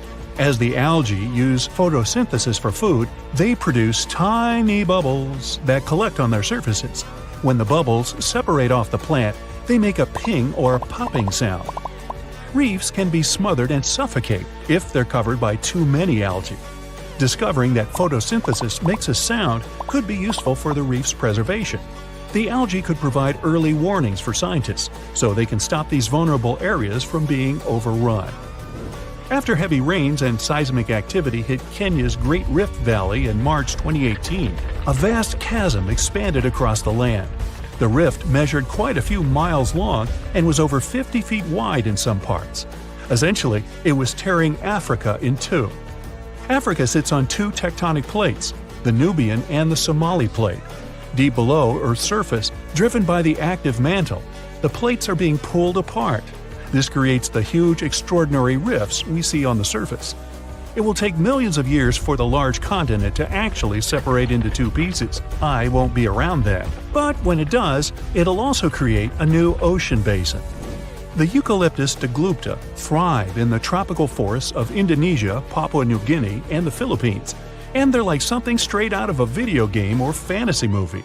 Growing up to an enormous height of 250 feet in its native environment, this one-of-a-kind tree has bark that displays green, bright blue, orange, purple, and red streaks as it ages, kinda like me. As strips of bark fall away, the tree's colors change, and the bright green inner bark is revealed. Off of the beautiful island of Mauritius in the Indian Ocean, there's a spectacular view that has to be seen to believe. You'll need to hop on a plane to get a bird's-eye view, though. What looks like an underwater waterfall is actually sand from the shores being pushed off of a high coastal shelf by ocean currents. It falls all the way into the deep dark depths of the ocean on the southernmost tip of the island. Most of the ocean waters around the island are only 26 to 490 feet deep, but this deep plunge drops down a few miles, creating the illusion of a waterfall. This oceanic shelf didn't exist a few million years ago, but seafloor spreading has created this quite recently. The walking trees of the Amazon are one of the most unique and puzzling ways plants move to get to the perfect spot for everything they need. These trees walk by allowing the new roots to replace the older ones while searching for more sunlight in the dense forest. As the roots fix themselves into the new soil, the tree bends towards the new roots, leaving the old roots to slowly rise. Traveling to a new place with better sunlight and more solid ground can take a couple of years. This is because they only move around 0.8 of an inch a day, or around 65 feet a year. Now you can just imagine this going on in your front yard. You plant the tree here, and next year it's all the way over there. Ah well. Down in southern Costa Rica, 300 stone petrospheres are dotted all over the forest. Some weigh as much as a bowling ball, while others can be up to 15 tons. Their purpose and how they were made so long ago are lost to us. Discovered in the 1930s, a lot of them were removed and transported around the world. It wasn't until the 1970s that we began to preserve and protect these stones. While the stones are mostly a mystery, archaeologists know they're made from granodiorite rock, similar to granite. If they were carved by a civilization, their near-perfect shape must have been made by chiseling away with small stones. Ethiopia's Danakil Depression is an environment that looks like it belongs on another planet. Filled with lava pools, bright neon-colored hot springs, and vast salt flats, it's also the contender for the hottest year-round temperature of 93 degrees Fahrenheit. Poisonous gases fill the area with hot springs filled with acid. Worse, it only receives up to 8 inches of annual rainfall. It's also one of the lowest places on the planet, at 410 feet below sea level. No wonder it's one of the most inhospitable places on the planet. Hey, sounds great. No crowds. Let's go. The conditions on this mysterious island might teach us how we can live on Mars one day. Devon Island is, to this day, the largest uninhabited island on our planet. It's located in the Canadian Arctic archipelago, and it's easy to see why people find it impossible to make a home here. The soil stays frozen throughout the seasons. The eastern part of the island is covered by a thick ice cap all year round. Summers here last for less than 50 days. And by summer, I mean that the ground is snow-free, and the temperatures are slightly over 46 degrees Fahrenheit. Since almost no plants are growing here, there are no animals that could have adapted to these conditions. That's why scientists compare this island to what it would be like to live on Mars. In 2001, a project started here on Devon Island looking to discover how people might live and work on other planets, particularly on Mars. It's called the Houghton Mars Project, and offered NASA scientists some unique studying opportunities. There are few options here in terms of logistics and transportation, and communicating with people living outside the island is also a bit more difficult. Specialists believe that if we can find solutions to live here, we might be able to do it on Mars too. Think of it as a home-based outer space boot camp. The Pitcairn Islands can be found in the middle of the Pacific Ocean. If you're a fan of adventures and remote places, this is the place to be. But you'll need to buckle up for quite the ride, since no plane has ever reached this place. The only way to reach the Pitcairn Islands is to take a 32-hour yacht ride. No wonder only 50 people are known to live here. Its history is really interesting too. A group of people settled here in the 18th century after a failed marine mission. To this day, all the residents of the island are descending from that initial group. Life's not easy here though. If they need to see a doctor, for example, they need to travel either to the island of Fiji or to New Zealand. Now let's head over to Mexico, where recent technology has allowed scientists to explore some fascinating cenotes, which were previously unknown. Cenotes are also called sinkholes and allow us to see subterranean water bodies. A team of archaeologists, cave divers, underwater photographers, and biologists came together to explore and document the extensive network of sinkholes located in the Yucatan Peninsula. One of the hotspots is located under the main pyramid at the Chichen Itza archaeological site. In total, scientists are looking to explore about 6,000 cenotes stretched across this whole region. The whole project is important not only because of the geological discoveries, but also because of its connection to the Mayan people and their culture. These recent discoveries revealed that for the Mayans, these cenotes weren't simple water sources. They dictated the way they built their constructions and had a huge impact on their spiritual lives too. The tallest mountain in the world is Mount Everest, sure, but it's been explored by scientists and tourists alike and doesn't hold many secrets. The mysterious Ganghar Puensem, on the other hand, is the tallest unclimbed mountain on our planet. The reason behind this unusual situation is not because of its remoteness or harsh conditions. Rather, because it's against local legislation to climb it. It's located in the South Asian territory of Bhutan, and the name of the mountain translates to the White Peak of the Three Spiritual Brothers. Local tradition dictates that mountain peaks shouldn't be available to humans and need to be left to the higher spirits. Mountains in this region can only be climbed up to 3.7 miles, but Ganghar Puensem tops 4.7 miles. For this reason, there's no official record of any human reaching the peak. Almost all of the previous expeditions have been inexplicably stopped at the midpoint. The next unusual spot should be on any travel enthusiast's bucket list, the island of Madagascar. For starters, it's estimated that about 90% of the species of plants and animals that are found here can't be seen anywhere in the world. But there's one small portion of the island that has baffled both tourists and scientists, the Stone Forest. It belongs to the Tsingy de Bemaraha National Park and features some unique limestone formations. They look like thousands of spiky towers that stretch hundreds of feet into the air. The distance between these formations can be anywhere from a few inches to the length of a city street. As beautiful as it is, it's really hard to get here. It'll take you a few days to get there from the nearest city. Once you get to the park, it becomes really difficult to explore too. It can take a whole day to go across as little as half a mile. The word Tsingys itself translates to where one cannot walk barefoot. To visit the remotest village in the whole world, you'll need to prepare yourself for quite the journey. From the United States, for example, the easiest route involves a 15-hour flight to Cape Town, South Africa, followed by a 6-day boat ride to reach Tristan da Cunha. Or you could take a month-long cruise through the South Atlantic Ocean, whatever works better. Planning in advance is a must, since only 9 boat visits are made to the island yearly. It's just 7 miles long and right in the middle of the South Atlantic Ocean. stretching a mere 37.8 square miles. There are slightly over 200 residents, and they all farm for a living. They do have internet service, but it's really slow. The people living here speak a dialect of English that is used by the fewest number of people in the world. The town of Coober Pedy in Australia is partially underground. It all began back in 1915, when opal deposits were found in the area. To this day, the town is still the biggest opal mine in the world.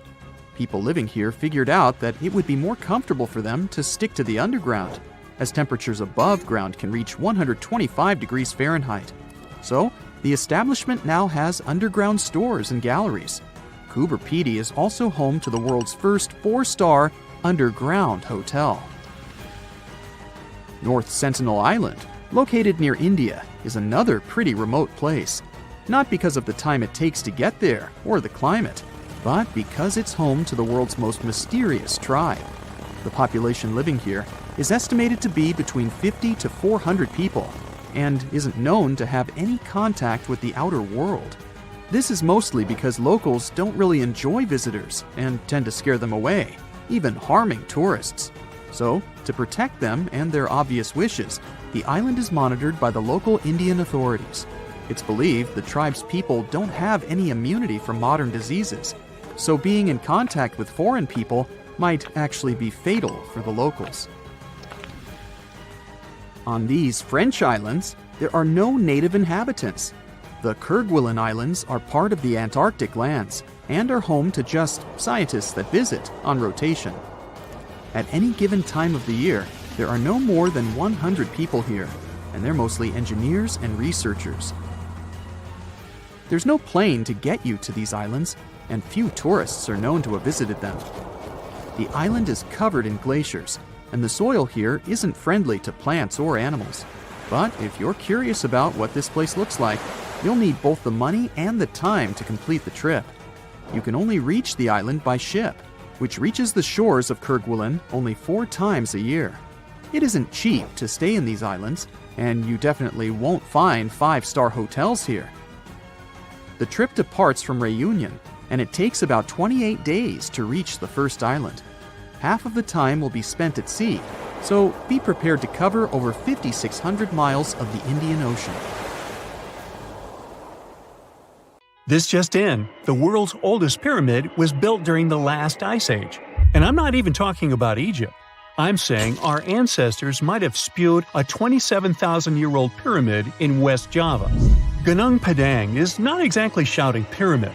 It's more of a mound with huge scattered stones tossed all over it. But local people seem to revere it, and they have for centuries. It wasn't until recently that the Indonesian authorities decided to excavate a bit deeper to see what all the fuss was about. They ended up finding the remains of a human settlement. It was rather unexpected, since the mound is pretty high up. This excavation could only prove there were humans in the area as far back as 45 BCE, which sounds reasonable. It was up to an Indonesian geologist named Donnie Hillman to prove that Gunung Padang is the world's first pyramid. He used all sorts of new technology to support his claim. Our guy used carbon dating, which digs deep into the earth and takes whole chunks of soil. He found layers and layers of constructions, like he was digging up Rome and finding ancient buildings buried in the ground. His research proved that there had been caverns and even rooms down there, which could only mean one thing: humans. As for the rocks located up in the mound, they were most likely strategically placed by the people who lived there back in the day. They needed a place to meditate, so they arranged things in a harmonious way. Their smooth surfaces wouldn't be the result of years of erosion, but the works of great sculptures, the Michelangelos of their day, let's say. If this is all for real, then human civilizations began way before we think they did. Our ancestors, the Paleolithic humans, didn't have what it took to be considered a civilization, especially not the tools and knowledge to build pyramids. They needed a lot of masonry skills, which weren't all that available during the last ice age. His peers don't share this view, though. They could believe Hillman's theory if he had found evidence such as charcoal and bone fragments, but he didn't. Flint Dibble, another archaeologist, says that without concrete evidence of human activity, there's no proof of an actual pyramid.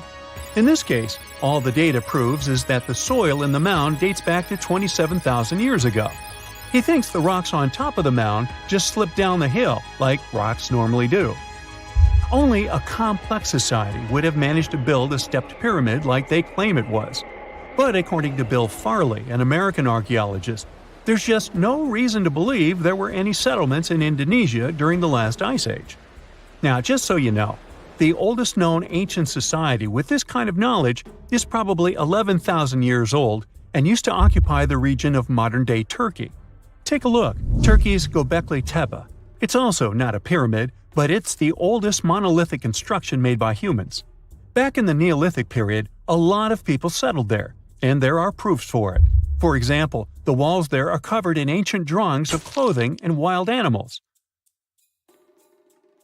Until recently, the title of the world's oldest pyramid went to a three-sided construction known as the Djoser Pyramid in Egypt.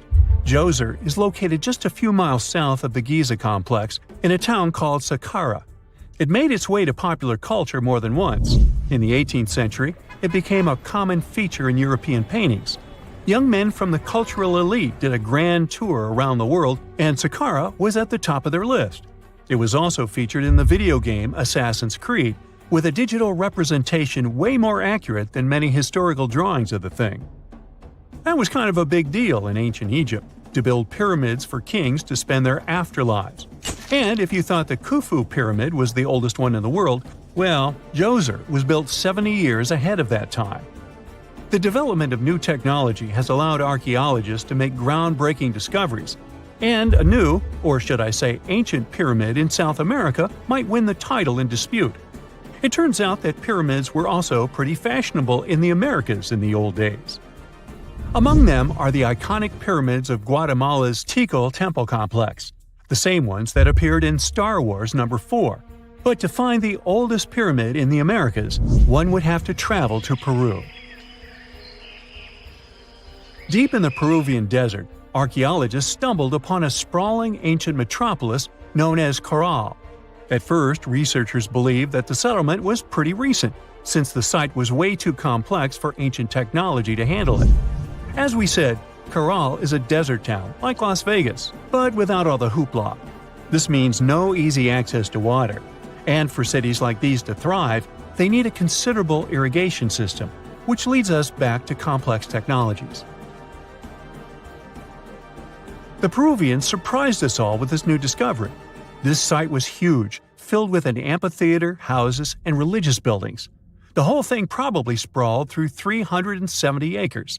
And when scientists went to test their initial hypothesis using radiocarbon dating, they found that the city probably sprung around 2027 BCE. On the site, archaeologists found 6 pyramids that could possibly predate the one in Saqqara. As far as they know, both civilizations coexisted in the same time period, in opposite parts of the world. But since researchers can't pinpoint the exact age of Caral's pyramids, it's pretty hard to guess which civilization completed their pyramid first. If only we had a crystal ball. Now, it just so happens that the shape of a pyramid is something that nature is able to produce all on its own, leaving us modern-day humans a bit confused. A classic example is the Japanese side of Yaonagani, which also goes by the name of Japan's Atlantis. The entire monument is about the size of 5 football fields and the height of a 5-story building. Explorers and scientists believe that Yaonagani dates back to 10,000 years ago. For Japan's top marine geologist, Professor Masaki Kimura, Yaonagani is the heritage of a lost civilization. Kimura has dived into exploring the ruins over 100 times over the past 10 years. To him, there are clear signs of human activity down there. Check out this triangular-shaped pool on the monument's surface. Kimura thinks it's actual proof of humans, because this triangle-shaped concave is a historical symbol of water fountains in the region. As it happens with a lot of these cases, not all scientists are convinced the same. For many, Yaonagani is probably the result of thousands of years of erosion, and the fact that the monument is composed of one massive rock leads them to believe it is not really human-made. Sure, these huge basalt columns may look like the ruins of a palace, but they're most likely the result of the intense volcanic activity in the region. And speaking of natural formations that really look like a human made it, a pyramid on Mars has been a hot topic lately. Humans have been keenly trying to prove that there is life on Mars for quite some time. But some are stretching it really far, saying that little green or gray people built a pyramid on the planet to try and build their own civilization. This picture was taken over a decade ago by the Mars Reconnaissance Orbiter, the MRO, but it started to resurface recently. It shows what looks like a three-sided pyramid. Some people claim that the smooth side of the pyramid could only be the effect of otherworldly work. Then science comes along and explains that Mars is home to one of the deepest canyon systems in the whole solar system. The so-called pyramid is located in what is known as the Kandor-Chasma region. This Martian region has a bunch of similar formations that are nothing more than the result of erosion. Nothing supernatural going on there, apparently. Imagine working 7 days a week on a large-scale construction site. You, along with thousands of others, carry millions of stone blocks and put them on top of each other according to a complex system. You work without modern construction equipment. You have no air conditioning or constant access to water. It's so hot outside that you can fry eggs on the road. You've been building the pyramid for decades, and now, when it's finally done, you enjoy the result of the colossal work of thousands of people. You're looking at a giant cultural monument of global value that will freeze in time and amaze people for tens of thousands of years. A few thousand years have passed. People in the 21st century see the pyramids and are like, wow, I can't believe humans have built this. Yeah, the people who built the pyramids wouldn't have appreciated such a theory. But actually, there are reasons to believe that people built it using some fantastic technology. From the outside, it seems the Great Pyramids are just big triangles of stone. People just put some heavy blocks on top of each other, and that's it. In fact, the design seems too perfect to be true. The pyramid consists of more than 2 million blocks. They lay so close to each other and are so even that you couldn't squeeze even a thin sheet of paper between them. Scientists still can't figure out the exact technology for building the Egyptian pyramids.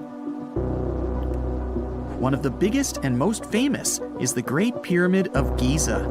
This huge construction, well known all over the world, has one big secret. There should be a capstone on top of the pyramid. It's a triangular-shaped stone block, a small pyramid on top of a huge one. It's also called a pyramidion. The builders of ancient Egypt made it out of granite and limestone and covered it with gold. No records or old drawings prove that there was a pyramidion at the top of the Great Pyramid of Giza. But there's another ancient Egyptian structure with such a triangle, the Red Pyramid. It was built before the Great One, and its capstone has survived to this day. Archaeologists have found and reconstructed it. But where could the capstone of the Great Pyramid be? It's a mystery that still has no answer. Some are sure that some thieves have stolen it from the top. Maybe they just climbed up and pushed the pyramidion down. It makes perfect sense. The capstone was probably the most valuable element of the pyramid. Many scientists and archaeologists still don't know its exact purpose. Some believe that this peak covered with gold glorified the pharaohs. The capstone reflected moonlight at night and illuminated the entire space around it. During the day, the capstone reflected sunlight with its shiny surface. You could have noticed it from afar. The top of the pyramid was a kind of guiding star for lost travelers.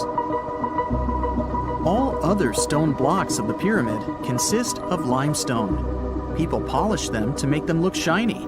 In the past, they were even glowing and reflected light. You could see glowing pyramids from space, although they looked like tiny lights. Over thousands of years, winds, sandstorms, and rains have changed the pyramid's appearance. If people had taken care of them all this time, they would have looked like something out of science fiction movies, or the pyramids from Las Vegas. but unfortunately, we will never see their original appearance. Some archaeologists and scientists believe that the capstone could absorb the sun's energy and distribute it evenly throughout the pyramid. No one knows precisely why the Egyptians needed this technology. There's a theory the pyramids are ancient energy systems. The pharaohs applied this energy to use some unique technologies that were more advanced than all the achievements of the 21st century. And the triangular shape of the pyramids was ideal for boosting this electromagnetic energy. In theory, solar radiation, or electromagnetic forces, accumulated at the top of the pyramid, filled the inner rooms, and then went down the walls to the base. Any surface distortion could prevent the flow from spreading, so they had to create a perfectly smooth surface. That's why they installed the blocks so that nobody could squeeze a needle or razor blade between them. Many people believe in this theory because they built the pyramids from limestone. This material can hold energy inside itself. In the inner part, they created granite deposits to cause air ionization, that is, to create an electric charge. They also dug channels under the pyramid for water to transmit electricity. And at the top, they put a gold capstone, the best conductor of electricity. So, this is how you get a great power generator. Different cultures used similar technologies to create electricity all over the world. But these are all theories. If it had been working, humanity would have used these technologies today. There are mentions of the metal industry, chemistry, engineering, physics, mathematics, and astronomy in some ancient records.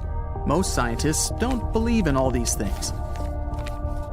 We know the detailed stages of the technology's development in different cultures. In the 21st century, scientists, historians, and anthropologists can track the evolution of all modern devices. If people had created some technological inventions in ancient times, the history of the world would have looked different. Perhaps all the achievements of antiquity could have been wiped off the face of the earth by global cataclysms, and it can happen to us. Just imagine how people would dig up a laptop in 5,000 years. Perhaps they wouldn't understand what kind of device it is. Another Egyptian wonder surrounded by mystery is the statue of the Sphinx. The Egyptians carved it out of a single massive piece of limestone about 4.5 thousand years ago. But scientists still don't know the exact date of its construction or who built it. People painted the Sphinx in different colors, so it looked much brighter and more vivid in the distant past. It was shining just like the Great Pyramids. Anyway, time hasn't only changed its appearance, but its name too. Initially, the Egyptians called it Hor-Mekhet. The Greeks renamed it the Sphinx about a few hundred years after it had been built. The Sphinx emphasized the greatness of the rulers of Egypt. It also performed a symbolic function of a watchdog guarding the tomb of the pharaoh and the paths leading to it. This version sounds realistic, since archaeologists have discovered many secret entrances at the foot of the Sphinx. Perhaps these rooms and intricate tunnels lead to underground halls with treasures. And treasures don't always mean gold and jewelry.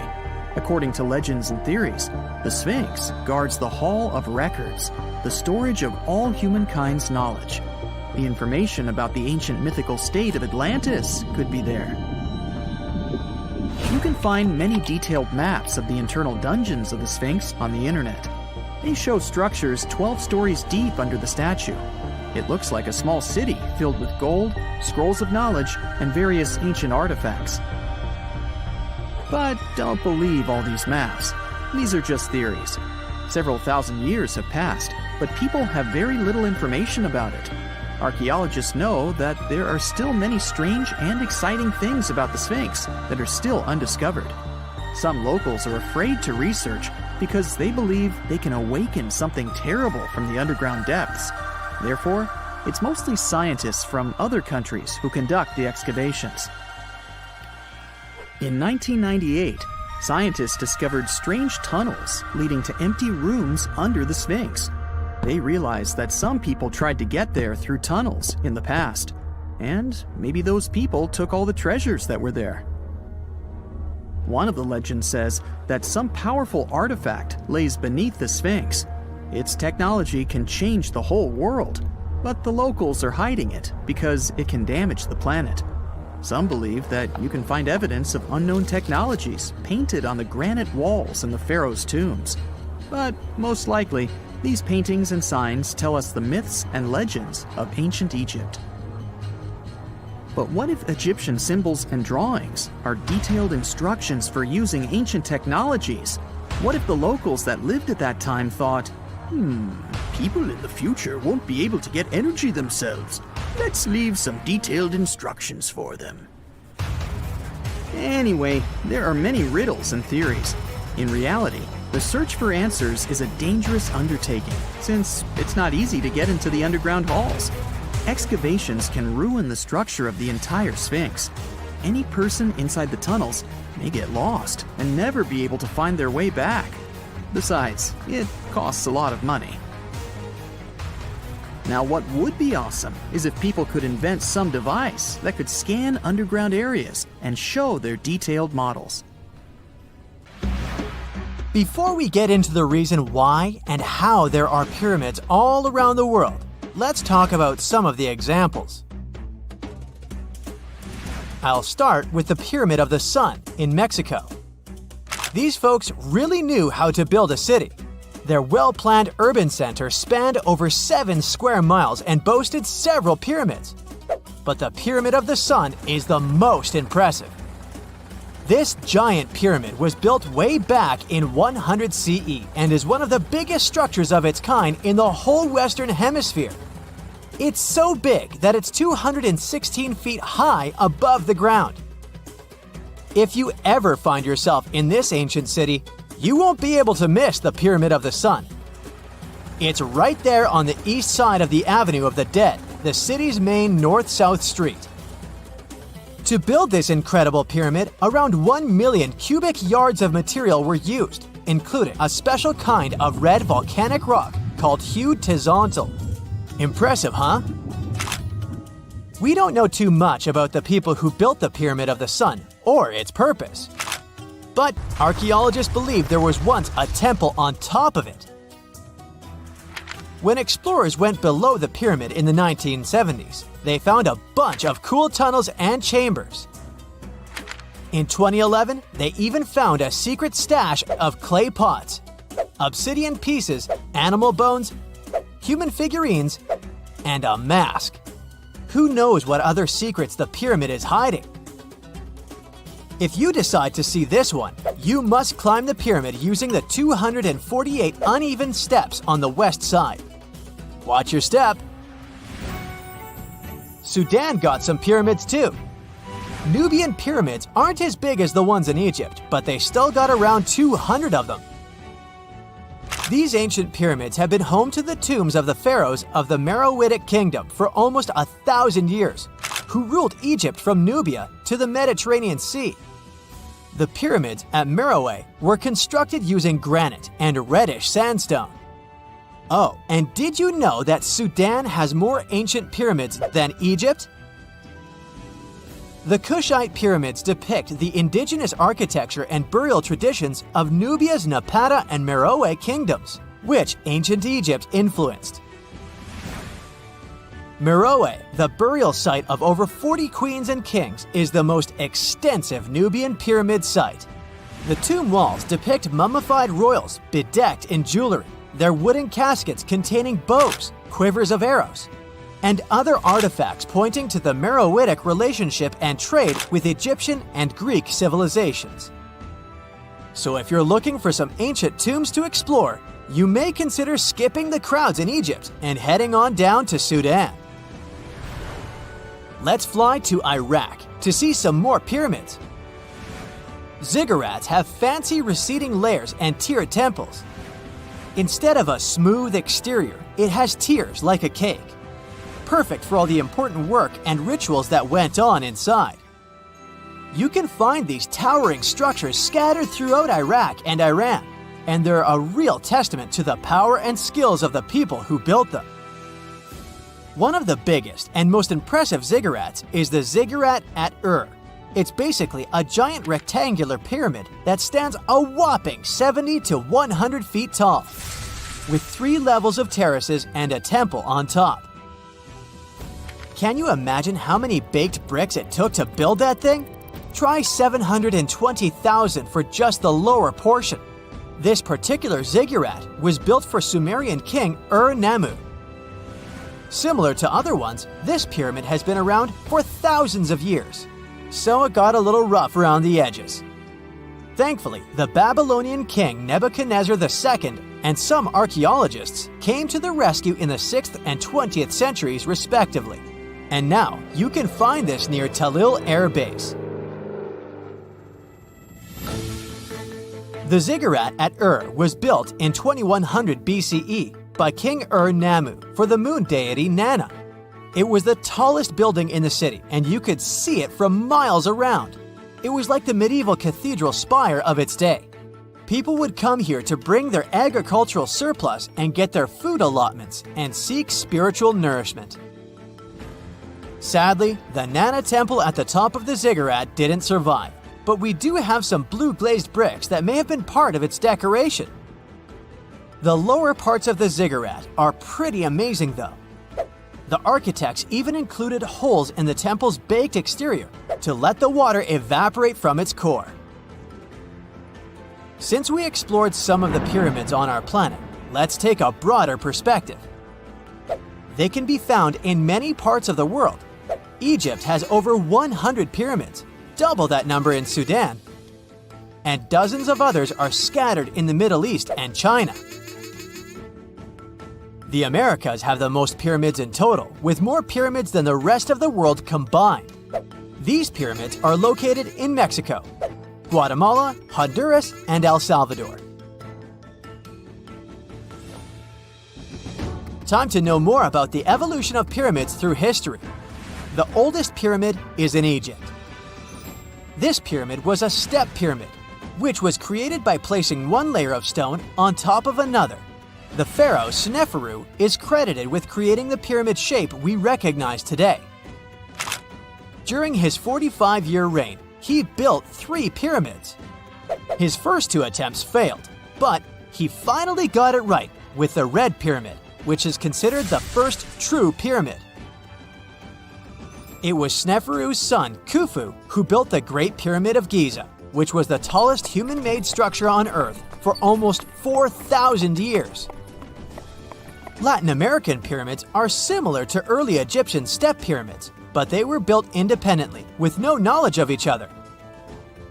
The pyramids in Sudan were built around 700 BCE and are tall but much narrower than those in Egypt. How in the world did all these civilizations build these things without even texting each other? After all, the Aztecs, Mayans, and ancient Egyptians were about as different as possible. But despite their cultural differences, they all seem to agree on one thing. Pyramids were pretty cool. Step pyramids are all around the world because they were the most feasible and stable way to build large and tall structures without access to lighter building materials like wood and metal. The triangular form with a square base is the best way to build a sturdy structure, and having a cube structure would require more material for less height. Now, when it comes to pyramid design, the Egyptian pyramids were like giant triangles with a square base, smooth sides, and a pointy top. On the other hand, the Aztecs and Mayans went for a tiered cake look, with steps leading up to a flat platform on top. So, while all these pyramids share the same basic shape, they have their own unique flair. Each group built its pyramids using different materials, techniques, and slope angles. So while they may have been inspired by each other's work occasionally, they were just doing their own thing. Egyptian pyramids had smooth, angled sides that were designed to help the pharaoh's soul ascend to heaven. The Pyramid of the Sun was built over a series of caves that served as a passageway for the deities. The Maya built the temple of Kukulkan in Chichen Itza to honor the deity Kukulkan, usually represented by a serpent. Nicknamed El Castillo, it has 91 steps on each side, plus a platform. That's 365 steps, one for each day of the Mayan calendar. Tell me, Brightsiders, how were pyramids built? To begin with, humans made them, not a foreign race from space that landed on Earth. You see, one thing that all pyramids have in common is that they were built without advanced tools or even the wheel. It took a lot of people to build them, including skilled laborers and architects. For example, it's estimated that 20,000 people built the Great Pyramid of Giza, and it's believed that most of them were skilled laborers. Building pyramids was a massive undertaking that required years of planning and effort. The Great Pyramid at Cholula, Mexico took 600 years to complete.